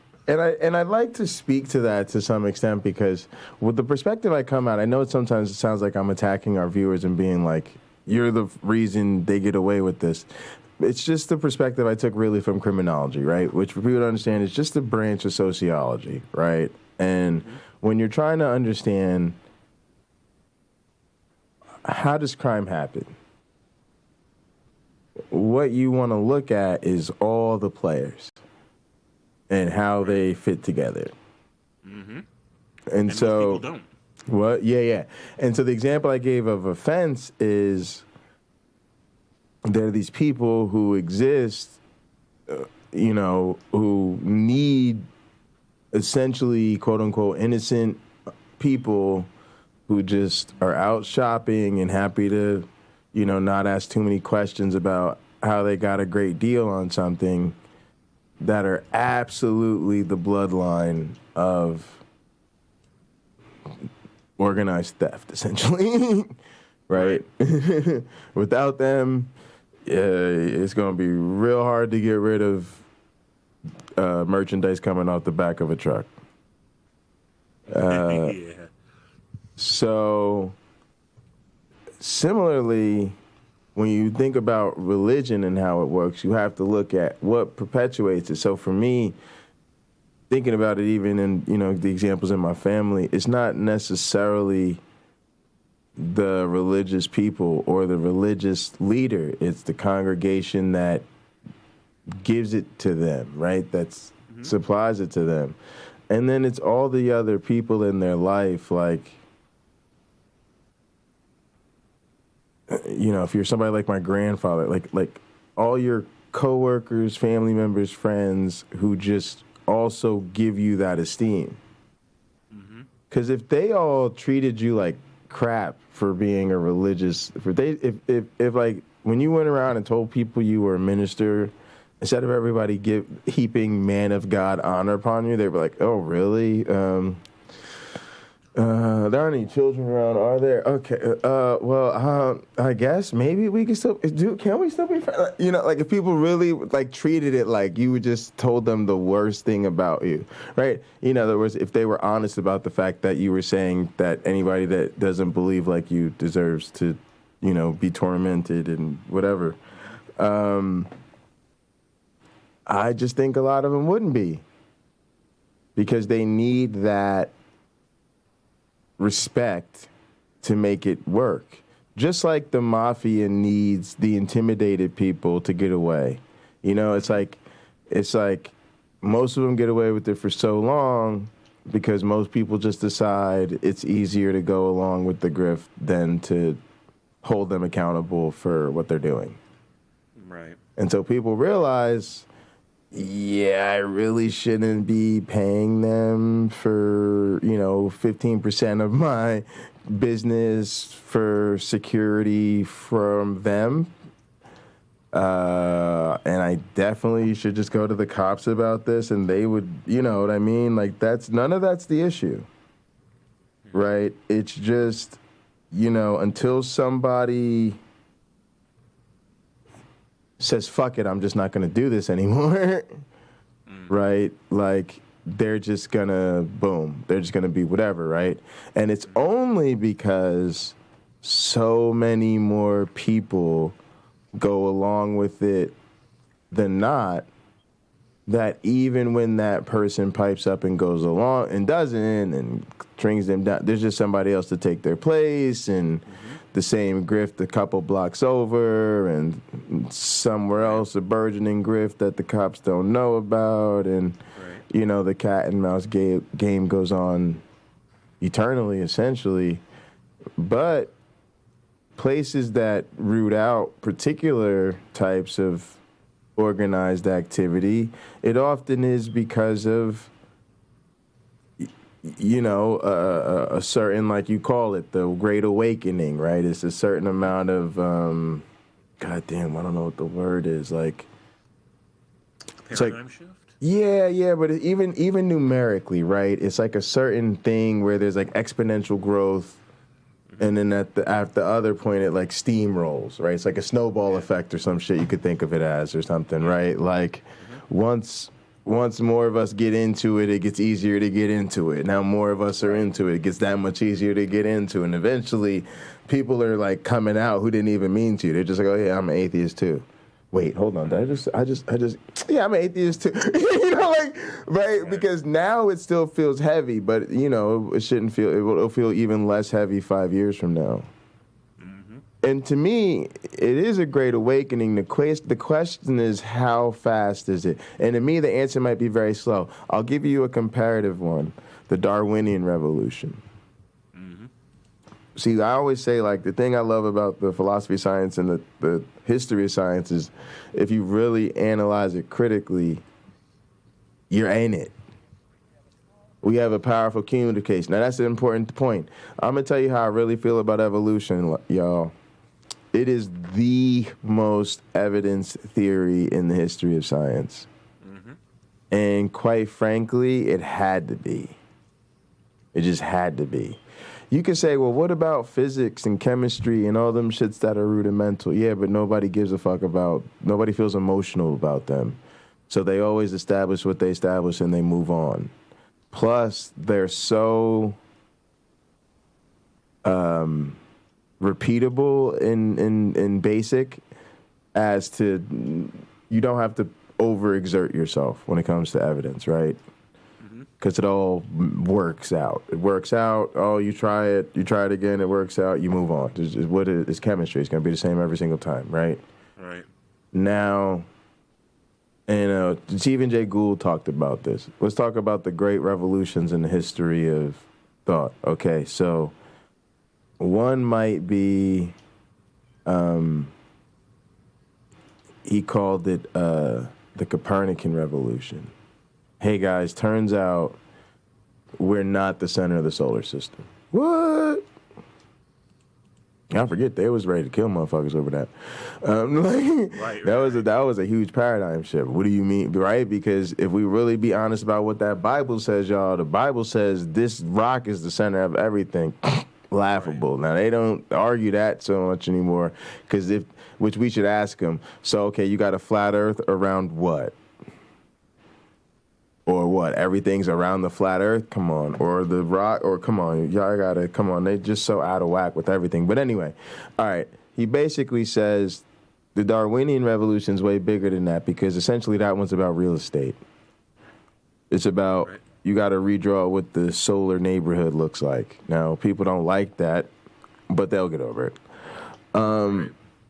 The Darwinian one's about essence. Who are we? Where do we come from? Where are we not going, right? It gets at all them questions of purpose and all of that. Right. And then it's like that kills everything. And on top of that, if properly understood, you get purposiveness, right? You don't get I, J. Bundy, have an eternal purpose, right? You get the Darwin would have used the word sort of the contrivances, the appearance of, the manifestations accordingly with, right? Purpose, right? I seem to get up this morning on purpose. I seem to have the purpose of reproducing, right? Right. I seem to teach today with a great sense of purpose, an increased purpose because of it. It's a midterm day. My students really need me to be on focus today. They have an exam to take. Right.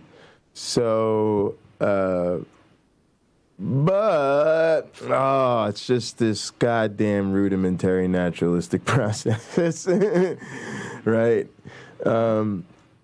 And so what I want people to understand is it had to be the most well-evidenced argument ever, because it never would have been accepted otherwise. And it wasn't until the evidence was that clear. And to be honest, the evidence was already there. It was just he finally put it together, tied the theoretical shoestrings, so to speak.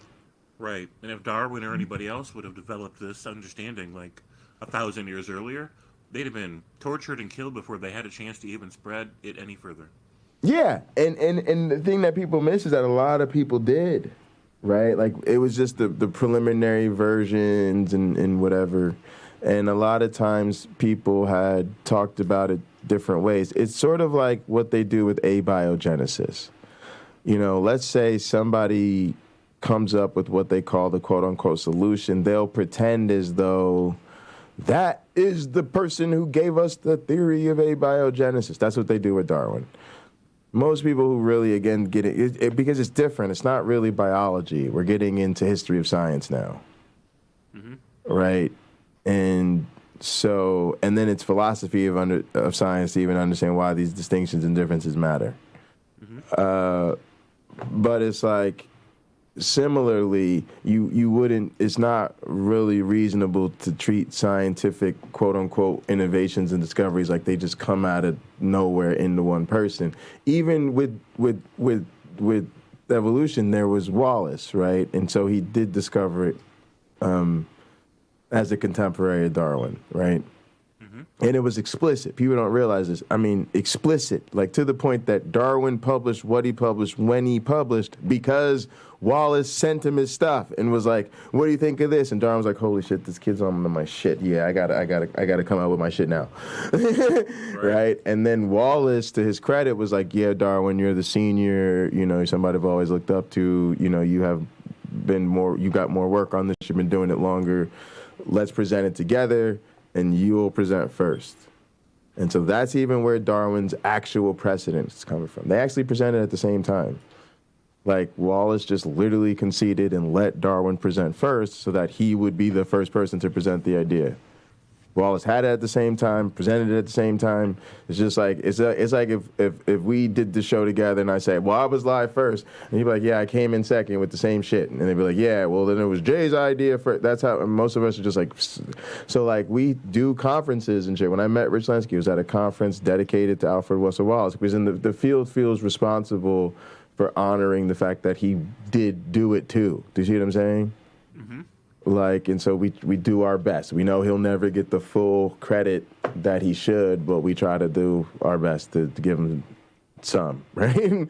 Right. Yeah. And so to your point, it would be that, right? But also, like any other scientific discovery, there's a lot of proto to the theory. So people, there's a lot of people who understood the transmutation of species, or that you're looking for a naturalistic explanation for the huge variety of species, why there's so many species, right? These different questions, that there were lots of naturalistic theories that were shoestringed together because they were all related questions into this. And then there's discrimination, right? So there's discrimination against non-males' contributions in that history, discrimination against persons of color, discriminations against non-American and European research in that history, going back hundreds of years. You know, so I want to make like a Ken Burns style documentary called Black Darwins, right? Which, you know, talks about how the fact that there's practically really no black people in evolutionary biology, right? But there are, I know the first four guys to like get their PhDs and let them talk about it and shit. But then to go back and talk about all the black, Muslim, and, you know, scholars of color who just got overlooked in their contributions to natural history and what we now think of as evolutionary theory. So kind of like there's no Black Darwin, but there's a lot of Black Darwins, right? You know, right? Like, it's just that nobody knows it. Right. Yeah, and it's also kind of a way to like show people like there is history for people that look like you, you know. Yeah. Yeah. But yeah, like it's really all interesting. But that's any discovery, right? So you could take, you know, gravity or, you know, string theory or whatever. We tend to, as a convenient way to teach children, put one person's name on it when there's a whole history and a lot of people that contribute to any discovery. I noticed Stupid Horror Energy, Nerdy, and a bunch of other people have come through. Just wanted to shout people out real quick. But yeah, man, what you got planned for today, man? What you been thinking about, James? Well, I had a busy day of running errands and just doing work that I had to get done. And I've asked myself if I want to stream. I'm kind of on the fence about it. Probably will go to bed early tonight. And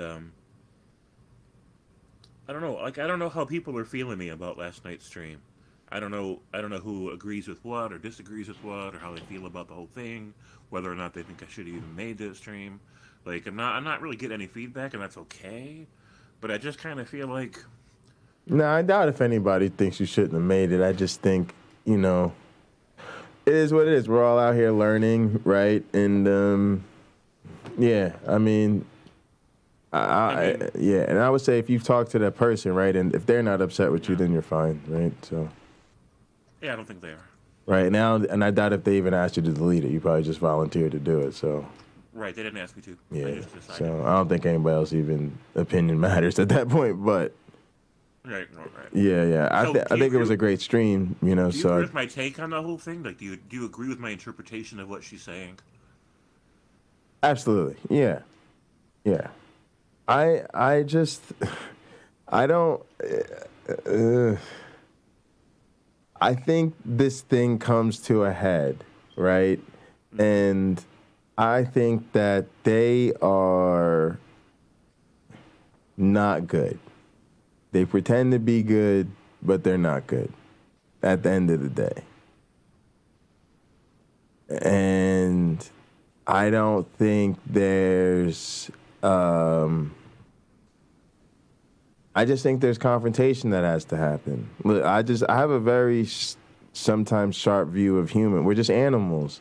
And if you study like animal behavior, you just have to establish clear boundaries. Uncle Bobby talks about, you know, when he came up, there was no timeout. There was just time's up. And the thing that my mother used to always joke about growing up was that, you know, she'd always say in you know, in a black household, at some point you can get your ass whooped. Yeah. Flat out. And everybody knows that. Now, a lot of parents are not abusive, but the least abusive parent's going to eventually get to that point where they just... And maybe from a different perspective, it's run out of tools and coping mechanisms and strategies or whatever the fuck, but a whooping's coming.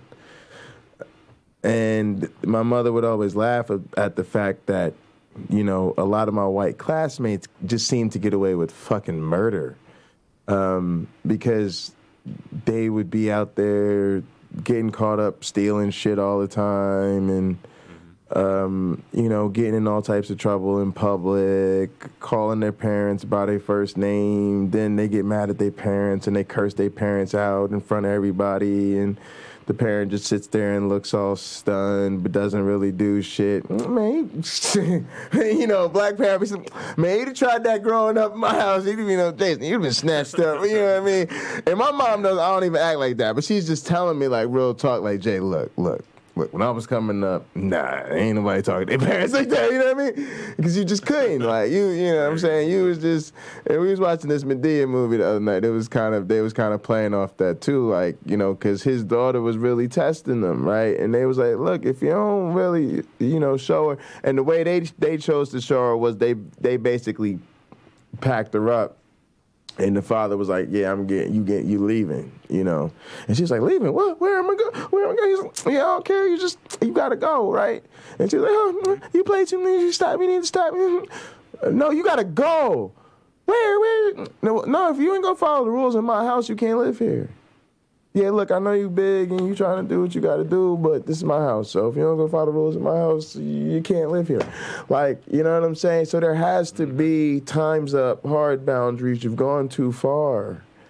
And I just think with religion, the people that are still sitting on that tip at this age, it's everything you need to know enough that they're way past times. They're either way past times up, and you also know timeout hasn't worked. And so I think confrontation at some point has to happen. It's at the point where you have to make it not changing is more uncomfortable than, the pain of changing. Because I think what these people are really avoiding is the pain of changing. And I'm going to give you here's something. It reminds me of addiction, right? So I love talking to Derek. He's so strong for that. Y'all know much of it. But part of the reason is because that's a particularly fascinating topic to me. Because I see myself as a weak addict, right? Like, I feel lucky to be hooked on weed because it's gentle relative to other shit you could be hooked on, right? Yeah. But I don't see myself as strong enough that I wouldn't be hooked on something, right? And then I'm privileged enough that I got good diagnosis, and then I got them like good insurance drugs. I'll probably end up with some fucked ass shit on one of them fucked up ass side effect commercials for the crazy pills I take, but whatever, you know what I mean? Relative to the conditions and shit, it's all good. And the thing that I started to understand, partially through the research in criminology at Penn State, was that we have a fucked up view of addiction, where those of us that are sitting on the bullshit still, just maybe lack of exposure, education, still think this is like a crime problem, right? Need to punish these people because they're breaking the laws or whatever. All right, y'all we got to do something with y'all. Some people even are more hip to the like it's a disease and they need treatment and okay, cool. But a lot of us are still putting it on our perception of the addiction is that the person is hooked, so to speak. In other words, they're compulsively drawn to the drug. They, quote unquote, want heroin. They want cocaine, right? What people who really have broken down a lot, what's going on with a lot of addicts have broken down is they're actually avoiding the withdrawal. Nobody wants to stop doing drugs more than the addict. So yeah, getting high is great. Getting high feels wonderful. But they know getting high is fucking up their life. So you acting like you heaping,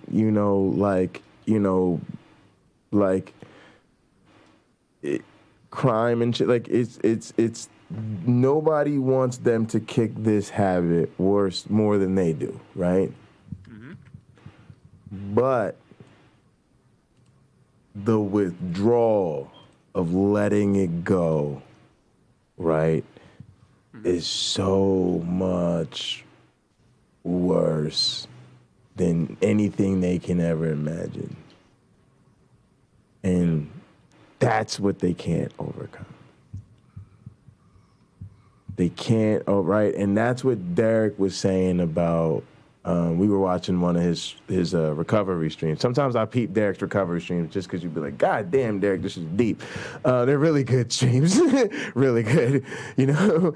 Like, and they're out there, you know? And he was talking about like the alternative substances that you get on, you know, as you're transitioning off the drugs or whatever, right? Mm-hmm. And he was saying that, you know, he didn't use those really when he was getting off, right? But he understands that some people do, because it's better that they're hooked on that than dead. Right. And so some people need that as part of their getting off, but he said the problem is sometimes they're just on that forever, which again is better than dead, right? But that's what we've got to talk about. And this is kind of like what religion is like for me. But I think we've got to start to realize this isn't about whether or not people should or shouldn't be religious, or if it's good for people. Like none of those arguments to me I don't give a fuck. I just don't care.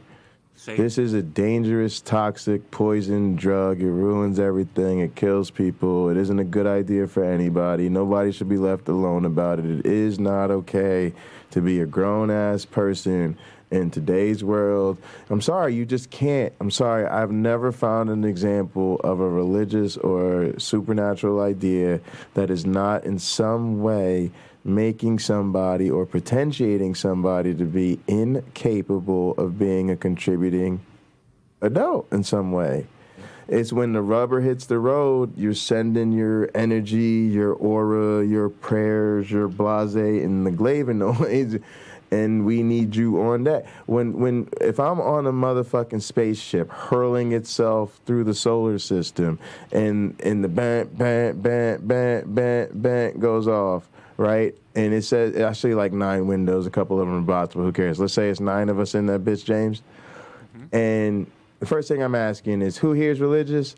All right, everybody raise their hand, but like, all right, y'all, go sit the fuck over there and pray. Everybody else with me. Who knows what? Let's figure this shit out, right? Because we gotta fucking fix this shit. And we know that our fucking imminent fucking demise is what's gonna happen if we don't solve this problem right now. And we know Jehovah, Yasafat, Arafat, Karma, Dharma, the deism, the heism, the sheism, ain't none of that shit coming to help us at all. All we gonna have is, let's say, the 4 or 5 of us that's left that ain't over there in the prayer corner hurling through this ship towards a very fateful demise if we don't figure out how to course correct amongst this gang of us right here. Do you see what I'm saying? And that's why, honestly, when the rubber hits the road, I don't want your crazy religious, fanatical, supernatural ass with me. I really don't. It's all well and good if we're out at the diner, everything's all love, and we're kicking it over milkshakes and a grilled cheese. But when the rubber hits the road, supernatural motherfuckers in the back, everybody else with me up here trying to solve the motherfucking problems. Right. And what would be better is if their asses was up here with us trying to solve the problem, but they're not. And the worst part is we're like, what's really important is that we maintain a pressure seal at all costs. And they're like, fuck that, that's the mark of the beast, open everything. And here we go. Right? Yep. That's the other problem. So it's not safe. It's not safe for us, for them to be that way. And that's what we're dealing with. Now, the issue is, what I really think is happening is they've pretty much, a lot of them are realizing that, but it's the withdrawal that they're afraid of. They're afraid of losing mama and grandmama in the community, but they're pharmacists. And some of it's simple. I'm telling y'all what some of the heart is. I'm going to tell you what people fear, I think, James. They fear, like me. I'm going to put you like me. They get their meds. They've been on the same meds for 10, 12 years, James. And so now they've been going to the same pharmacy ever since they first moved to Michigan over a decade ago. Which means they've been getting their meds from the same 3 or 4 motherfuckers for over a decade, James. And 2 of them motherfuckers go to their church. Right? And what they're afraid of is when that 90-day supply is up, they got to drag their little narrow ass in the Walgreens, and they're going to hit what? Sister Apperson, we haven't seen you in a while. Is everything okay? For some reason, James, people done survived bankruptcy, 3 divorces, a rebel child, a tragic car accident, a skiing fucking lift fall that damn near would have killed 90% of people. But that question terrifies them. That's my opinion. I don't know. I could be wrong. What you think? Yeah. It's intended to be a judgment disguised as concern. And, it is judgment disguised as concern when people run that, and just people trying to peer pressure you and guilt you and, like, pry into your business and make you feel like maybe you ain't been loyal to Jesus and ain't been loyal to the congregation. And, people need to hear that shit. Yeah, they don't. So, but I think that's kind of the deal. Like, that's the gamut, right? And so I don't know how to break that, because it's a very powerful thing, and it works. And there's another thing that makes me think of drugs, kind of. All right, so there's this thing with psychotropic drugs, like the class of drugs that affects your brain chemistry for whatever the fuck you're trying to treat in the scale of shit. Right? And the deal is basically what they say is, if somebody doesn't necessarily full out have something or whatever, if you treat them with the drugs for a certain thing long enough, and then you take those medications away, they'll show more symptoms of that thing, that condition. Yeah. And it kind of makes sense, because the regulation of whatever that balance is in their brain becomes dependent on that chemical supplement. And so if you then take away that chemical supplement, their brain is not really affixed to regulating that shit on its own anymore. So even if until it kind of course corrects and gets used to the new shit, it's going to act like they have that shit, right? That's why I'm like, I can't stop taking my meds. That's why I tell people, you can't stop taking your meds, because even if thing is okay, you stop taking the meds, you're gonna shock the system again. And it's not even just that. I had to be careful with Sam. Sometimes I take him out, because he'll, like, I'll be his running out of dog food will be out of sync with when I want to shop for groceries by a couple of days. Now, he could eat plenty of shit, so I improvise and cook him real nice dinners and shit. But it still fucks with his stomach, even if it's only a day or two, right? Right. And so then I gotta let him out more. He's gonna, like, it just fucks. It's just the way our chemistry is, right? And so if a person's social harmony, which is a very important physical chemical experience, right? Like the endorphins I get when I'm with y'all every Sunday, it's a big part of your routine. So it becomes a huge part of your mood regulation, right? And all of this shit.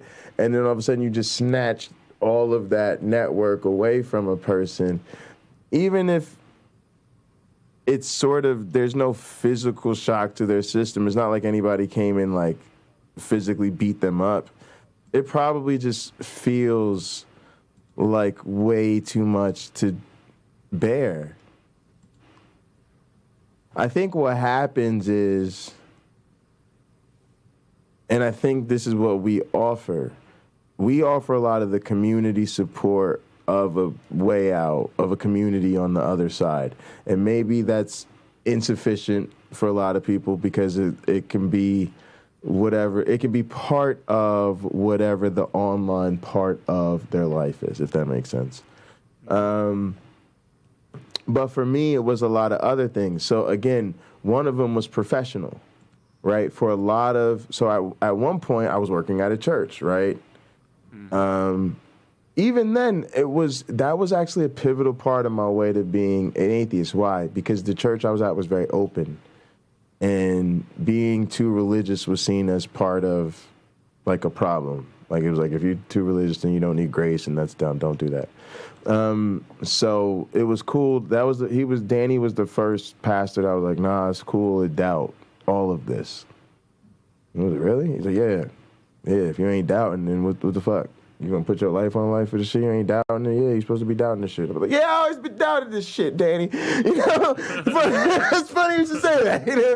You know, but like we had an atheist that worked at the church. It didn't care if you was about the mission. Everything else was supplemented. So if you was in a place in your journey where you wasn't sure, then cool, whatever. We got work to do, right? Which I respect. I respect the church that's like that. I don't say I agree with them, but I still respect that attitude, right? It's very almost like, it reminded me of the way a lot of Islam is to wrestle with God, right? A lot of Jews are that way, right? Questioning everything and all of that. So a lot of evangelicals don't have that attitude, but some do, right? And that was cool. And then I think when I went back to Penn State and everything and got further into my identity as a researcher, you realize you're not in that like corporate situation. Like if I'd have went to corporate America or even being in law, it's still weird because so many people are Christian by default. There's a lot of corporate dress, cross necklaces, you know, and it's I hate to call it, but I think of it as like office space Christianity. Yeah. And so you're out of step with anybody if you're not that. And so there's a lot of risk to coming out as, and it'd be better to even just come out as some other flavor of Christian, some other religion than atheist. Right? Yeah, like atheists, they ain't climbing up the corporate ladder anytime soon in a lot of places, unfortunately.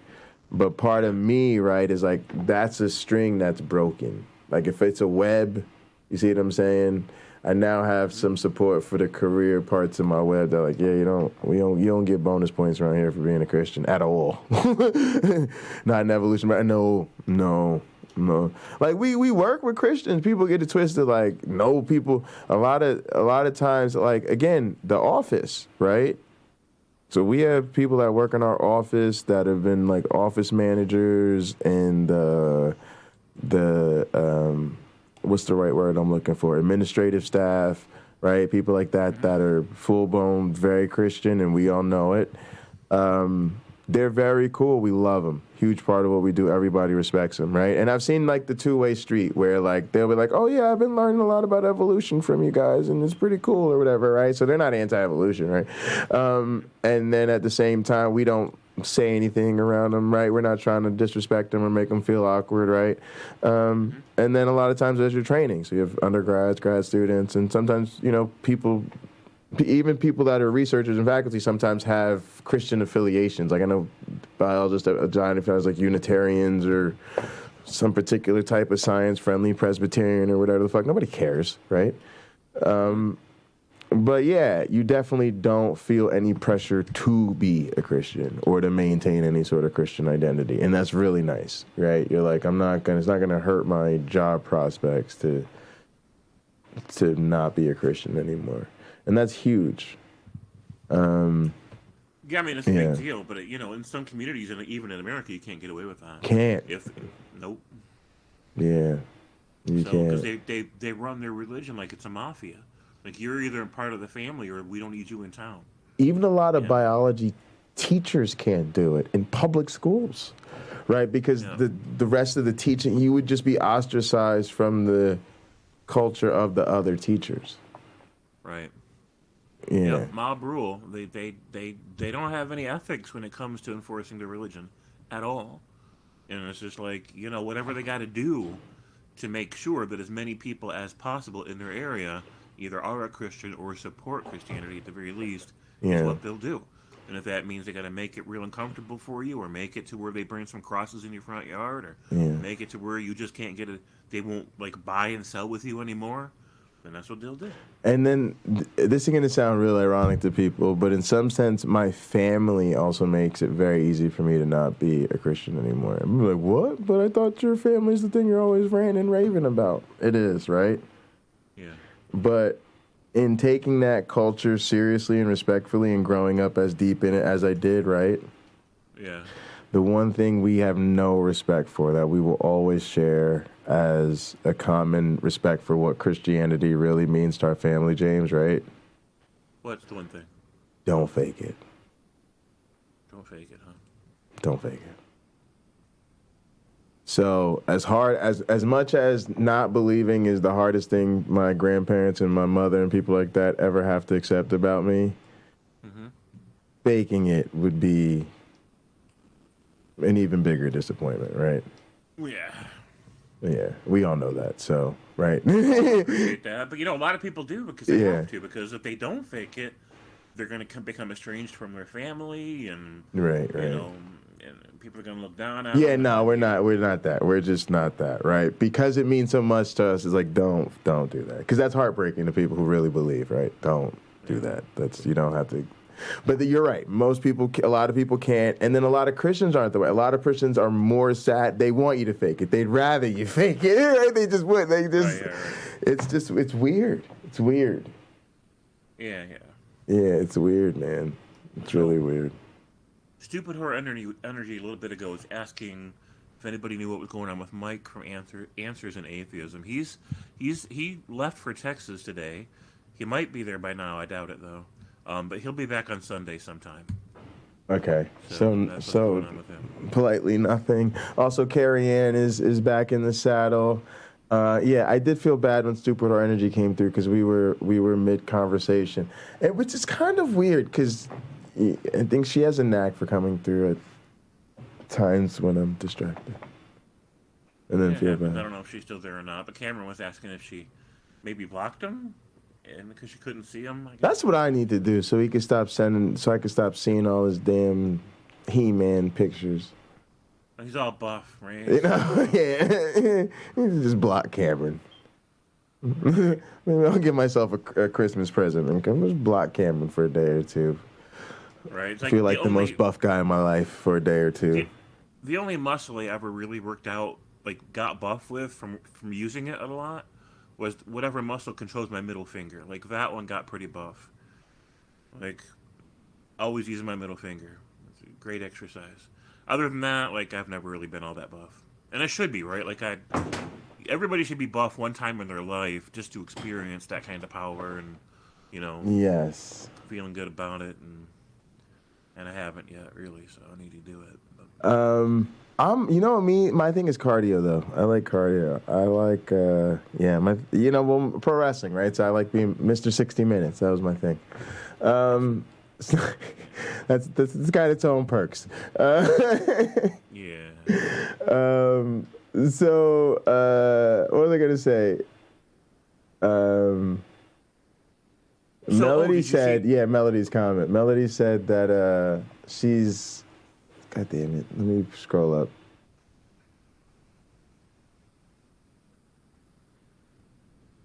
It was it was chilling, and then there was a bunch of comments all of a sudden. Wait, hang on a second. Stupid Orgy said she was hoping to kick Atangelo's ass before work. See, I can't be missing this type of vital information. Yeah, you gotta watch that chat. And yeah, she said she had Cameron Bennett blocked. But yeah, Melody said that she she's over hiding. Yes, here it goes.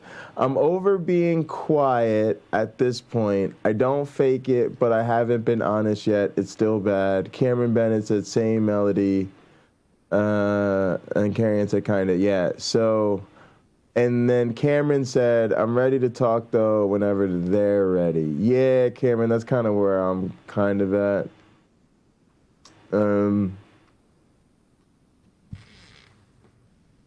Melody said, been pondering how to tell my mom. I've about decided an email would be best. She liked having written communication, but a mailed letter seems a bit much. Carrie Ann said she loves playing with you, Cam, yeah. Melody said, once my mom knows, everyone else will, most likely.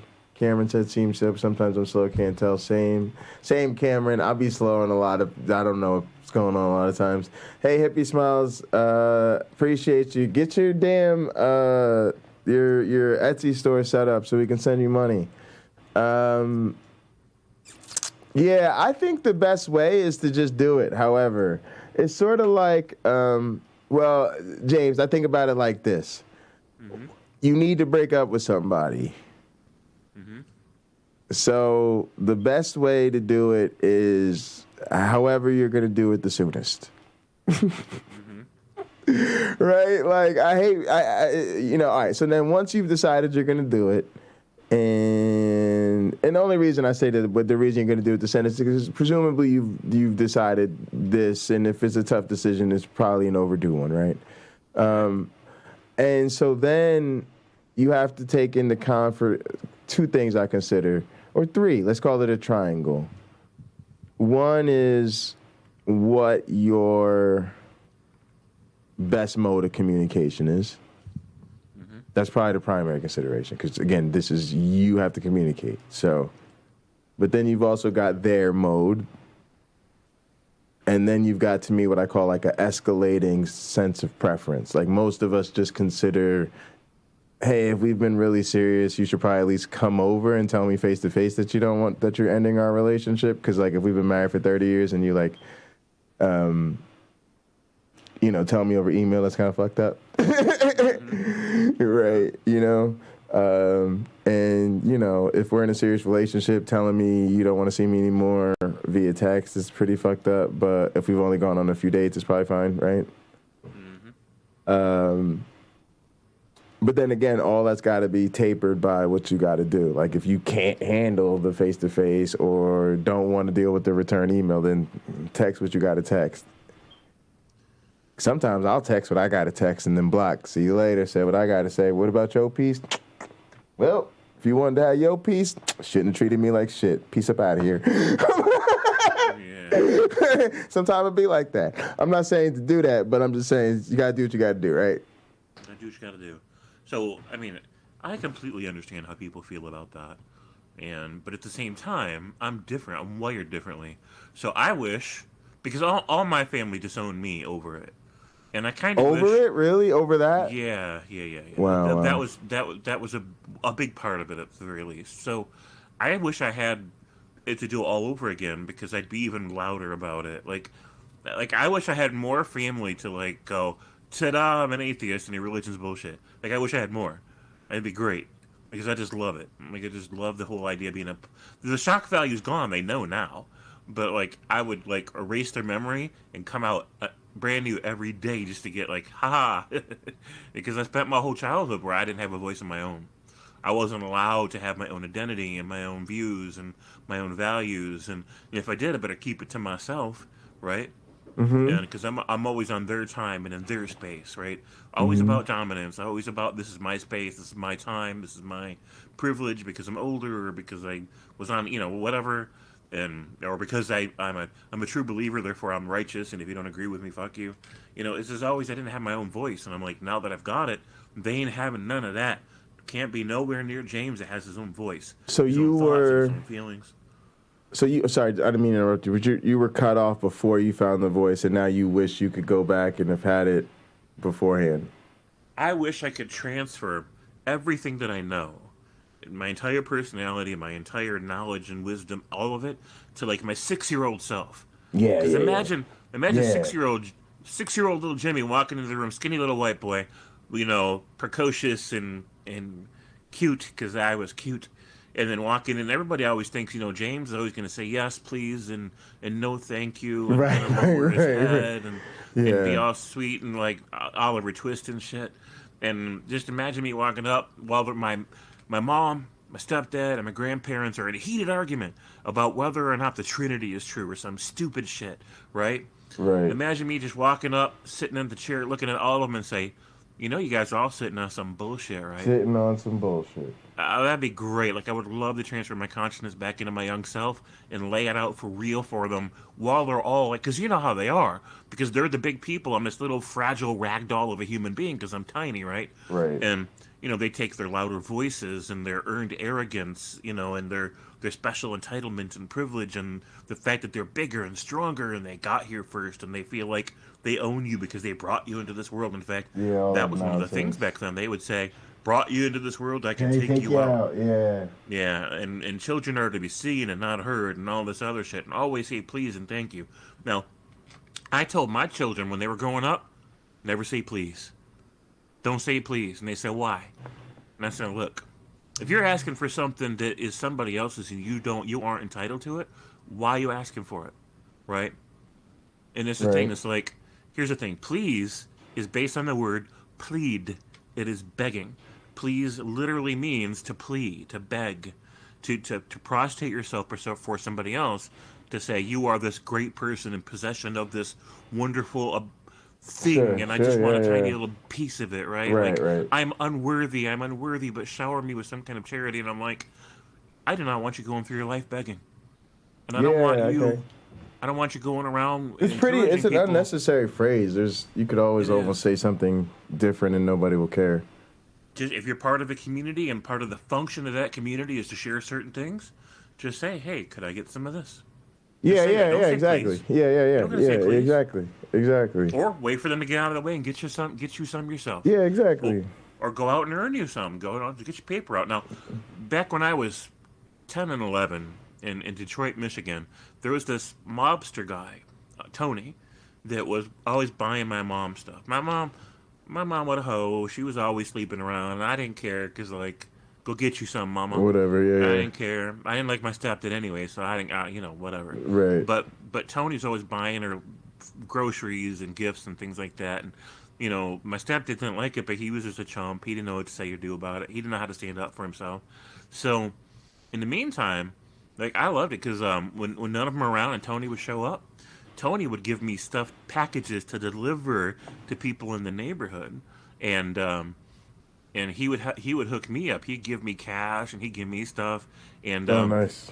And one time I'm like, man, I got to get a whole bunch more subscribers to my paper out.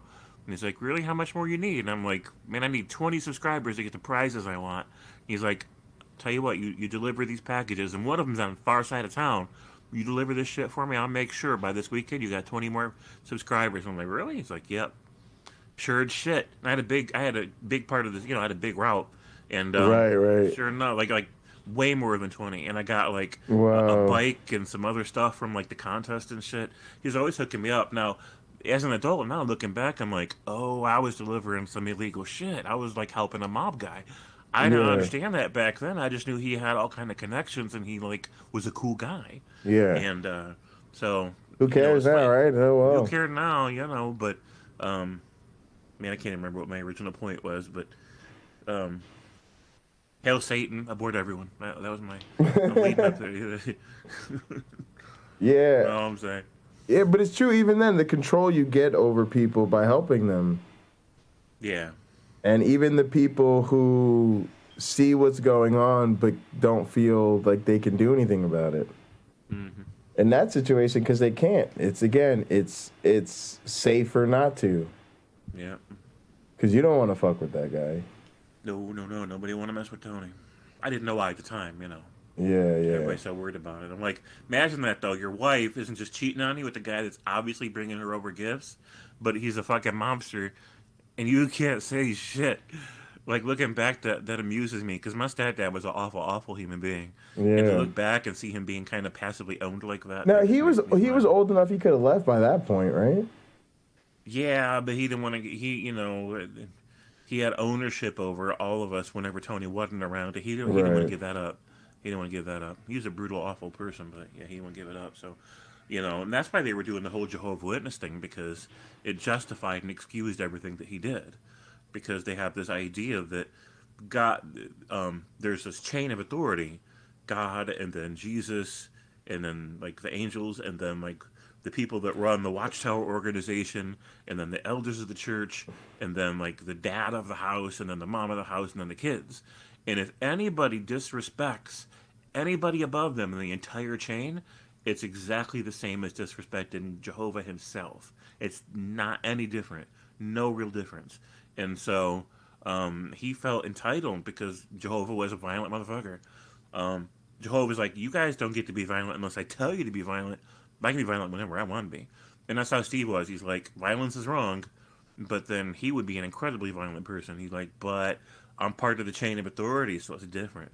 So I'm like, this is how they reason. So he loved the whole JW cult. He's still in it.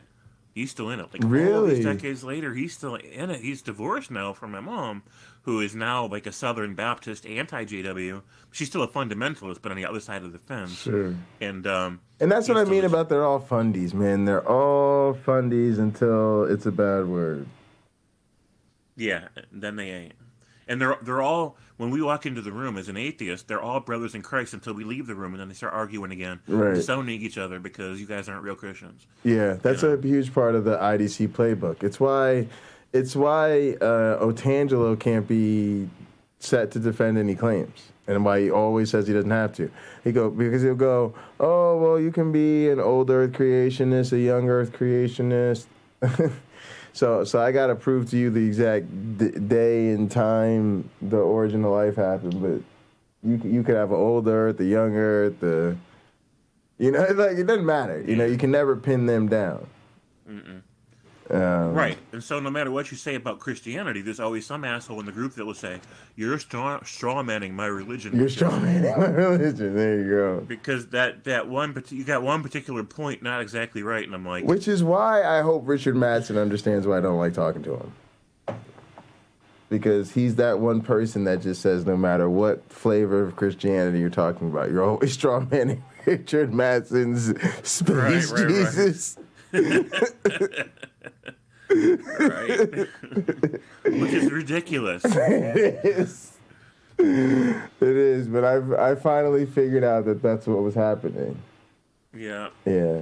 He's always calling me going, well, don't you think it'd be better if you talked about one that was actually rational?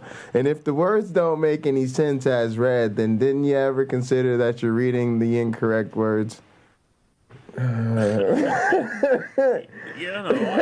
hate to break it to them, but it's possible these people were just crazy and stupid and drunk or high, or that it's been. Yeah, he was here earlier. I love Richard Madsen. I'm just saying I don't want to talk about this, but he knows this. Hopefully.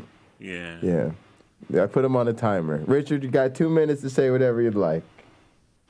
Right. And I just think it's unreasonable to assume that the original was perfect and true, like all of it.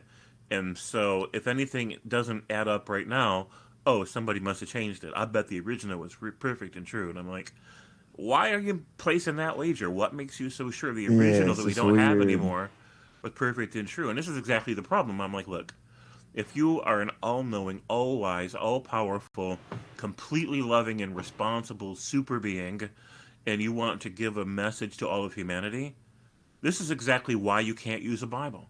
Because people will jack it up, even if the words that come out of your mouth are perfect. Yes, this is exactly the wrong way to do this. Yeah, because by the time the first asshole hears you, because you know what it's like. If you tell somebody something and it's a complex idea or a long idea, they'll hear something a little bit different than what you said, right? And then, so already it's been corrupted, and they haven't even repeated it yet, and already it's corrupted because they didn't hear it right. And now they're going to tell it to somebody else, and it's going to get even more corrupted. The telephone game, Chinese whispers. Absolutely. Every time. So decades and decades go by in an illiterate, superstitious, non-harmonious society where all these different sects are competing for, like, authority and power and all this other stuff, and they're all passing around different ideas from different religious cultures and mixing it all up in this big stupid stew.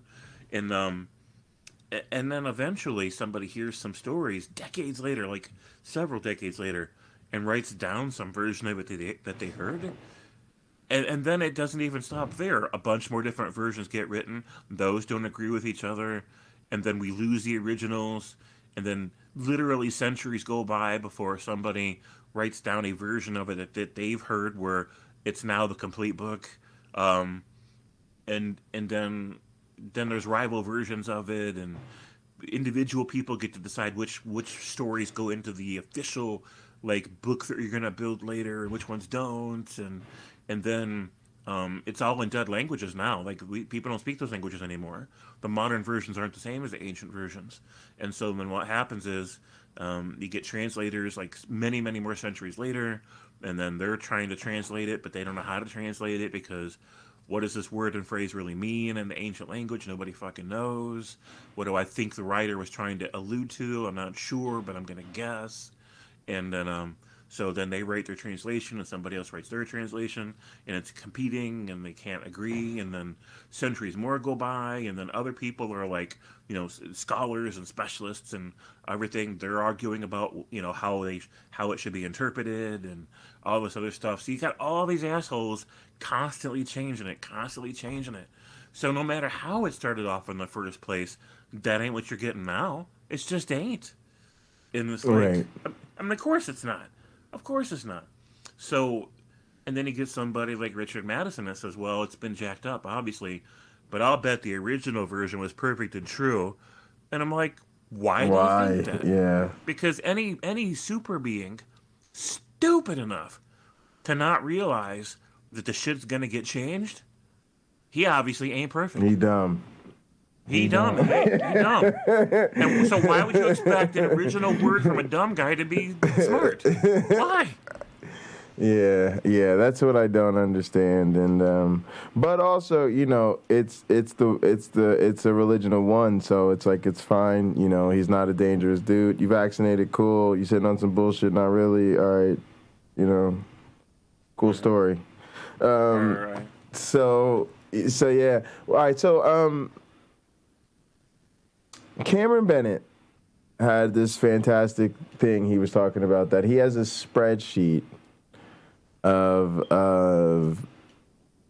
videos to help his family. And he said if he dies, he hopes they find it. But I think we should share that in a Google spreadsheet. And does he want us to, though? I don't know. Well, I was just gonna say I have a playlist. I've had two playlists. One's called Critical Atheism, the other's called Theology. And I just think it'd be good to set up a spreadsheet for the community that maybe is topical or something, and then has different lengths of something, and then is organized, I don't know, and then as a resource for people to use when they talk with friends and family.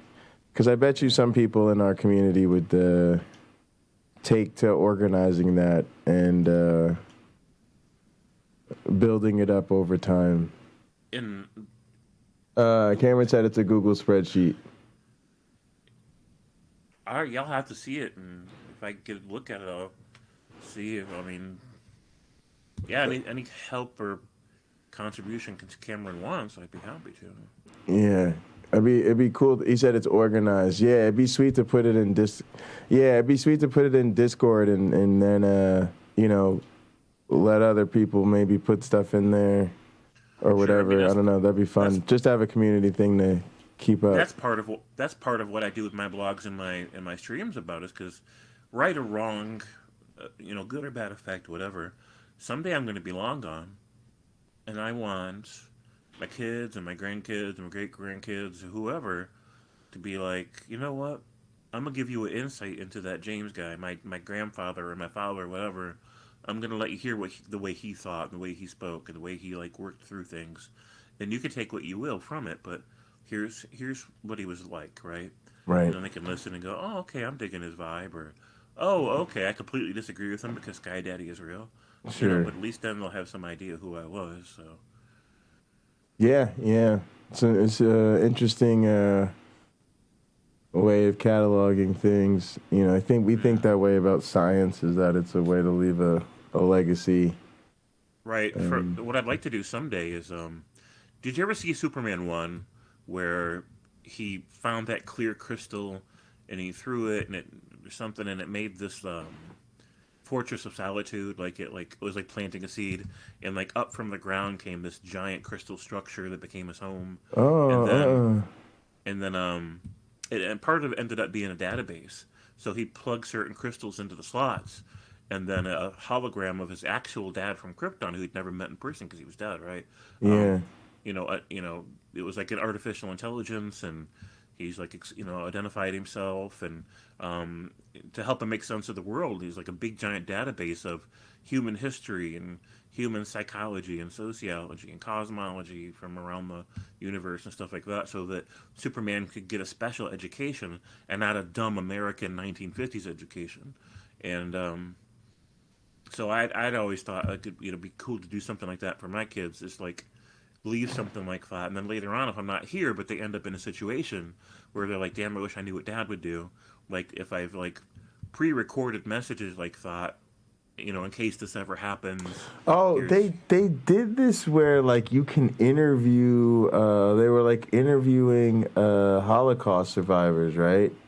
Mm-hmm. And it's like they've data logged their responses to so many things, and now they can recreate them like organically answering questions. Yeah. It's super possible, super great idea. Yeah, I was just thinking it'd be sweet to even have a part of the cafe set up to where, like, I don't know, it'd be great to have, like, maybe, I don't know, short videos you could sit there and invite it. Because somebody said they were going to invite a family member to the cafe. So you could, like, invite a family member there and, like, play a short video, screen share it from, like, a playlist or something there, and then, like, talk about it with them, and then leave it with them for like more, if they wanted to like go through some more, I don't know, just something like that. Because I'm trying to think of a way to like help people have those type of conversations, and some of those, I think sometimes the content can be a great conversation starter. Right, I agree. Especially some of those softer, shall we say, content creators. Yeah. Sorry. I mean, I love the idea of it, right? Like, especially like as technology advances and we can be more creative with it. Yes, exactly. So Scott Duke messaged me a half hour ago and I didn't notice. He wanted to know if I'd jump on a live stream with him, but I didn't see it. Oh, is he still live? Well, he said, "Oh shoot, you're on Pocket Locker." He's like, "Dude, are you there? I need a live stream with someone." This is Scott Duke, and I don't know. Like, does he have his own channel? I can't remember. I think so. Maybe. I guess I could go see. Like, we can see what's going on. He has a. He's definitely invited it here too. I think he has the invitations. I can't remember where his. Is it called Scott Duke, like his channel? Probably not. Most people don't name their channel after themselves like I do. Like I'm some. No, I think it's the way to go. Really? Yeah.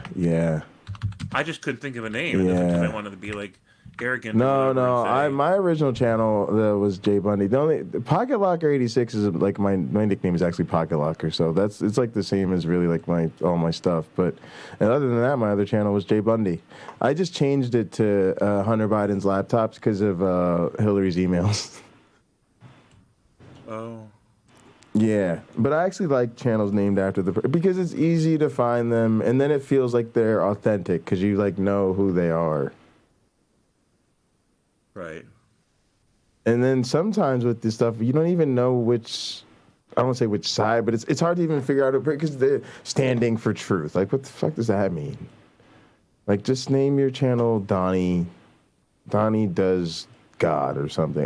Whatever. Like, it's just weird.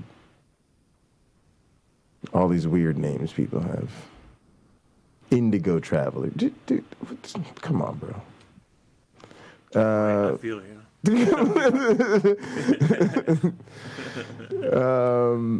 He responded finally. Oh, what did he say about his channel? Sure, whatever you feel like doing, though. I just want to converse about free thought and what it demands of the individual. So, tell him to send us a link.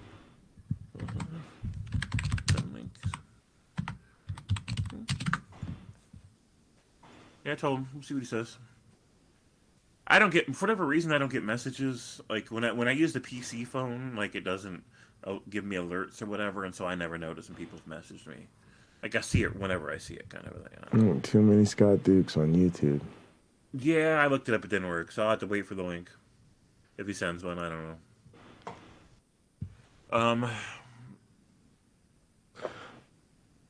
I mean, I'd be down to popping for a few. I'm gonna go hang out in the Pinochle Lounge and play cards and all right, man. Be lazy. I mean, no. After we do this, I got a window from 7 to 8 that I want to be off. Well, I mean, that's in 7 minutes. So if you want, I'll drop the link. If he sends me a link and starts the stream, I'll drop the link in chat, and you guys can watch it if you want to. Yeah, no, I'll wait. I'm good. I'm not in a rush. So I'm just waiting for what he says, but I'm just saying I'm pretty much done streaming anyway. oh, he wants to do it on my channel because Beat's out of town. Okay, yeah, I'll start. Oh, That's fine. okay. All right. Do you want to? Do you want to go? Let's go to the fucking the speakeasy. Tell him to come in here. Oh, I can. He's got this. Yeah, it'll make him get the stuff because he's got the stuff. So that maybe he'll finally get his stuff together. Because I think he's even been in here before. Okay, what's the best link to give him for that? Just tell him to go. He's got the Bundy Ranch. Tell him it's in his Discord. But you can tell him to go to the Bundy Ranch, but he's got to. You can't tell him the password. Let me ask him.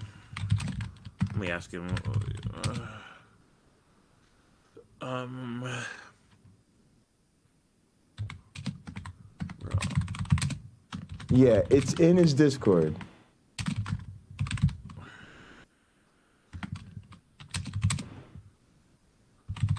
Just tell him it's the Bundy Ranch link. It's in his Discord. I'll send them the link right now.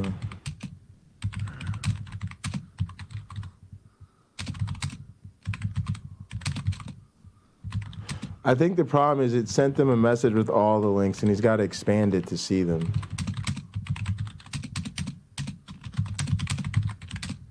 But I just sent it to him. Okay.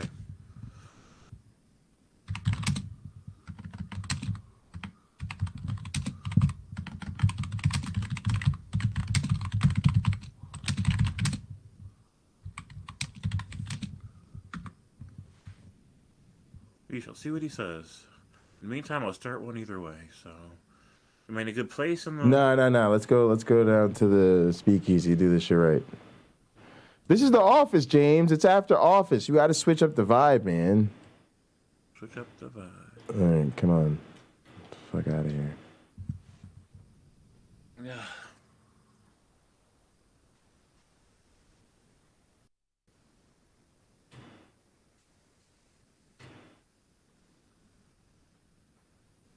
Get on the spotlight. You should get on the spotlight tile. There we go. Boom. We created this shit for James Apperson. Now we're doing this shit right. Well, we're doing all right. Yeah. Matter of fact, I might just chill in here instead of going to the Pinochle Lounge. Yeah. Awesome. Why do I have this one open? And then I can use the spotlight tile from the bar. All right, so so here's another kind of thing, right? So you can kind of use this like a thing, right? All right, so let's explore our little interface here. Let's go over here. Just come stand next to me real quick. Okay. All right. So now if you go over to chat, right? Mm-hmm. You should have a message. You should have the option to message everybody, right? Nearby everybody list of people, right? Under 2. You go to chat, pull up the chat on the right side, go to 2. Nearby everyone list of people, right? Not sure. Meeting rooms. I mean, I'm not sure go to 2 even means. Like, I see the list of people. Sorry. Meeting room. Members. Oh, guests. okay. Hang on a sec. Are you looking at the chat? Mm-hmm. And if you go to send a message, can you send a message to everyone or to room, maybe it says? Yes, I could say everyone. Yeah, that's what I meant. Yeah, I just wanted to show you that when you're not in a private room, that's when you get that everyone option. Ah, okay. And so you can use everyone as like a common room text chat. Cool. Yeah, so everybody could see that. James Apperson to everyone, right? Now let's go in this little room over here.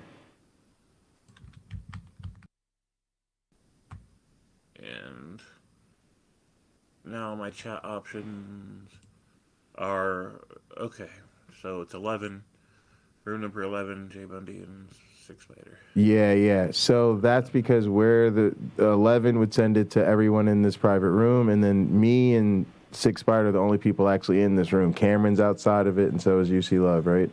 Gotcha.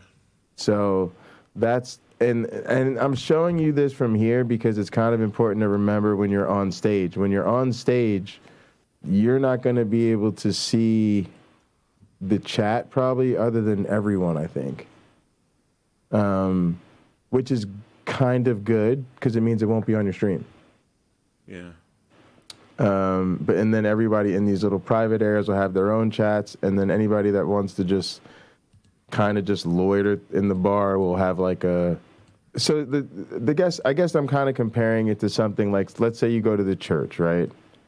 Mm-hmm. When you go to the church, you go on the stage. There's a bunch of spotlight tiles in the pulpit, right? Uh-huh. Yeah. And then there are no other private areas.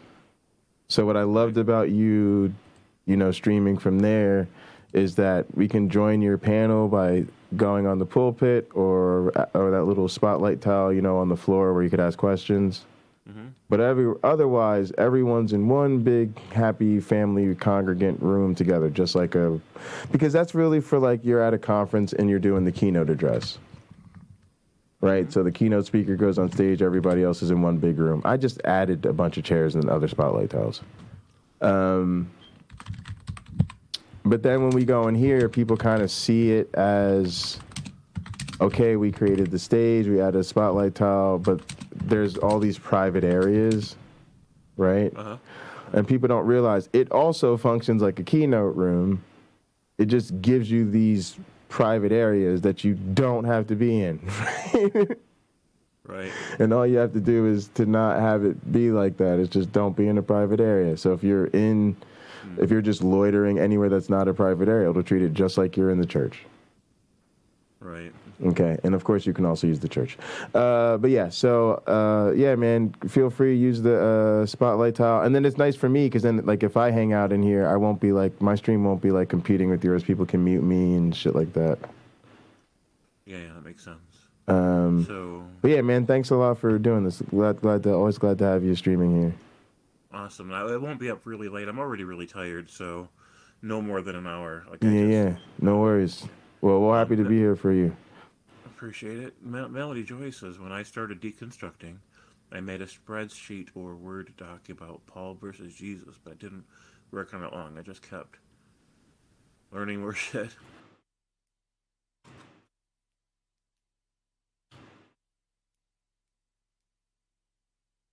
All right, let's let James get in this spotlight tile in the center.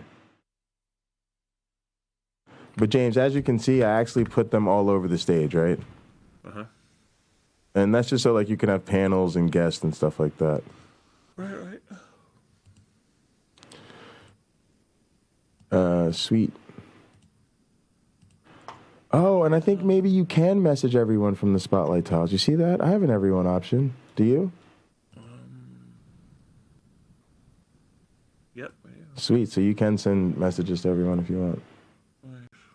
And I'm sure then you can probably see whatever people put in the everyone chat then. So that's nice, right? That'll show up on your stream then. Oh, and Six Spiders streaming. I love this too, right? Because I'm sure you've seen this now. Even like when we saw, what's his name? Fuck. We were just watching him. Hang on, let me see. It's going to be I did want to ask if you guys have seen the new Dark Matter 2525 There's video today. such a... No. Telltale Atheist. You know Telltale Atheist? Yeah, well, Telltale has a great one today. So when Telltale does his videos, right, he's always got, like, gaming, right? He's doing Pokemon or some dumb game. I don't want to say dumb game, but you know what I mean. Hey. So this is kind of cool because you could do that, and now you've got the community streaming whatever they're doing. Yeah. Yeah, so you could wax over top of Six Spiders gaming here. Hello, Canna, and Stupid Horror Energy. She's back. So. Oh, is she? Great, yay. So, yeah, we were talking about how Mike went to Texas today, and then he'll be gone till Sunday. Can I also... Oh, go ahead. Go ahead. No. Atheism. Go ahead. I was just going to say, I want to brag about Stupid Horror Energy because she sends me, like, the craziest shit. Like, the craziest shit. And she found somebody responding to Sal Cardova's Evita shit. So I haven't read all of it, but when I get offline, it almost feels like porn that I can't wait to just splooge all over myself to somebody making Sal look stupid. Like, and I don't know where she finds this shit. Like, she found Rob Pennock's debate. Like, she just finds the hardcore science shit. Actually, I was kind of worried that she wasn't going to be a fan of mine because I thought she was going to, like, expose the fact that I don't really know shit about science compared to her. So, yeah. But yeah, she finds me some gems. So I got some Sal Cardova opposition research. Yeah. Yeah, we're streaming in Gather. Yeah, we're about to do... James is streaming here in the Speakeasy. And I'm going to end my stream and just chill in here and start the playlist after James ends his stream. But I'm going to just chill in here and play cards and games and stuff.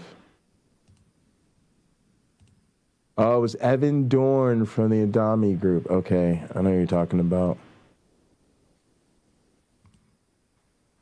And yeah, I was actually a TA for Chris Adami. I think Cliff's been a TA for Chris Adami too. We both work with Chris. I think Chris might even be on Cliff's graduate committee. So I gave Scott the option. He can go in. He can come in either way. We'll just see what he does. I'm gonna go grab something to drink real quick, and then. Yeah. Where's Scott Duke?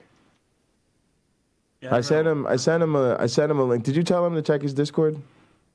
I did. I told him it's in Discord, so he can join either way. Just let me know what he wants to do. Oh God, I just pulled the damn link. I always forget that Discord remembers what screen I'm on.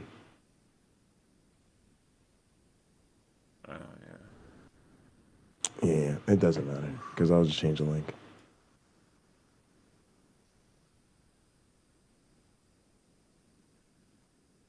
So I thought I had one idea for a YouTube channel where I pretend to be a Christian, and instead of saying things where I try to make it sound nicer than it is, I just say the honest version of everything, but in a nice voice. So, like, today we're here to talk about why you're a valueless piece of shit. And you deserve a violent death under the feet of my Lord and Savior. What I like about it is, like I was saying, it's got that super, like, almost bone-chilling character about it, where it's, like, so calm. Oh, yeah. James, when I pulled up my Discord, I pulled up a chat with you that doesn't have any links on it, so we're good. Okay. But still, I gotta switch to my camera first. But yeah, it's scary, right? Like it's I want to show you Dexter Loomis, and God damn it, Scott Dupe, stop being such a sooner boomer. Get up in the gap. It's not that hard. Do you see him? Oh, was he in here? He said, "I'm in Gather, but you can't see or hear me." Oh, well, he's got to fix his things. Hang on, let's see if he's in the participants list. Oh yeah, up Scotty D. All right, let's all go over to him. Just click on him and go follow. He's probably somewhere else. Well, you guys can just grab him and bring him back. Yeah, we'll do that. I'm gonna get something to drink. I'll be right back. All right, take your time. Okay. Oh, why did I send Myron? But he also he went ahead and joined through the stream link. Okay, maybe I am being boomer. No, I really can't hear him. I'm just teasing you, Scott. You got to be close to us. Yeah, you got to get up on the stage for us to hear you. So tell him to get on the stage. Yeah, tell him to. You can't hear me at all. If you can hear me, Scott, Jay said get up on the stage. That's the reason we can't hear him. In the Bundy Ranch, because it can't hear. It's proximity based, so you have to stand in a certain area to be heard. Okay. All right. I'll figure this out. Just tell him he's good. Just tell him to go on the stage. It's no big deal. Yeah, we should have met him. We didn't know he was coming in. Yeah, go find him and lead him back. Yeah, you're good. You're good. All right, James. Because I can't, for whatever reason, I can't even hear him in the street. Yeah, you're fine. All right, let's go. Where? I sent Myron Bot. I don't know why I sent Myron Bot. Myron Bot's a jerk. Come on. All right, here. Where's Scott Duke? He's over here. All right. Nope. Went to the other room. All right, we're too close to the door. That's the other thing. Scott, move away from the door. Come over here. All right. Where's Scott? All right, don't go to where I went. Get away from the door. Nobody can hear me? Get away from the door. Yeah, but you're too close to the door. Nobody can hear me? We can hear you. Can you hear us? It says Mike. We can hear you. Can you hear us? Can you hear me? What am I doing? Can you hear me? You need to get away from the door. Let's see. Scott Duke, can you hear us? Oh, there we go. Can you hear me? Check. Can you hear me? You just need to stay away. All right. Scott, can you hear us? All right. This is funny. All right, we can hear him. I don't think he can hear us. Spider, can you hear me?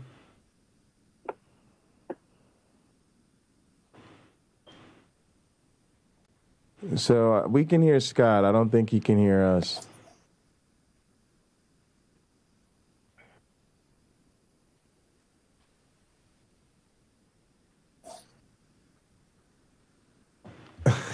Super RNG said, I heard something. Anybody else hear that? Yeah, we're all fine. We're all here.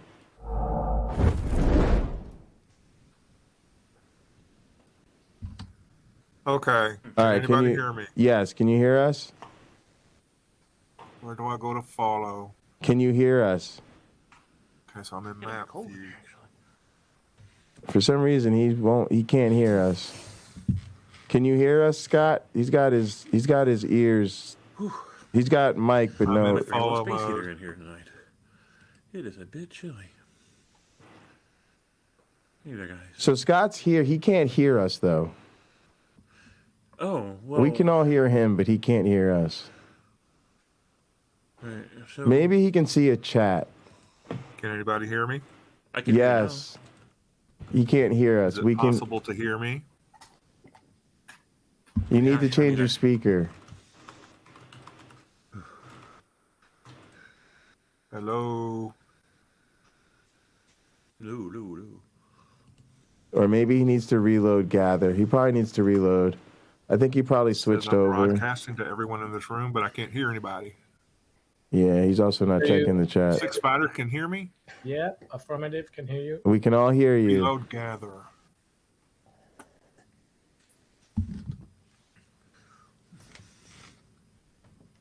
This is a comedy.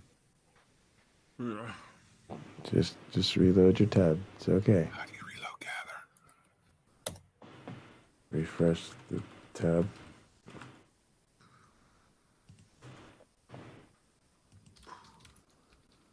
I think he just was trying to be in two places at once.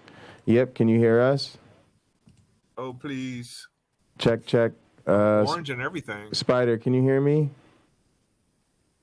Affirmative. I can hear everyone. Okay, Mr. J. Bundy, if you can hear me, raise one of your hands. Okay. So I can't hear anybody. So what's wrong? Change your speaker. Oh. We're done. We're fit. I'm fixed. All right, can you hear us now? I can hear you now. I do apologize for the technical difficulties that I No have worries. caused. There's also an echo. So are you playing back a stream or something? I may be. There was. Let's just get it straight before James goes live, I guess. I can't tell. Is this the... I mean, I don't hear it anymore. I don't hear it anymore either. Okay, well, good. Yeah, I think we're good. You should just Do I be need to using close your normal. Discord or anything? Will it interfere? No, but that may have been what was going on before. It was probably StreamYard was probably interfering. Okay. All right. So, so I'll be visible to everybody involved. Okay. Yeah, that's what the stage is for. So what happened before was you were in the back of the room, and it's trying to keep you kind of discreet since you weren't on the stage. Nobody could hear you because they weren't close. Nobody was close to you. Well, I'm glad. Thank you for your patience, and I'm glad I made it. No, we try to welcome everybody. It's kind of I always say gather's sort of like a virtual, real environment. People should be, you kind of want to greet people till they get the hang of it. So we would have met you on the way in had we known when you'd pop in, but it's okay. We're glad it worked out. So I think most of us, hang on, let me get I think most of us will probably go hang out at the bar area or at some of these other private areas. And now that you and James are here, we'll let you and James chat. And okay. Yeah, glad you got in here. Well, thank you, Jay, for all your help. Oh yeah, my pleasure, my pleasure. Thanks for being patient with it. And anybody else who might have been assisting that I was unaware of. Yeah, it's the welcoming committee, the AR and Spider. I think some of them they went over. Oh yeah, they went over to the bar, so we're gonna go over there. Okay. It'd be cool if that was a real bar. Seriously. All right. Yeah, I would love to have a Guinness right now. Although I'm diabetic, so alcohol is really kind of out for me.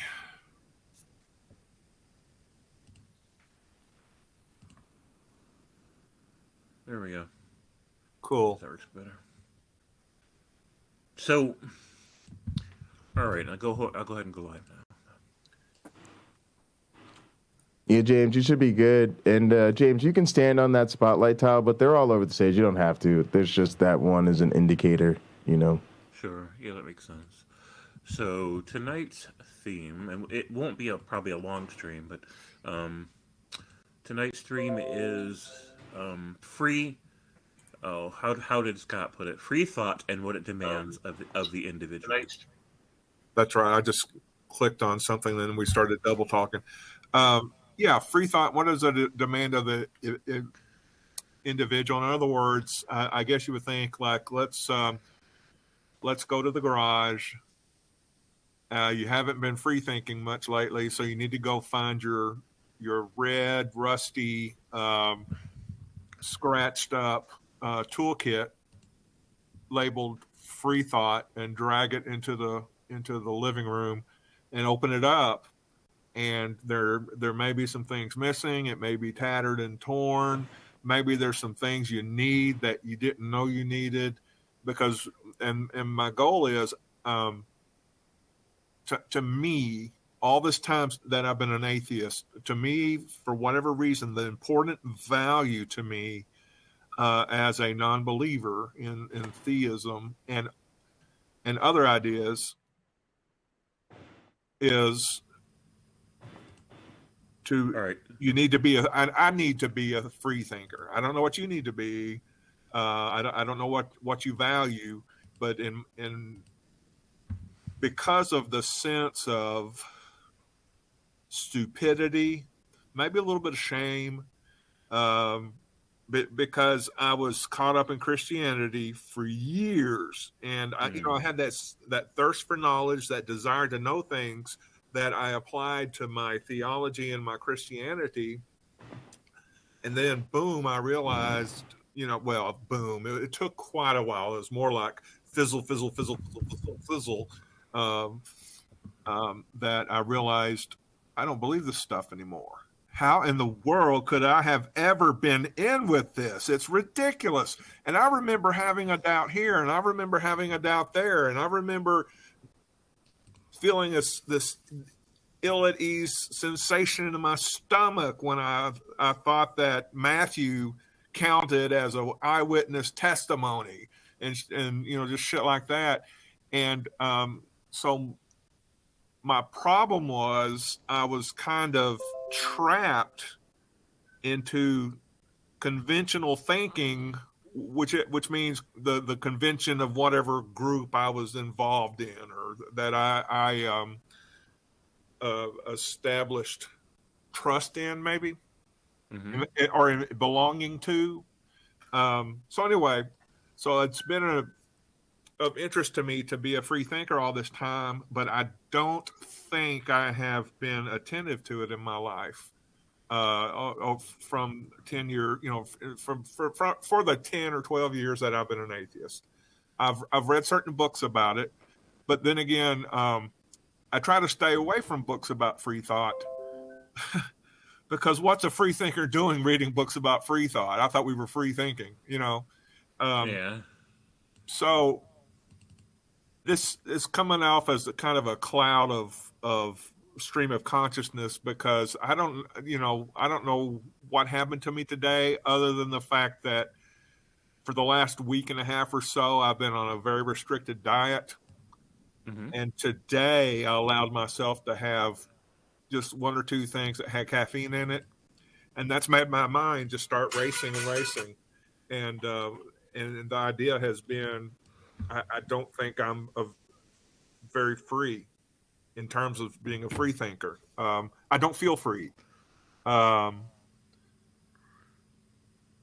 So I want to feel more liberated, and I want to understand what it might require of me to be more free in my thinking, shall we say, and what tools and stuff do I need to accumulate, what changes in my mind or habits of the mind might I need to make so that I can become aware of when I'm under the undue influence of unreasoned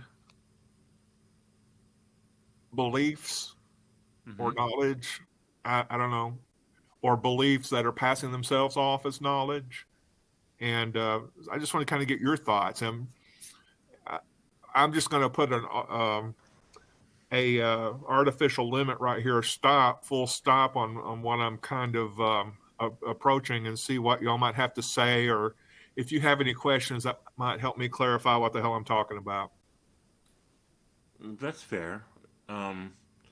Is it just two of us right now? I see Jay's picture, but he's at the bar?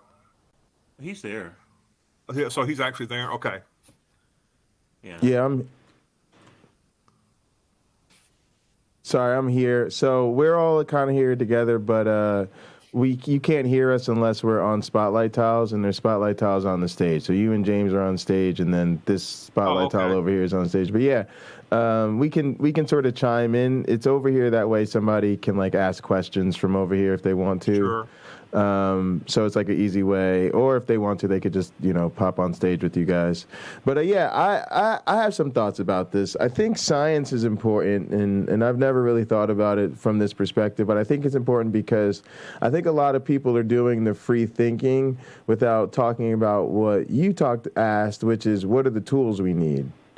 And so some people, and I think this is where the others, I want to say the quote unquote other side misses a lot, because they sometimes hear, well, why aren't you, more open-minded to skepticism about naturalistic consensus, right? And so they've got the free thinking means challenge things and question things, but they've forgotten the essential tool. Like, is there a tool I could use to sometimes, but not all the times, put some checks on, my exploration of thought, right? And then the other thing is the thing that I think we've been talking about, I don't want to say dancing around, but sort of getting at, is maybe there is, in the words of my one black friend, I would challenge you a bit to be willing to be uncomfortable.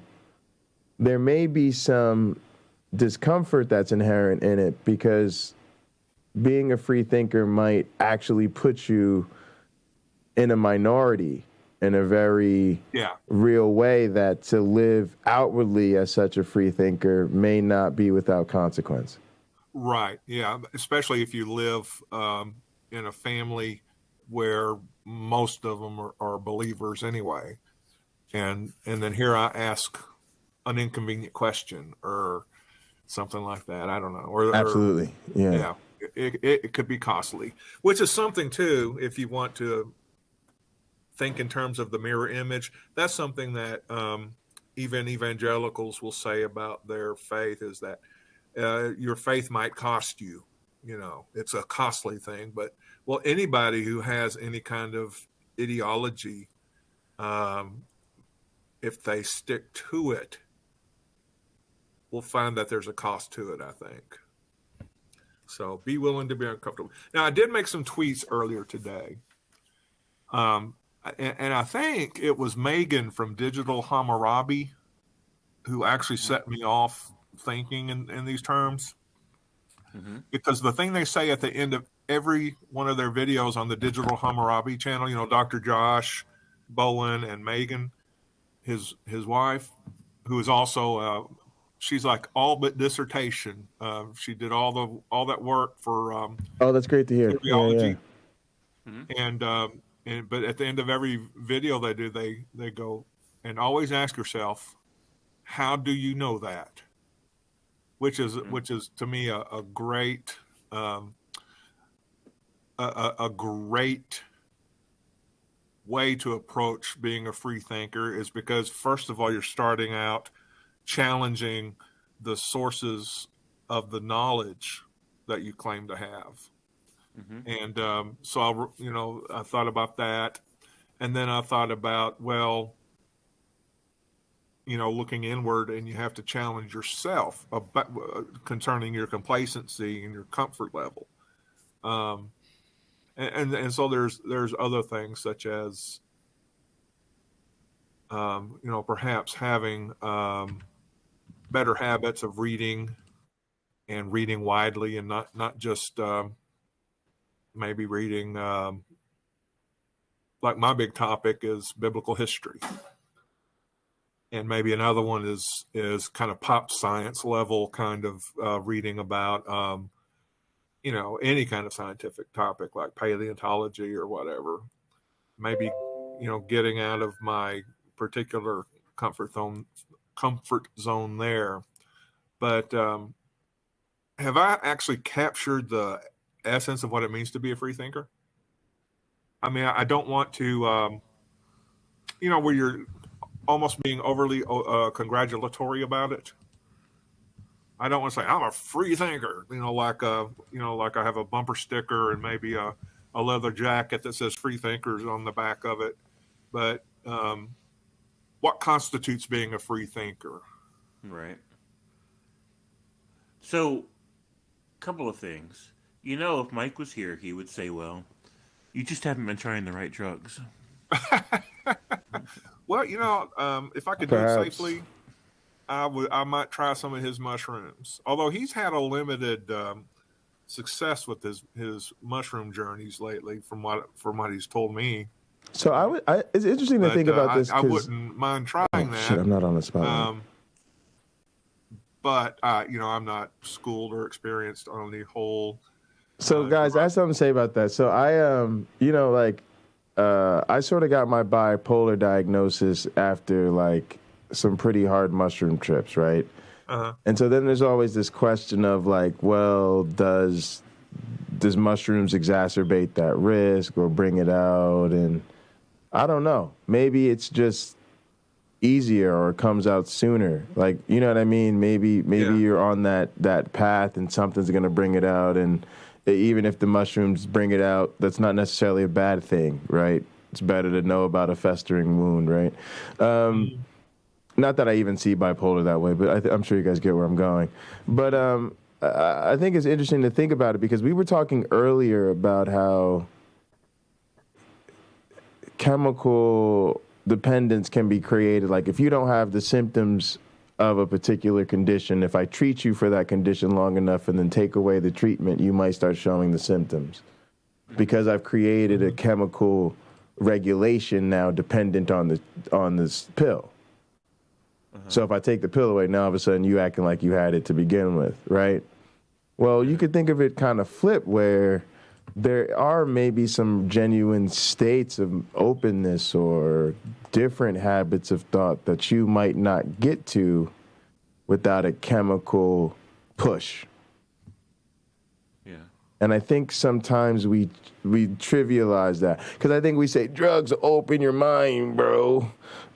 You know, and then people want to say, well, yeah, I'm with that. Or no, I want to push back on that because I don't want to sound pro-drug, or you don't need drugs to expand your consciousness. But I think there's that both of those can kind of miss the point of just saying maybe there is something about certain chemistries that have this history, right, that we're kind of aware of. And I think that that's the part I'm kind of interested in is, you know, the same way you can like change your brain state by focusing on your breathing, you can change your brain state by saying, let's sit in a circle, microdose, and discuss. Yeah. Or not microdose. Yeah. Yeah. So, go ahead. So what made you feel, was it tonight, like what made you feel like I'm not enough of a free thinker? I don't. That's a good question because I just sort of. I think it was when I just kind of casually started tweeting that little question, you know, that I did, like, is this what being a free thinker is? And then I did basically the quote off of Digital Hammurabi, how do you know that? Mm-hmm. And then I kind of just started thinking about what it means to be a free thinker, and have I really been engaging in that? I mean, I've been collecting a lot of information, you know, just, I'll give it to me. Reading moral psychology, reading about the stuff from Gerald Horne about slavery in the early American Revolution, as well as the Texas Revolution. Things like reading, you know, about the ancient Near East and things like that. I've certainly been bringing in all sorts of information, but in terms of actively being a challenger of dogma, doctrine, and complacency, you know, I don't know that I've been doing much of that. I will say bullshit to a Tangelo or a Sal Cordova type when I hear something from them, but I don't know that is necessarily much about being a free thinker, as being cantankerous and impatient. But you know, it just started making me wonder, what have I done with myself in the last 10 years, and how have I grown? And I you know, there used to be a free thinkers group in Fort Worth here, but we didn't do a lot of free thinking. It was basically a foodies kind of thing, you know, where we would all go from one restaurant to another. And I thought, I'm freely eating, but I am not, you know, I'm not really getting much stimulation here. So Then there is a social dimension to things, but basically, how do you be a free thinker in the 21st century, especially when you're a grandpa and wanting to make the most of whatever quarter century or whatever you have left. Mm-hmm. So, what makes you feel like you should be? And I know what makes me feel like I should be, but what makes you feel like you should be pushing against religious doctrines and dogmas or other kinds of doctrines and dogmas? Because religious dogma and doctrine is killing us today. It's about to take over the freaking White House, or at least the Senate. You just see people just turning to this MAGA stupidity, and they don't, and it's just, who's challenging it? We're going to lose this country as a democracy because of the stupidity of people who want to place their brains into submission to this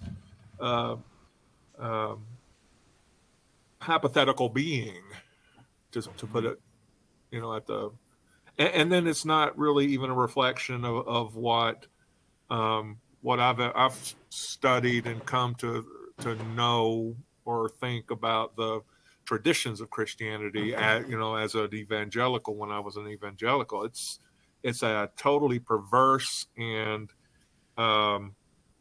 political kind of stranglehold that this narrow-minded way of believing is bringing upon people, where you can't teach about actual history because it's going to offend powerful white people. That's a good answer. That's a good answer. Okay, good, because I see. This whole process of discussion is for me a process of self-discovery, because I'm having new thoughts or whatever as I talk about it, and I'm obvious. I started to well up and get angry thinking about the future, and when I don't normally, because basically I'm usually by myself, don't get an opportunity to express any kind of passionate emotions about, my dread about this country that will no longer be free by the time my grandkids reach age 20. Right. So here's my thought about that. Yes, we need people to be very vocal. And yes, the threat is there.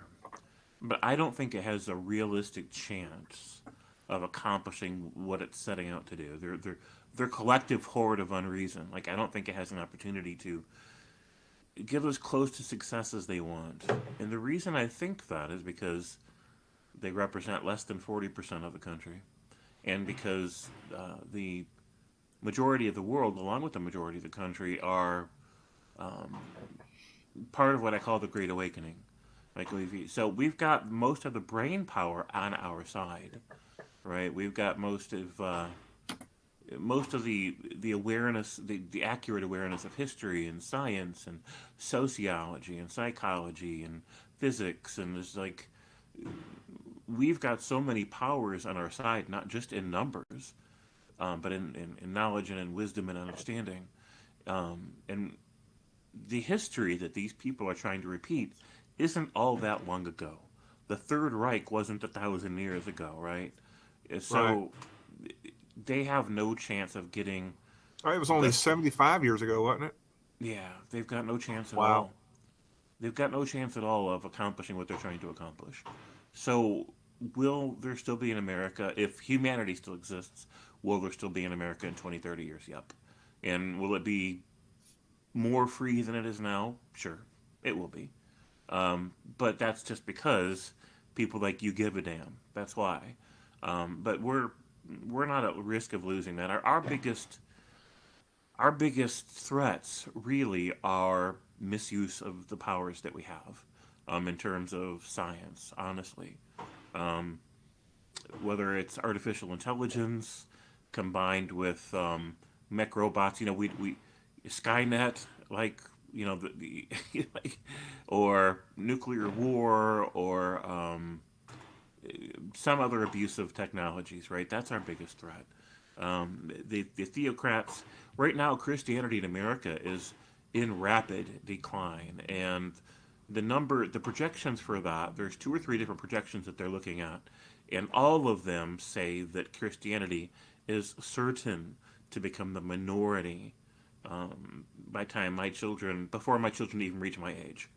So, I'm pretty content with that. Like, I'm not too worried as long as we keep pushing for progress in education, and as long as we keep addressing the real social issues, even without them being part of those solutions, that's okay. Let them not be part of it, right? Let them be loud over in their corner, yelling and screaming and saying, let's go back, let's roll everything back. Like, let them keep saying that, because we'll keep fighting them.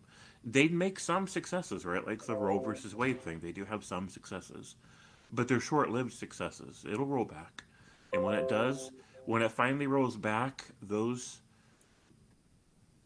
accomplishments on our part will be stronger than ever, right? Because we won't make the same mistakes we made before. When we get the law repaired from having been broken, we will make it stronger than it was before.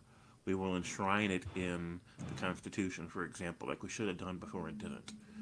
So it's just a matter of time. I appreciate that we need to be aware and need to be diligent, but I don't think that being a free thinker is at risk. I just think that more and more people are thinking in more and more progressive ways, with more and more knowledge and more wisdom and more integrity. And there are some people who are not joining us in that process, but the majority are. Mm-hmm. So I'm not all that worried, but we do have to stay diligent. I'll grant that. So even Steve Pinker. So here's the thing: like I'm pretty skeptical or critical about human nature, about the human species. I just am. Mm-hmm. But at the same time, I'll grant that Steven Pinker's correct when he talks about. What's that? Sorry, I hit a link that I shouldn't have a minute ago. Oh, a second ago. So when he talks about all the trends and the data, right, for progress and for the bettering conditions of humanity, and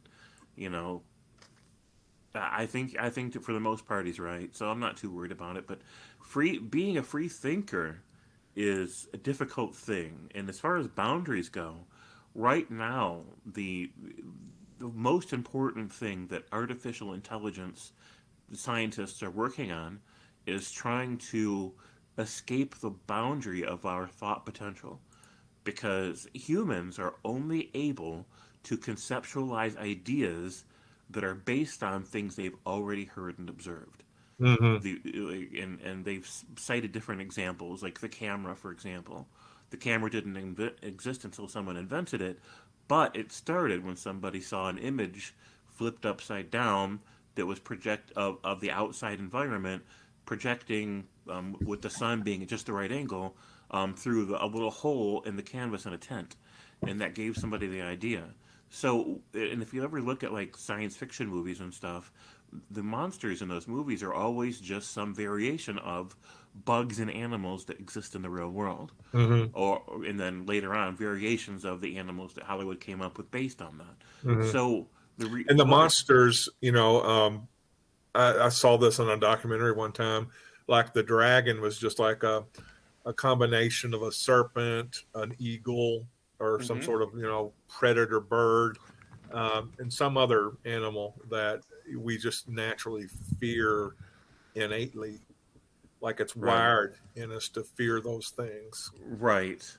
So what they're trying to do with artificial intelligence is create a virtual mind capable of conceptualizing things that we've never seen any version of, mm-hmm. to present us with not just imagery, but concepts that we've never considered. And if we can break that barrier, then we'll be exposed to this. We'll end up in a renaissance of ideas. Automatically it will happen. And they're pretty sure they can break that barrier with artificial intelligence. And that will hinge largely on quantum computing, which they're also pretty sure they can crack. So it's just one thing will lead to the next, will lead to the next. So yeah, I think that's my really kind of my concern is not being able, even though it's our normal tendency to rely on past systems, past institutions, past knowledge to plan our future with. Will I be of free thinking? And I'm using that I may be overusing that term free thinker because that's kind of what I'm just focused on. But okay. Would I be able to conceive of the new thing that nobody has thought of?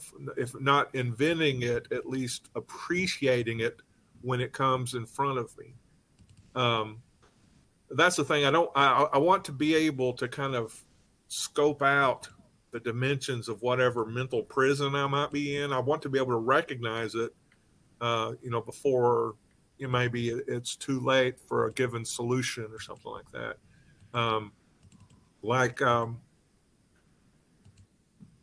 In some ways, I've feared for democracy and democracy's future.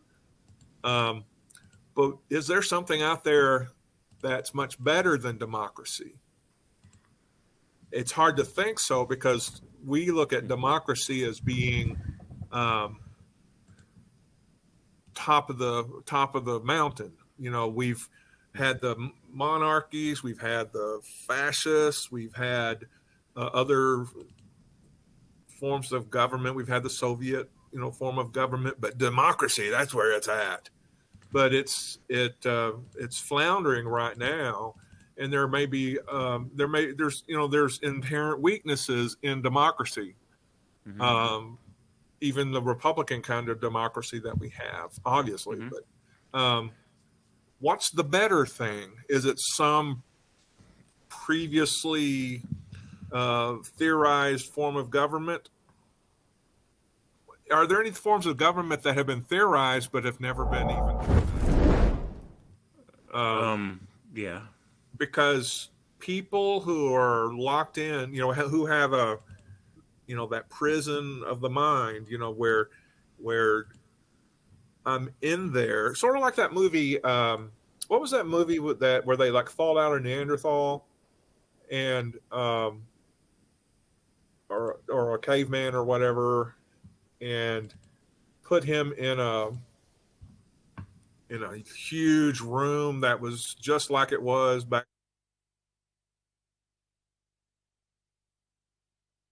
All right, gang. I'm going to bow out. I want to thank Cliff and James Apperson and everybody that's been in Gather, and Scott Duke for making this an incredible stream. Of course, all of you that have been in the live chat, whether you watch now, later, or never, whenever works for you, works for me.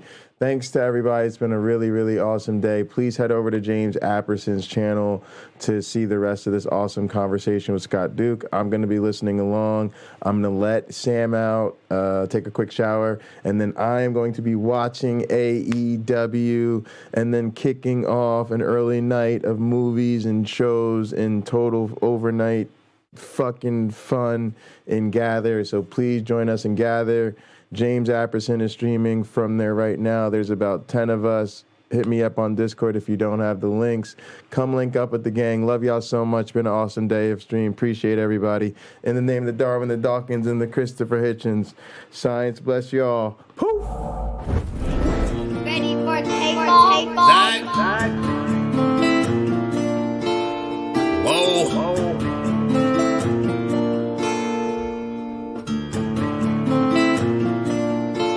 Working hard on my stump, what's the problem? I ain't had shit to show, being modest. Now it's grams of the wax in my conscience. Bron James in LA, you're on college. I've been jumping on them planes like a hobby. Still moving with the pack like my partners. Shut the John on them jets, cause we wildin'. Put the bold, it's a party on the island, moment of silence. So good, get back to the topic. Grew up, it was me and Flocka. Grandma's and Big T, this my mama. I ain't even for the pain when my pots flip. Knew his name, that's it, never bothered. Mom said, you the man, son, you got this. Ever since I found a way to go and pop shit. Hold up, blaze through a whole zip. Took a seat at the table of my first flip. Days in red roof for my first whip. Spent the money with the gang, never post pics. Seen a change in the game, had to coach it. Never let them take my wangs in the mold, bitch. Ever made in a month, nigga. Used to serve him at the minute, just the front, nigga. Goddamn. Had to grow up quick, I made my own rules. Had my first child, got it jumping with music. Can't really hang with nobody who losing. I thought by now that you would go and get it, but I could hardly see niggas as distant. Know you get cropped if you not in the picture. And I made that tag and went got a bag. Shots to the Henny and OG prescriptions, put rebel shit on the map. Took a leap from where I started at. Started ballin' now, I'm Chris Paul and Cat. Got them steady calling for the mold, but I'm on a roll.